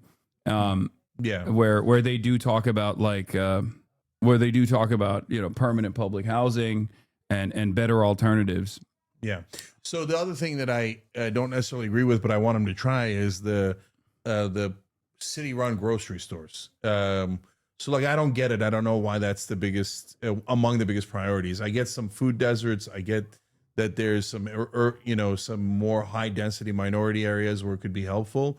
On the other hand, it's like a Muslim unemployment plan in New York. All the bodegas are run by Muslims. So I'm exaggerating, but I don't know that was a big pressing need. But I want them to try it. I want them to try the free busing, and if it works, great. If it doesn't work, so what? So why do capitalists hate government intervention in the markets? Because they want to set the prices under what they consider as market conditions. So basically, I think the way this would work, it's a pilot program with no assurances that it'll be 100% successful. But I think ultimately the goal there is to try and drive down profits with with much better, much more affordable groceries being sold, because there's a bunch of different things that you don't have to pay for, like licensing and things of that nature, when you have the government-run grocery stores. So therefore, the goal is to drive down prices for other grocery chains, specifically like the big retailers, I think, like big grocery chains in general. Yeah, let's try it, see what happens. Yeah. Also, they do have it. I mean, it's the commissary in the military, right? Which the Trump administration is trying to privatize right now, because I think they just want to do a mutiny. They want to foment mutiny in the military.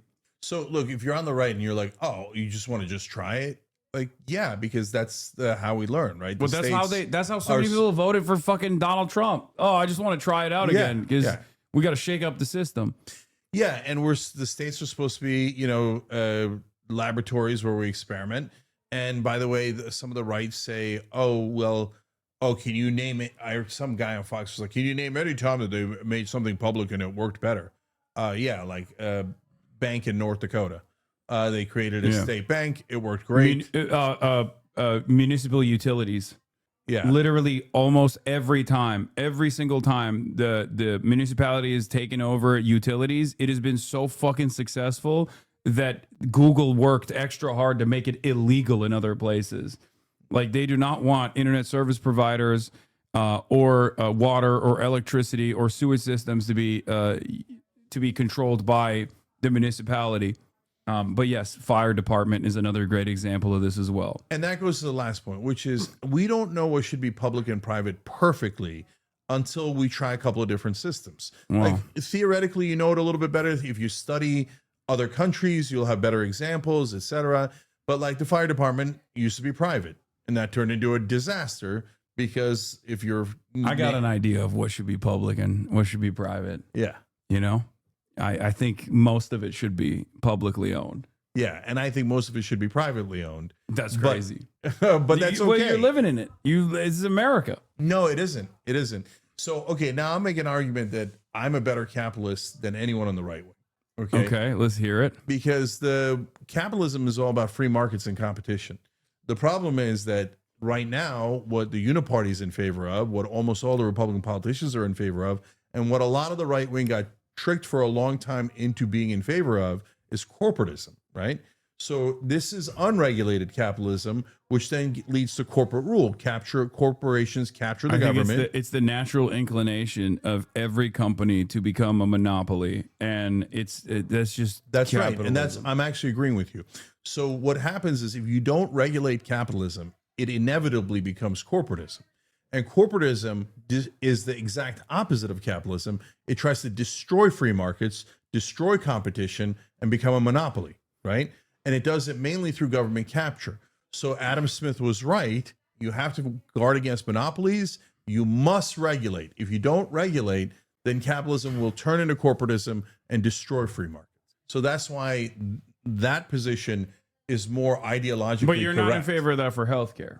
No, that because capitalism means by definition a mixed economy, right? There is no non-mixed economies. The military's public, police are public, fire's public. And so when you go down the list, healthcare is perfect for public. Healthcare insurance is perfect for public rather than private. Why? Number one, like fires, viruses spread. So whether your neighbor is healthy or not is relevant to you. Number two, it's a combined pool, makes it a lot less, more efficient. And then most importantly, if you put a profit motive on denying healthcare, which is your costs, they will deny healthcare to their maximum ability to maximize profit. Mm-hmm. So then you've literally built an industry that is better served by killing more people, right? So, and that's why over 70,000 Americans die every year because they don't have health insurance. That's among the reasons why. And way more die because their insurance didn't cover the thing that they had because we privatized it. It's actually mental to privatize health insurance. It's just as dumb as privatizing cops or even worse, the fire department. I mean, I feel the same way about housing in general. Like, I don't think it means that it has to be like gray, brutalist architecture and city blocks. There are plenty of examples from Singapore to China, all the way to Austria, Vienna, where socialized housing runs supreme. Even in Hong Kong, as a matter of fact. And I was actually surprised to find this out, but I believe it's like 52% of everyone living in Hong Kong actually live in government housing. But that also has a major benefits cliff.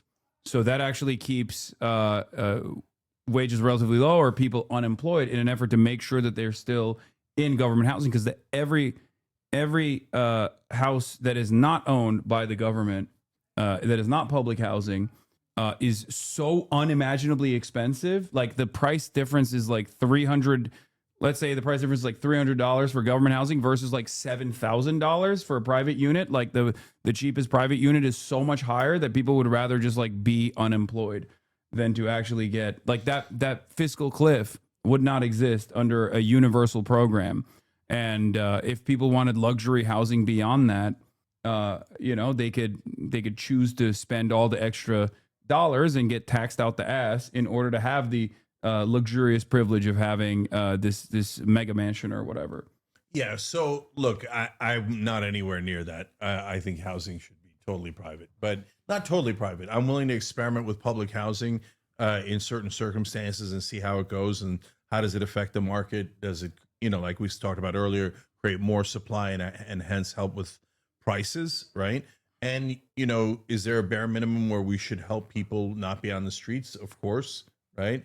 So then, you know, in the lower levels, you're having a conversation is what degree is it public? Because if they're in the, I think we all agree if they're homeless and they want shelter, we should give them shelter, right? So that's in a sense public housing, like the lowest level. But it's not permanent, right? So it's not permanent. But I'm just saying that at the lower levels, by definition, you have to have some sort of public housing. Yeah, you're saying like you have to have some sort of permanent public housing for people who just like literally have no other option.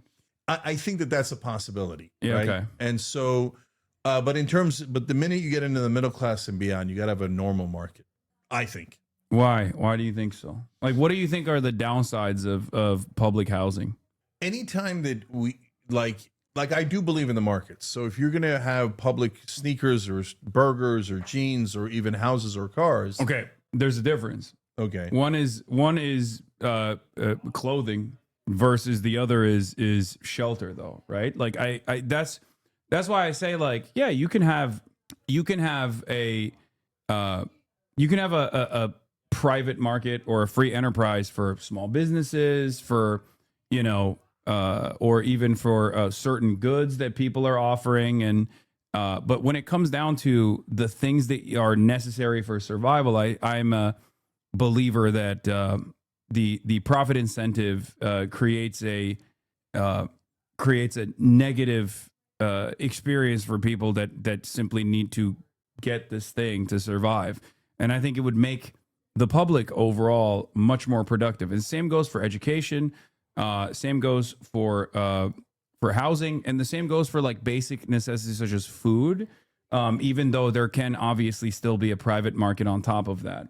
So, but it seems like you're saying all for like the bare necessities, which then makes more sense. Like at the higher levels, you're going to let wealthy folks buy whatever house they want, right? Yeah, I mean, but again, that needs to come with like that needs to come with a cost, so it's not as easily accessible. Why? Like the reason why I went back to Singapore as an example is because like it's tiny, right?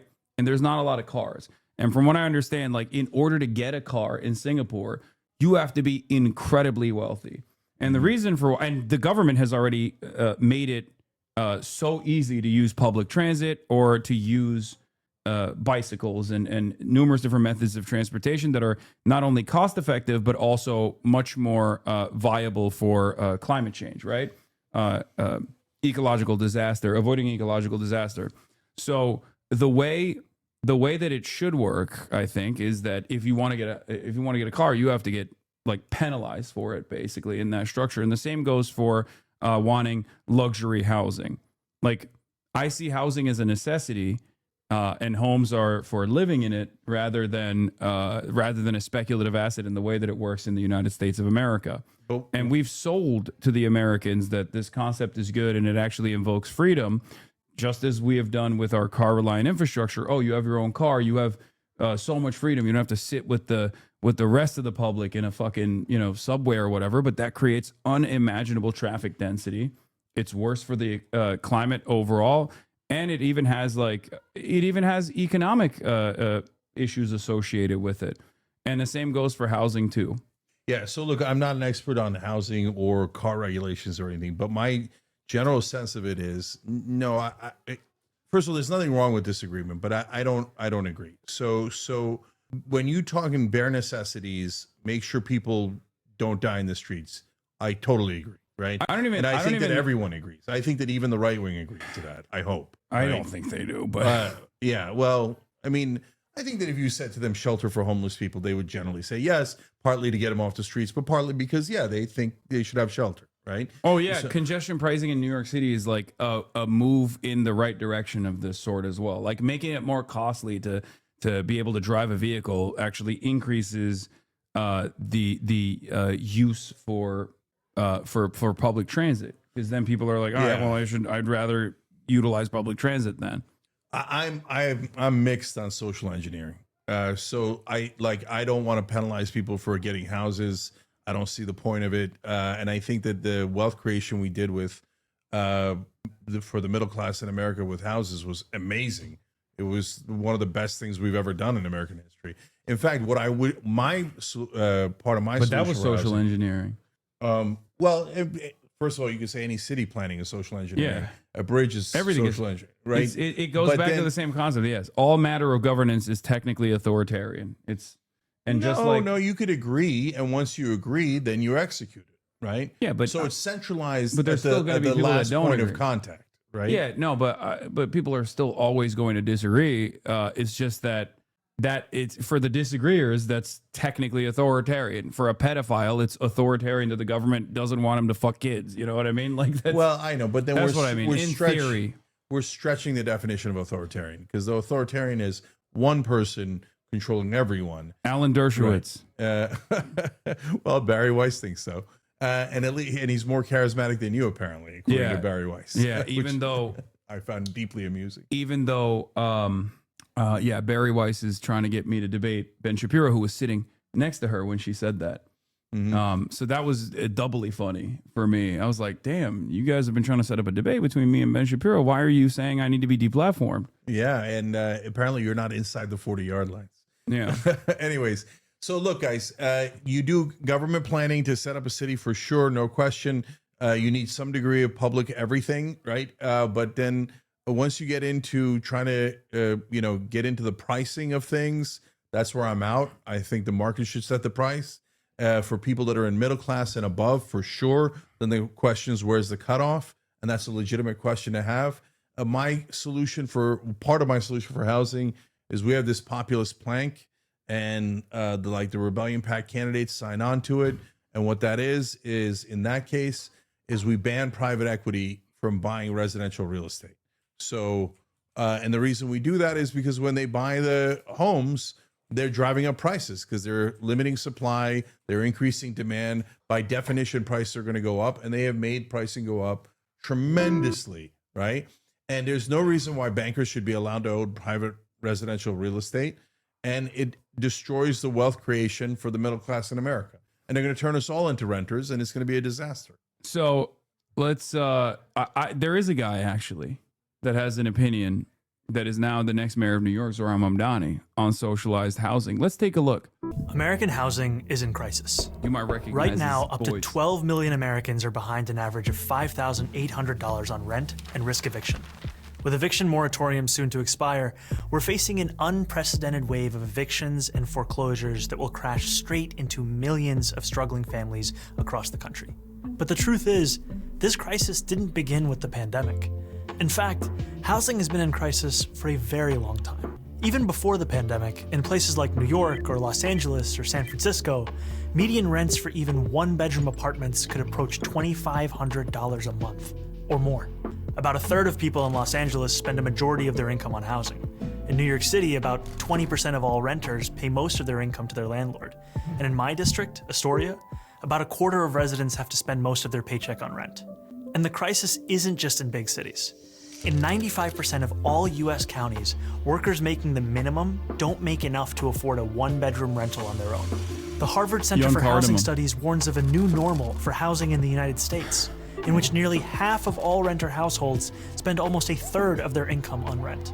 That's why even before the fallout from the coronavirus started to hit, more than 500,000 Americans nationwide were already homeless, millions more on the brink of losing their housing, and countless families struggling every month to make ends meet. At the root of all of this suffering is the fact that in this country, housing is treated as a commodity, not a right. It's a consumer product, just like clothes or cars, that private businesses can sell on the market to make a profit. And if someone isn't able to pay, either because their landlord raised their rent or because they can't work for one reason or another, they're not able to stay in their homes. If they're lucky, they can live with friends or family, or maybe in transitional housing for a bit. But for a lot of people, they have nowhere else to go, and they end up sleeping on the streets. In December 2019, the number of people sleeping in homeless shelters in New York reached 19,000 people, an all-time high. The number of homeless people, that means like couch surfers, people living in their cars, and people living in like tents and whatnot, I believe is over 660,000 in the United States of America. 100,000 New York City students are homeless. That's more than 10% of the entire student population. Why do so many people end up homeless? It's not because there aren't enough homes to go around. There are plenty of empty homes. No, it's It's because housing people is not the primary goal of developers or landlords. Their goal, simply put, is to make a profit. And it's much more profitable to build luxury apartments for the rich than decent homes for the poor. This gives us a big shortage of homes for ordinary working people. For every 100 households that are extremely low income, there are only 36 affordable and available homes. As a result, we have plenty of housing for the rich, but poor and working class people don't have nearly enough on the market. So we have people scrounging to make ends meet or sleeping on the streets right below luxury condos and uninhabited apartments. This is a terrible way to organize a housing market. It might be profitable for landlords and developers, but it's not efficient or beneficial for the rest. The argument is the same. If there's inelastic demand for healthcare, which there is, right? What is inelastic demand? If you don't, for those of you who don't know, inelastic demand is if a good or a service is impossible to avoid. You need it for survival. As in, if you're diabetic, you need insulin. So no matter what the supplier, if the supplier restricts the number of insulin shots that are readily available, and the price will automatically go up because it's an absolute necessity. If you don't pay for insulin, you're going to die. I say the same argument goes for housing. Housing is an inelastic demand good, because if you don't have housing, you die. Yeah. Again, at the lower levels. Once you get into middle class, this has not been that persuasive to me. Well, hold on. There's more to the video. Okay. There's 5 more minutes. Let's take a look. This guy seems like real charismatic. Got a real bright future ahead of him. I don't know. Hopefully he runs for something. I think he was an assemblyman here. I don't know. If Maybe you he'll told run me for a couple of years ago that this guy that made this video was going to become mayor of New York, I wouldn't have believed it in a million years. Yeah, well, it's good. It's good that you're recognizing that. Let's take a look. Let's continue In fact, going with housing this. doesn't have to be seen as a market at all. In other countries, housing is considered a fundamental right, like education or healthcare.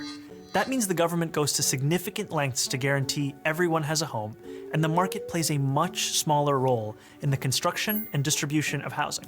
So let's hop across the pond and about 100 years back in time to take a look at just one example of how an alternative housing model got started in beautiful red Vienna. At the end of the First World War, the Austro-Hungarian Empire collapsed, leaving behind a number of successor states, including modern-day Austria, home to the former imperial capital of Vienna, the 5th largest city in the world. Despite being the seat of an empire, the chaos of the war and decades of neglect had left the working class of Vienna in desperate circumstances. Inflation was rampant, jobs were scarce, social services were non-existent, and hundreds of thousands of people were crammed into decaying tenements where overcrowding, disease, and violence were rampant. So it's no surprise that in 1919, at the first elections ever held in Austria where all adult citizens could vote, the Social Democratic Party swept into power at the municipal level on the promise of dramatic social and economic reform. And they delivered. The new government of Vienna implemented a huge range of services, including public health care and public child care. They built high-quality hospitals, schools, and recreational facilities. But their crowning achievement was an ambitious program of social housing, what Americans call public housing, that began in 1923 and saw 60,000 new apartments constructed in the first year of its existence, built by the government and financed by taxes on the How'd they do that without the profit incentive? It's just so strange. I don't understand this. But these weren't the kinds of apartments you might picture when you think of public housing in the United States. Drab high-rises plagued by chronic neglect and underinvestment. Residents could enjoy leafy courtyards, wide-open spaces, and plenty of natural light. They had shared laundries, state-of-the-art kitchens, food co-ops, bathhouses, pharmacies, lecture halls, schools, and swimming pools. These apartments... Why are they not factoring in the moral harm of offering people housing at a cost affordable level, and how that actually makes them lazier? It's a moral hazard. No, I'm not worried about that. But brother, do we have enough money for everyone to have a house like this for 350 million people? You know we don't. We absolutely do. We abso-freaking-lutely do. Federal jobs guarantee, a national initiative to build housing, localize it if you want. We absolutely do. 1,000,000%. So you're going to do the free housing. You're going to do, okay. It doesn't have to be. This is not free. Insurance. No, this isn't free. So the government builds it. So we all pay for it. We're all we paying all have for it. enough money Well, if we already all have enough money to afford houses like this, why don't we just buy houses like this? Wait, what do you mean? Like what is the government? The government has our money, right, in taxes. Collectively, we have to have enough money to build houses like this. If I was shown a plan where they said, oh, you can get all American people gorgeous houses like this with pools and gorgeous yards, etc., right? How'd they do it? Because they had enough money. For whatever reason, they had enough money at that time to be able to do it. I feel like they may have had more of an initiative to actually utilize the taxable revenue in an appropriate direction, because they seemingly had more interest in solving this issue rather than subsidizing corporations and the super wealthy, or even on the housing front, offering more and more tax breaks and continuing the current private ownership structure that we have in this country. But I want people to be clear about what I'm saying. Remember, I hate the current system. The current system isn't anywhere near ideal. It's corporate rule. Our government is completely bought by the donor class. And so nothing we're doing now is anywhere near market. It's anywhere near rational or logical. This is as corrupt a system as you could possibly find. So if you're going to compare it to I wouldn't say it's a corrupt system. I think it's the system I think it's working. actually the most corrupt system in the world. It's the system working as it's intended, though. Because intended by who? For what? If the goal is to drive up profits, or the goal is to commodify housing, which it is, right? Then yeah, for capital owners, this is not a bug. Is the system working as intended? I'll give you an example. You're a homeowner. I'm a homeowner, right? For many of us, for homeowners such as ourselves, maybe houses are just to live in, right? But for the overwhelming majority of homeowners, as you also described, housing is their nest egg. It's their opportunity for upward social mobility for their next generation, and it is an asset that you can leverage against, right? To take out a mortgage, or at least that's what people used to do before the whole interest rates went up, right? So it's a retirement plan. It's an asset. So ultimately, for even with our much lower home ownership rate in this country, still a decent chunk of Americans, around 50% of Americans, still look at this asset that they own as their entire net worth, as their entire existence, basically, as their retirement fund. And that's the reason why, if those prices were to deflate for 50% of the country, who are wealthier on average, if not some of the wealthiest in this country, this would be devastating. And that's part of the reason why we never deflate the price of housing in this country, because why would we even want to do that? So look, we're having an enormously theoretical conversation that isn't anywhere near reality today. No. But what we're showing you is existent in practice, right? Because Vienna is still implementing social housing initiatives to this day. And not only that, but there are numerous other examples where the government actually does control housing. And the government controls housing in America too. We just do it through property tax rather than just like having direct ownership over land leases, like they do in Singapore, for example, or like they do in China, for example. And then on top of that, they control flows of capital in China. But Haas, do you see what I'm saying by how theoretical it is? Because first, we got to get money out of politics so we can get our government back. Like, that's step one, and we're not anywhere near step one. Once we get past I don't disagree with you on that. I do think that's something that needs to happen. But if we're talking about a world in which, because like, you're not moving the needle in a more realistic direction, neither am I in that situation, because like we both agree on that issue, and that's a major hurdle. And we're not talking about that major hurdle right now. We're talking about a world in which, like, if you had the opportunity to make this grand design, which direction would you try to move towards? And this is what I'm saying. So I'll tell you this. If we got to this magical, beautiful place, which, by the way, I think we can get to, although it's super, super hard, where we get money out of politics, we did a constitutional amendment, we freed the country, right? Then what I would love is for Rhode Island to try more public housing, for Nebraska to try more private housing, and for everyone to try all sorts of different things. I think they're trying private housing in Nebraska. Yeah, right. They're not. But no, but you see my they're point. trying private housing everywhere in this country. No, but you see my point that I don't mind an experiment like this at all in that better world, right? Where we've regained democracy, right? And some places people will be a lot more right wing, a lot more leaning into the free market. Some places people will be more left. I don't think right wingers are right wing because of the free market.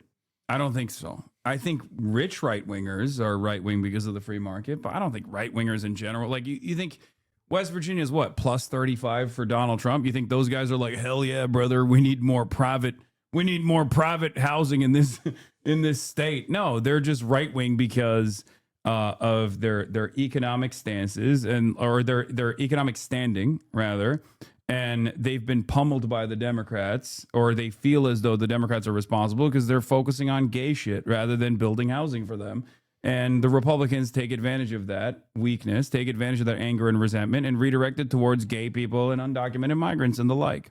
So there's two different things here, right? Right-wing ideology and what do right-wing voters in America actually think, right? And so we found out through Donald Trump that all the bullshit that corporate media was telling us about right-wing ideology wasn't really true at all. Oh, the right-wing voters are all free trade. Are they? First of all, they didn't know and they didn't care, right? And if they cared at all, they were against it. Yeah, no, yeah, they were against it. I think like Donald Trump picked up a lot of the NAFTA resentment votes from a lot of like formerly unionized workplaces and people that used to have like people that used to work in industrial output that no longer had that job. Yeah. So I think it's a little bit complicated because people grow up on corporate media, especially the older folks. So if you're above 45, you got brainwashed so thoroughly by corporate media that it's really hard to tell what you believe, right? And what you were told that you believe. Like, hey, you love Israel. Israel is a special ally, right? Our government is the best in the world. It's number one, right? All this, there's a million pieces of propaganda you and I have both fought against, and now a lot more people fight against, right? So yeah, some of them might have, if you asked them in a poll, are you for free trade? They might have said yes back in 2008, right? But in their heart, when you actually push them on that issue, were they for it? No, we agree they were not for it, right? So like when you take it to other issues, it gets complicated, right? So if you said to an average right winger today, are you for the free markets? I think over 90% would say yes. Now, do they really mean that? Well, it depends, right? First of all, what free markets are we talking about? We don't even have free markets. We have government capture by corporations. So we don't have free markets for drugs at all. We literally can't negotiate prices. It's the least free market there is in the world, right? So, okay, so then it gets super complicated as to what they mean by free markets. But overall, I take your point that they're not ideologues in that way. Like if you give them a nice populist program in West Virginia, they're going to say yes. West Virginia is not right wing. West Virginia is populist, right? Same with Kentucky. I always say the racists need houses too, and they need healthcare too. And if you give them houses and then you say, hey, like you're going to have a house, but cut it with this racist shit, they're probably going to be like, okay, I like that. I would rather have a house than be racist. There will be some. Well, look, there will be some who will say, no, I actually do want to keep being racist. But ultimately, it's class first politics for that reason. But let's finish this video because he's gonna drive home this point real quick. Were designed to be both beautiful and to then look you can at argue against the next mayor of New York to live in, fostering a sense of shared community among the people who lived there. And the best part was that because the city didn't have to worry about making a profit, just about paying off their maintenance costs, these homes were both much nicer and much cheaper than what workers had previously known. In 1926, the average rent in Viennese social housing was about just 4% of a monthly wage. Yeah. The first 15 years after Austrian independence saw its capital transform from a symbol of urban blight into a beacon of socialist governance. It became known as Red Vienna, after the official color of the socialists who had pioneered these changes. And even though Red Vienna fell in 1934 when the country was seized by fascists, who did what they could to roll back social housing, that commitment to good, cheap housing remained after the Second World War. Today, an astonishing 62% of all city residents live in social housing. What? With the average monthly rent falling How'd they do that? That's crazy.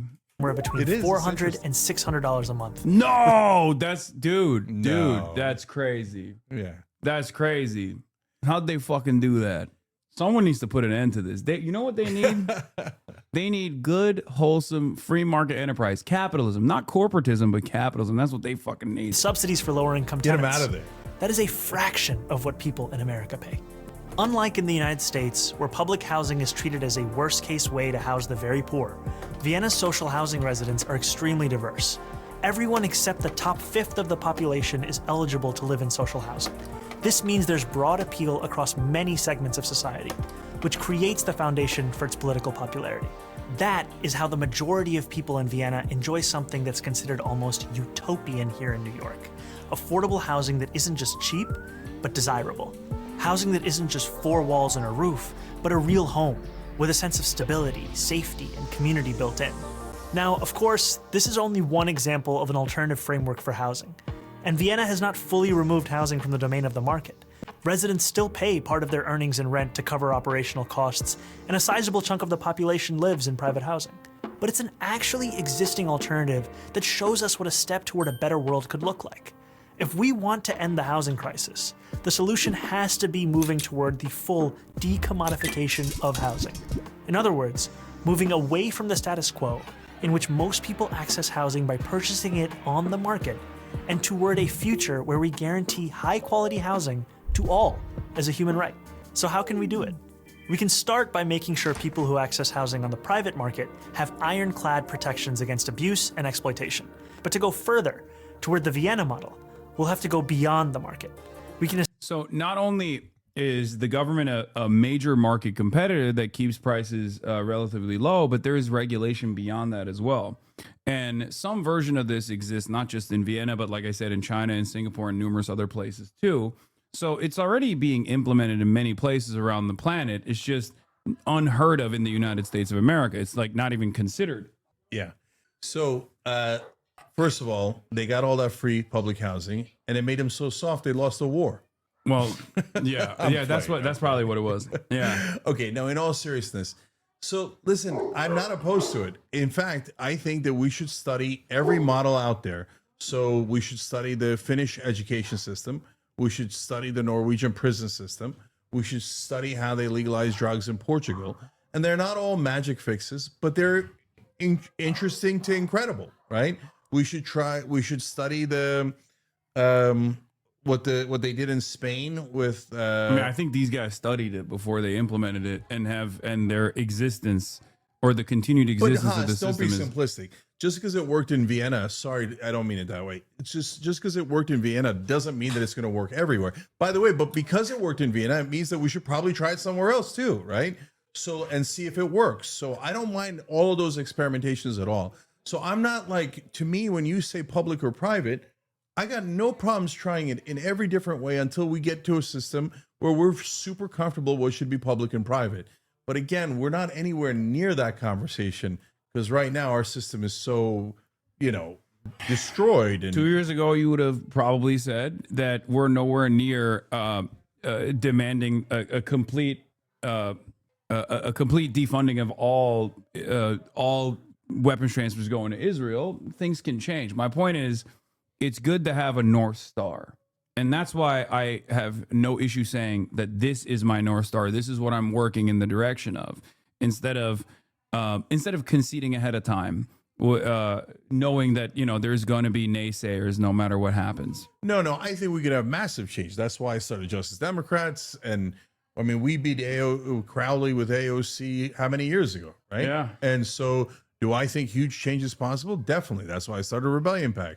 That's why I started Young Turks. I think enormous changes, not only possible right now, we're in a moment of potentially awesome change, right? For me, that's not the question. The question is, how do you get there? And the difference, Haas, and you saying that's your North Star, no problem. That's great. There's nothing wrong with that North Star. It might not be my North Star, but so what, right? So to me, what's important is step by step, right? So we all got to... Now, this is where we could have the much bigger disagreement. I don't know how you feel about it these days. Step one, throw Ezra Klein in prison. Okay. Step 2, question mark, question mark. Step 3, decommodified housing. I'm joking. Ezra Klein, if you see this, is a joke. Okay. Okay. So I think you are fine. Okay, but now, like, the way more controversial thing is these days, I think we should unite with the right to defeat the establishment. So because we can't defeat them on our own, and if we unite, we can actually win on Israel. We just kind of won on Epstein files, and we could win. We could even win on paid family leave. We might even be able to win on healthcare, because to your point and to my point, West Virginia and Kentucky, they want healthcare. Right? They don't want money in politics. They actually agree with us on almost everything. They're anti-war, anti-corruption. I don't disagree with you. I think the major disagreement that you and I have to a certain degree is, and I say this all the time, that, yeah, you need people. If you want to unite the people, you're going to have people that you disagree with in your movement, no matter what happens. The point is, you don't actually go to their side on, social issues or whatever, these things that are wedge issues that are used as a distraction to make it seem as though the uniparty consensus is actually not there on the issues that matter the most to every single person: healthcare, housing, and the like, and foreign policy. But to make them come to your side because you are offering them something, right? Offering them free healthcare, offering them housing. And that's how you bring them to your side. I don't have a disagreement there. I'm not saying like we just cut out, whoever has voted for Donald Trump and shoot ourselves in the foot regardless. Yeah. My point is always that we bring them to our side without having to concede on these other things. Like we don't concede on being unnecessarily cruel to undocumented migrants, or being unnecessarily cruel to trans people and constantly talking about trans people this, trans people that. We just call it as it is. This is just a distraction. And I think the Trump administration's failures on affordability after winning the election against an administration that came across as old and unable to solve the 1.5 years of negative real wage growth that people experienced under the Biden administration, and the inflation crisis that people were experiencing. And then hyper-focusing, which is what the Trump administration did, hyper-focusing on trans issues and things like that, actually present a unique opportunity to show people like, oh, guess what? Turns out it wasn't trans people that was making your rent more expensive. Turns out it wasn't a Guatemalan migrant that was the reason for why your healthcare is expensive. And that's what I try to do all the time. So, look, maybe it's an issue of timing. But first off, on should they come to us or should we go to them? It's kind of a false framing, because since we agree on 70% of issues, neither side actually has to go anywhere. But if you're talking about traditional left-wing policies, that's literally what I've been doing the last 2 years. I have been saying yes to the right wing who are coming to our traditional policies, right? So you're anti-war, that's traditionally left-wing, right? You're anti-corruption, that's traditionally left-wing. You're for paid family leave because you want more babies and you want etc., right? We want to treat American moms better. Great, that's traditionally left-wing. You want lower drug prices, higher wages, all traditionally left-wing, and I'm super happy to take their alliance in it, right? And what I'm saying is, okay, we just leave out the social issues in terms of our debate when we're working together, right? So we want to work together on banning private equity from buying up our residential real estate, or we want to work on anti-corruption. Okay, we'll argue about the social issues later, and there's nothing wrong with arguing about it, and neither side has to concede at all.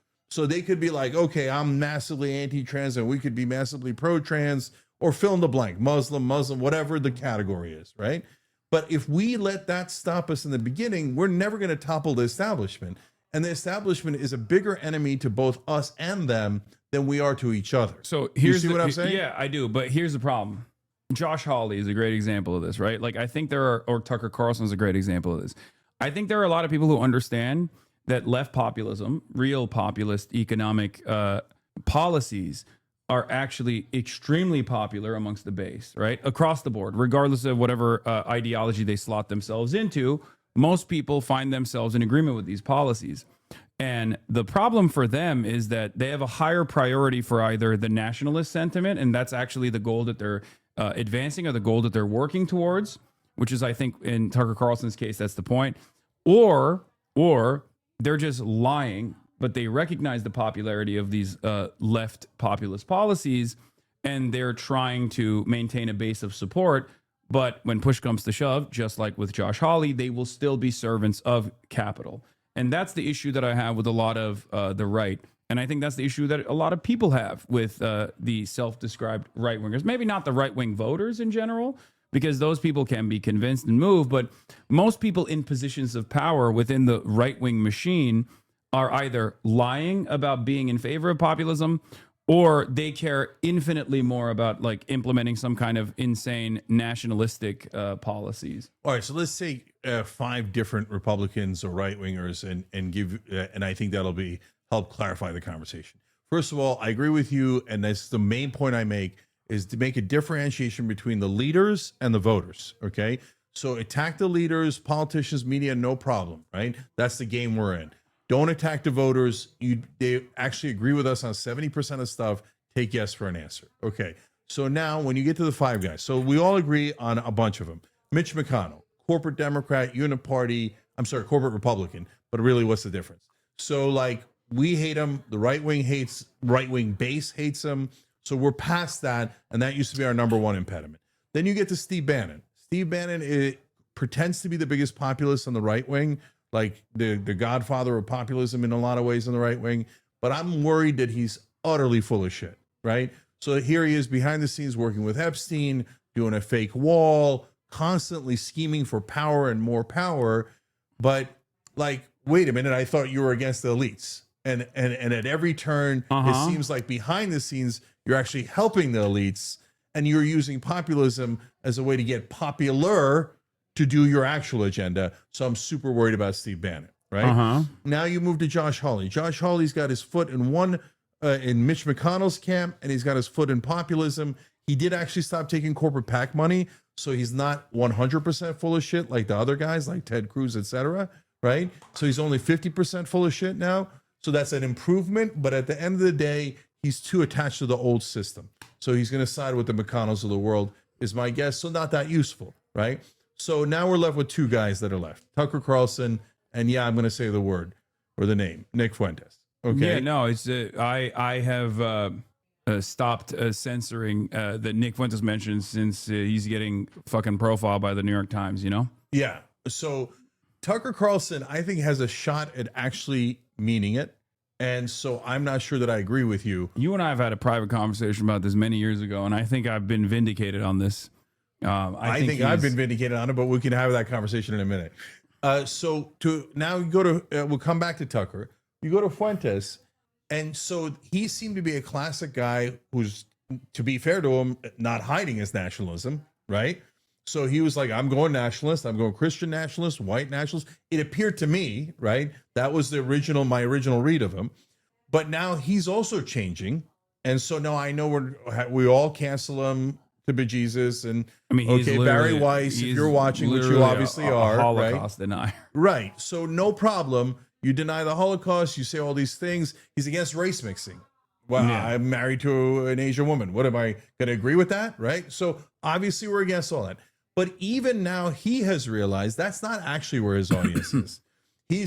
So whether it's Craven, I think he's a grifter. I think these guys are all grifters. Right. Whether it's Craven or not, whether they're grifters or not, even Fuentes is now saying, he said it just like 2 days ago, you know what? Maybe we put aside the racism and the cruelty and the abuse, right? Which is an amazing admission, by the way, that kind of is the direction they were going, right? And he says, maybe we put that aside to be able to unite with the left. I don't believe I'm not any of these saying guys. yes to Fuentes.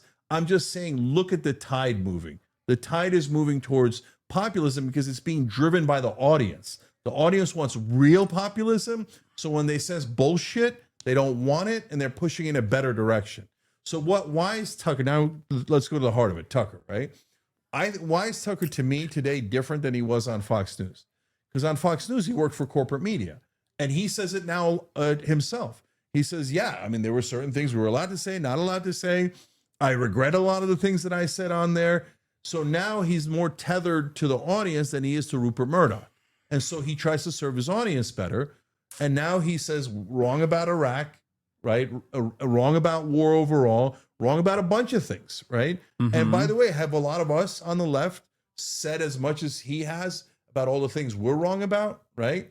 No, I don't say that at all. See? So what my point is, not that he's right and we're wrong or anything along those lines, but he's at least making movements to go towards agreement. You're saying that there's a broader trend line that's moving in the direction of left politics, and that is the reason why the likes of Tucker Carlson are retriangulating their messaging.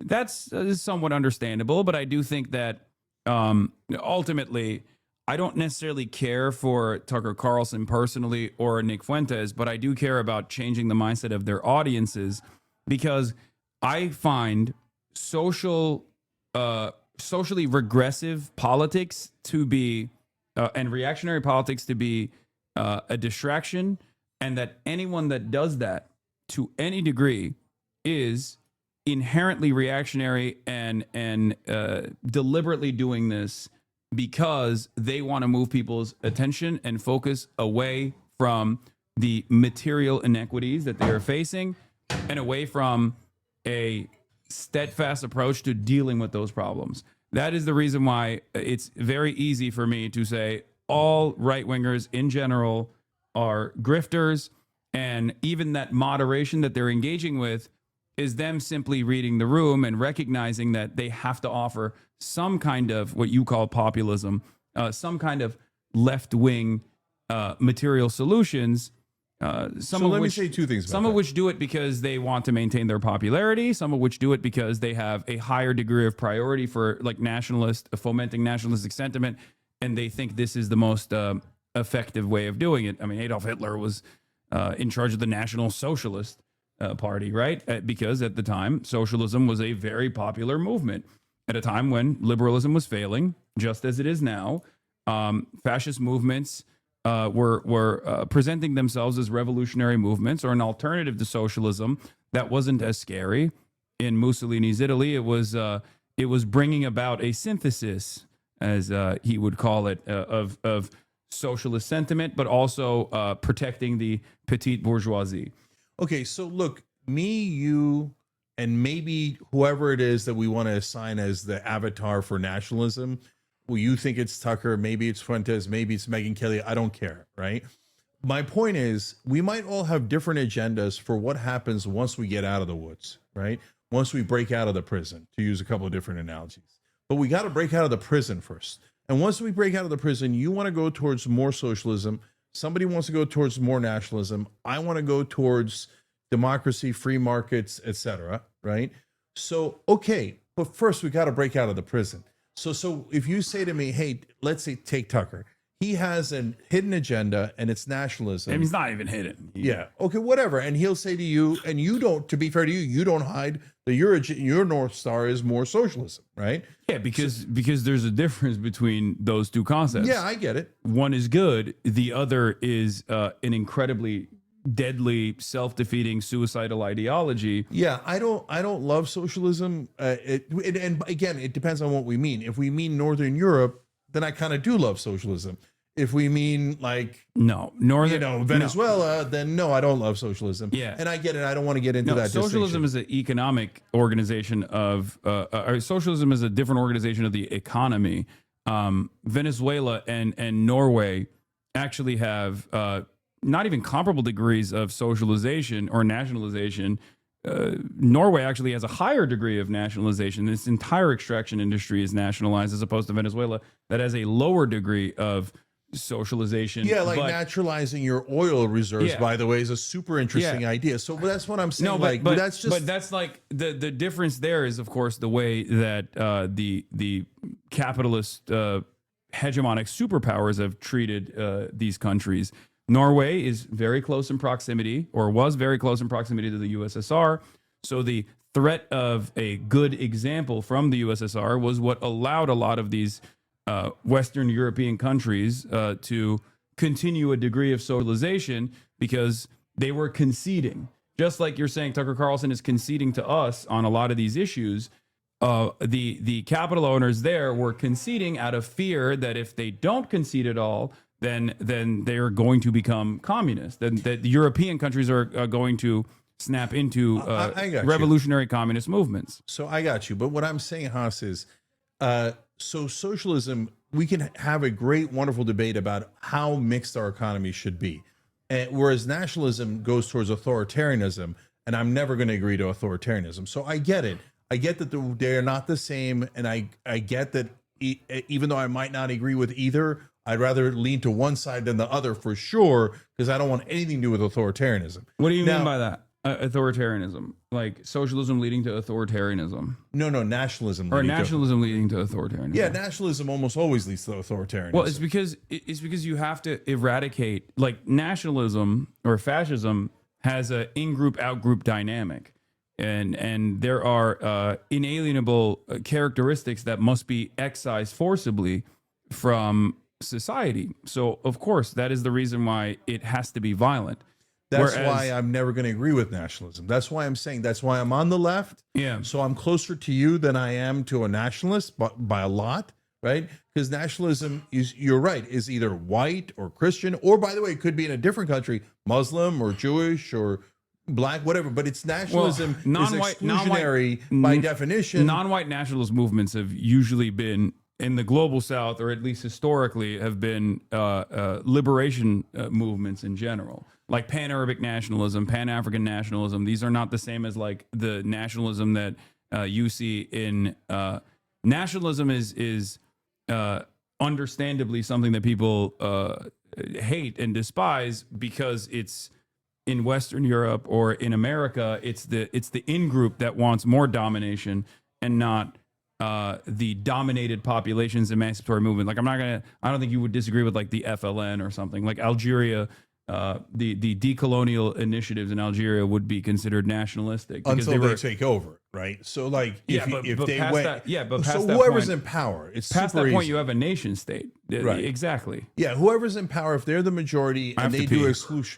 exclusionary nationalism, then obviously I'm going to be against it because I'm inclusive, not exclusive. Yeah. So all right, I'm gonna pee real quick. We'll finish this video while I go pee, and then you can talk to the chat. Establish community land trusts to gradually buy up housing on the private market and convert it to community ownership. We can give tenants a right of first refusal to buy out their landlords when buildings go up for sale. And we can fully commit to a new era of social housing, ending subsidies for luxury housing development and using our wealth to build beautiful, high-quality social housing projects that offer good homes and strong communities to everyone. We won't decommodify housing overnight, but we know what we have to do, and we have history to guide us. And we know how we'll get there, through a movement of the multiracial working class organizing for the better world we know is possible. And we've already begun. I'm Zohran Mamdani, Assemblyman for New York's 36th Assembly District in Astoria, Queens, for the Gravel Institute. All right. By the way, guys, Young Turks is turning 20 online. So December 21st is our 20th anniversary on YouTube. So we'll do something on air on the 22nd, which is a Monday on December. But it's kind of neat. We're the first YouTube partner ever. So that makes me the original YouTuber. So we're turning 20 in that regard. We also had 3 years on radio before then.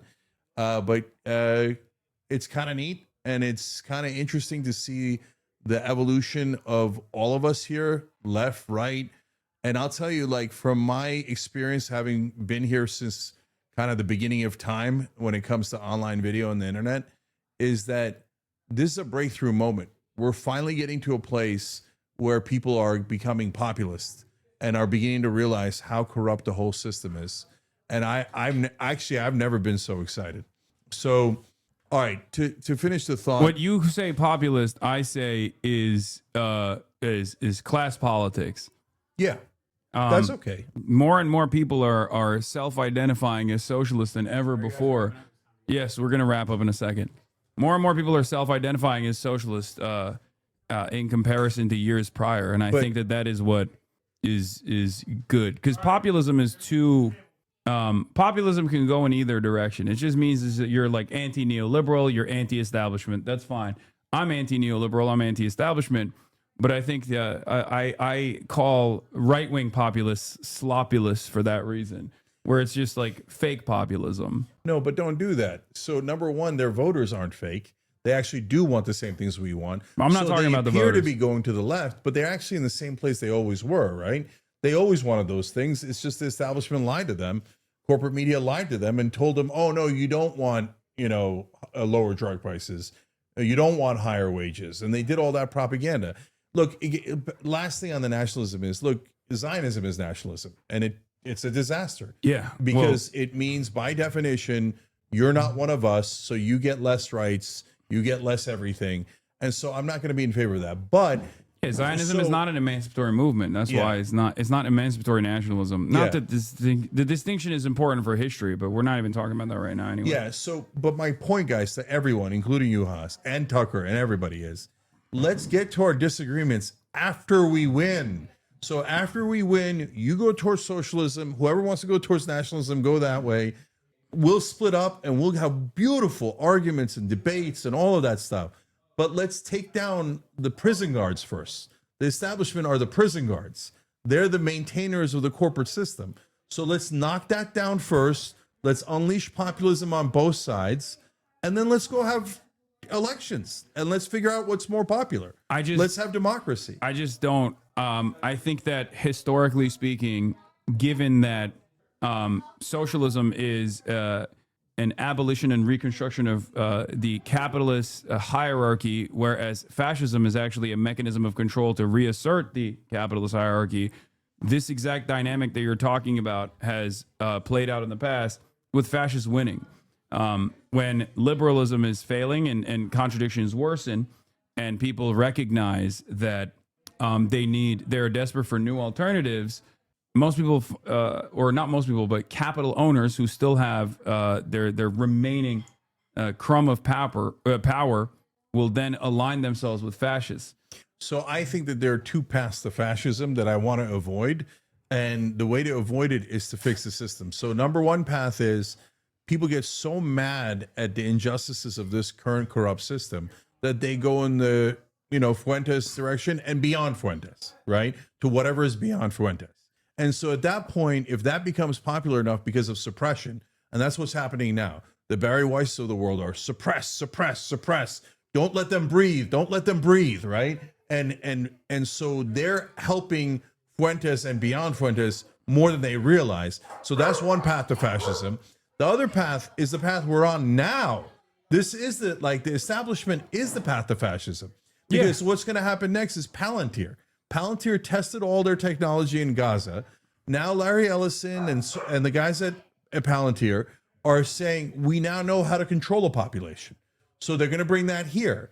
If populists on the right or left don't win, or some sort of combination don't win in 2028, then the Ellisons and the Peter Thiels and those guys, the Palantirs, are going to turn this current establishment into a fascist establishment. I think you see what I'm saying? One, I do see what you're saying. I think that we're already there in many ways. I think that the new iteration, the Republicans have already become a post-liberal party, and Donald Trump is doing that right now with the type of populism that you're talking about, with the sloppyism, if you will, where liberalism has been an abject failure, and that's the reason why one of the two major parties is basically evolving beyond, and the other one is always in a consistent conciliatory or conceding tone towards the other party that is restructuring itself as a fascist one.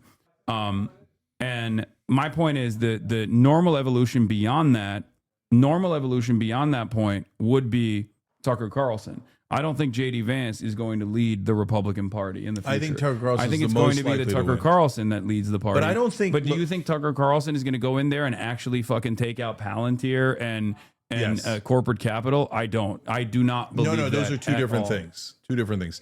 Palantir and corporate capital are different. I don't think Tucker Carlson does that at all. Look, I don't know. I can't speak for him at all. But to me, what you're describing, I don't think that the right-wing voters, best exemplified probably by Tucker Carlson, and we agree with that, right? That he's probably the best avatar for the right-wing voters, right? Is I don't think they're fascists. I don't think that they necessarily want to go towards fascism. I think they're populists. And so we can disagree about that. I think right-wing populism is fascism.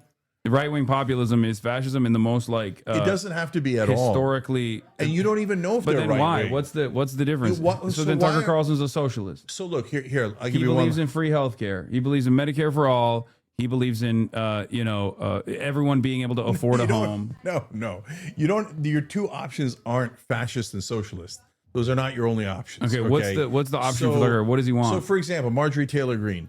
So she gets untethered from corporate PACs, right? So all of a sudden, Epstein, Israel. But then our audience asked her, this is real, asked her to support Ro Khanna's bill on lower drug prices.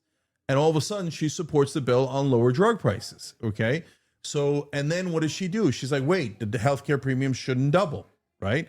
So she's now headed in that direction ideologically. And now she's headed retired in that direction. No, I got you. But so that's not a person that was secretly fascist. That was not secretly heading in a fascist direction. The more she opened her eyes to populism, the more she realized we agreed, right?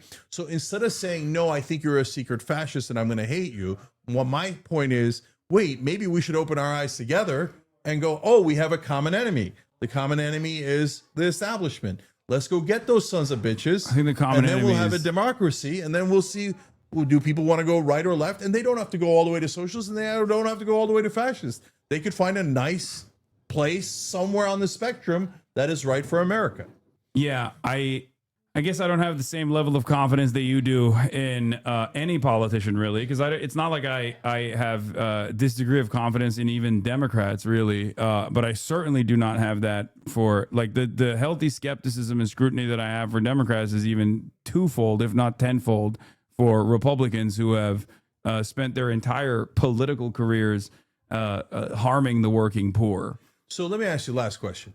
So I want someone on the populist left to win, Ro Khanna, Jon Stewart, someone along those lines, right? Mm-hmm. I don't want Tucker and Marjorie Taylor Greene to win. They're on the right, so we don't agree on a whole bunch of stuff, and some of the stuff that's really important. Like right? Marjorie Taylor Greene is like, oh, why are we funding Ukraine or Israel? We should be bombing Mexico instead. I think that's fucking ridiculous. So we can get into all that, but my and that's question not to you, like a minor disagreement, is what I'm saying. I think that's an insane thing to say. Okay, but if you had to pick between Tucker and Marco Rubio, right? Marco Rubio being more classic establishment uniparty. I'm not voting for either. Like, no, I'm putting a gun to your head, and you're going to decide who's the president, Rubio or Tucker. Pull the trigger. I'm dead anyway. Right. Both will, if given the opportunity, both will end me, because this is no different than, like, well, gun to your head, establishment Democrat versus establishment Republican. They are both in the margins. The difference between Tucker Carlson and Marco Rubio on some issues might actually favor Tucker Carlson. Let's say he is genuine when he says, every American should own a house. What's going on? Maybe he is real about that and he wants to solve the housing crisis. Sure, that's good. But he might be more reactionary than Marco Rubio, at least in the way that he's talked about things when he saw his legacy Americans, and that we have 65 million immigrants that need to be deported, which happens to be the number of Mexicans and Latino people in this country, right? The Hispanic population in this country. So maybe he might be even more reactionary than Marco Rubio in terms of an initiative that designs concentration camps. So the surreal scenario that you're presenting is technically no different than the harm reduction voting narratives that the Democrats that push for as well. Then what's the answer, brother? The answer is you continue organizing, you continue building external pressure mechanisms, whether it be the union. But that's what's happening right now. Yeah, exactly. And it's pressuring Tucker to go towards us. And you continue. Okay, good. Then we keep fighting, and then we keep pushing Tucker further and further until he's running around saying he's a fucking socialist. He still would be a nationalist socialist, but I think... No, the problem, super last thing. The problem is you're worried they're going to turn into fascists and you start concentration camps. I think that they are already. They're worried that you're communist and you're going to start concentration camps. Mm-hmm. Whereas I'm saying, guys... Who would I put in the concentration camps if I were to make them? Okay, I don't want any piece of that. So, okay. I'm just saying. Okay, so my point is... If I'm blocking your guys. If the option is imprisoning every brown person in the country versus imprisoning financial criminals, right? I think that the overwhelming majority of Americans would go, no, yeah, put the bosses in jail, as opposed to, if that's the gun to your head equation. I think but one in your hypothetical, one is literally criminals. Of course, you put them in jail. Like the white collar criminals are still criminals. That's the reason right, but why. That's not a concentration camp. That's just enforcing the law. I mean, yeah. So look. Because you're both so worried about communism and fascism, It's preventing you from working together to topple your actual immediate present threat, which is the establishment, which is going to wind up in fascism anyway. So Mike, let's topple them first, get rid of the most immediate fascist threat, and team up with populism. So if you put a gun to my head, I'm not saying I'm going to vote for Tucker, period. No, I'm going to vote for someone on the left, a left-wing populist. But gun to my head, Tucker or Rubio or Ted Cruz, that's not close. I'll take my chances with Tucker over Rubio and Cruz, which is certain oppression and disgusting and also nationalist and the worst of the abuses and corporatist and just every terrible thing that you could imagine. I don't want the status quo. I mean, I think voting for Tucker over Marco Rubio, who would inevitably yield Tucker as the final evolution of fascism, is basically jumping on the fascist line and no, cutting. You're making you're going enormous. I think Tucker Carlson is more of I think Tucker Carlson is more of a principled fascist than even Marco Rubio is. Marco Rubio is an establishment Republican that is responsible for unimaginable amounts of violence all around the world. Who wants to start the war in Venezuela? Rubio does, not Tucker. I agree. Who's more pro-war? Tucker Carlson. Outside, no question. Tucker Carlson, outside of the confines of establishment media, now says he doesn't want a war with Venezuela. I agree with you. Except when he had a crumb of power, when he was within the confines of mainstream media, Tucker Carlson was still very much in favor of all the wars. What makes you think that when he has a crumb of power, he's not going to snap back into being a wonderful servant of the same capital-owning masters, the military-industrial complex that is demanding war with Venezuela, or Exxon and Chevron and numerous other industries of extraction that want to take as much of the Venezuelan oil as possible without any sort of government intervention. So he would do the same exact thing and be also worse when it comes to even, and this is not even an argument for Marco Rubio. Fuck them both. Like I said, kill me instead. But they're both the same side of the evil fascist coin. One is just more ideologically grounded in fascism, I think, and that is Tucker Carlson. No, the most irrational phrase we have in the English language is, I'd rather have the devil I know than the devil I don't know. No, that makes no sense. The devil I know is a devil. I know Rubio and Cruz and all those guys are certain death for democracy, certain death for the idea of America. And we have to get off that road as soon as possible. So, and you are making a whole heap of assumptions about Tucker and MTG. Hold on, maybe you're right, and maybe you're not right. The difference between Tucker Carlson and Nick Fuentes is that Tucker Carlson is much more media trained after doing media for as long as Nick Fuentes has been alive. So he knows what not to say. That's it. That's the big difference. All right, that's your assumption. But for me, I have to partner with populists on the right. Okay. Otherwise, we will never, ever, ever defeat the establishment, and we'll both be defeated by them, and they'll laugh their ass off at us, right? So what form does that partnership take? I don't know. Again, I don't necessarily care about Tucker in general, but I do care about his audience, and I think that he is leading them, I guess. In some ways, he's leading them in an anti-Israel slant, which is good. Yes, very much so. And whenever he leans into left populist sentiment, that's a good thing that his audience is like, oh, I actually do agree with that. That is good. However, I think he's doing that to win favor with people like yourself and many others who are in the margins who go, why am I not hearing this from any liberal in mainstream media? Why am I only hearing this from Tucker Carlson? I kind of like him. But I think his ultimate ambition is not that dissimilar from whatever the fuck Marco Rubio would do or whatever the fuck Donald Trump is doing currently. Can I get agreement that even if it's a ruse, if he helps stop the genocide, that is a massive good thing and would never be done by the Rubios and the Cruzes of the world? So, can we take that win?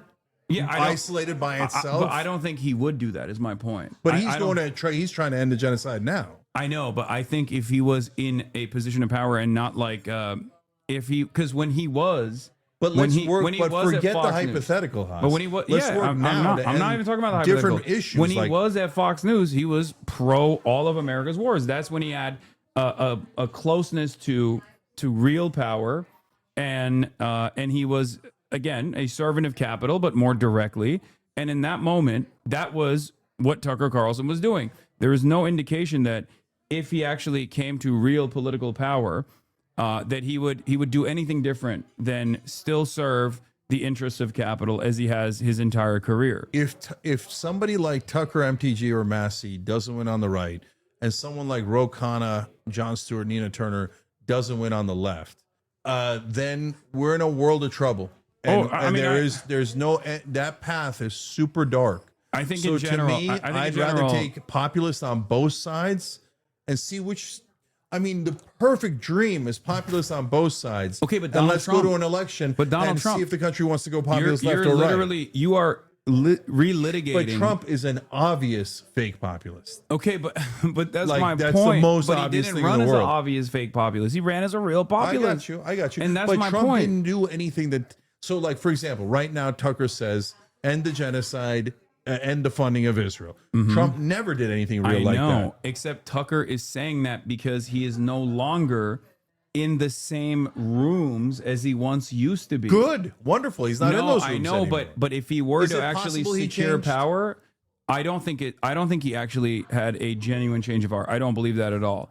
But it doesn't even matter to me whether he had a genuine change of heart. I care about his output because he's a media figure, and on that front, I'm glad that he is anti-Israel. Okay. Having said that, I think that the real reason why he's doing that is because he has to read the room, and he no longer has a higher priority of being a servant of capital, at least for now, until he gets to a position of power, at which point I think he would still advance the same exact agenda that Donald Trump did.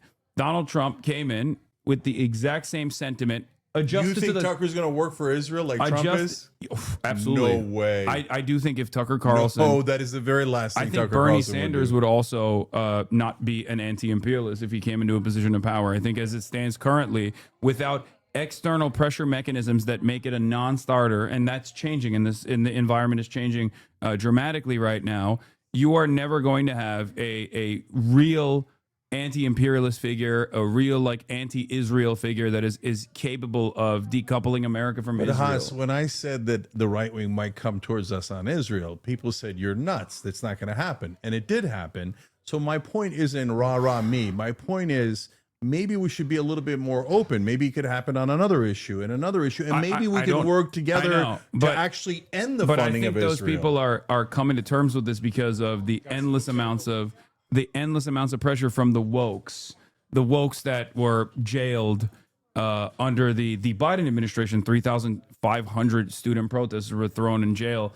for protesting against Israel, for example. It's the wokes that are unironically carrying this conversation, paired up with a barrage of pain and violence that people actually saw all over their social media feeds. And that is the reason why a lot of people inevitably came to that conclusion and realized that, paired up with Israel's arrogance as well, and endless demands for control and endless demands for fealty. But ultimately, like I said, that was an external pressure point that actually caused a lot of people, a lot of voters, to finally come to that conclusion as well. So it's the conversation that we're having still has to be about continuing to build external pressure, like external pressure movements, and not care about Tucker Carlson necessarily, but care about winning and convincing Tucker Carlson's audience. Just like not caring about the Republican Party in general, but instead caring about convincing the Republican voters. And the only way to do that, and I think you and I agree with this on this, is by offering them something: housing, healthcare, an end to corporate corruption in this country. These are the things that we can actually win the attention and the loyalty of the right-wing voters on, without having to concede on any of the social issues whatsoever. Yeah, let's end on agreement. Yeah. And my daughter's doing this to me on about dinner. Anyway, so everybody, God bless, man. Hey, happy Thanksgiving, everybody. This was a much more agreeable Thanksgiving, ladies and gentlemen. You got to flex for the camera for the purpose of, you do it every year, for the purpose of continuation. Here it is. The 7th year of Thanksgiving is complete, ladies and gentlemen. I'll see you tomorrow.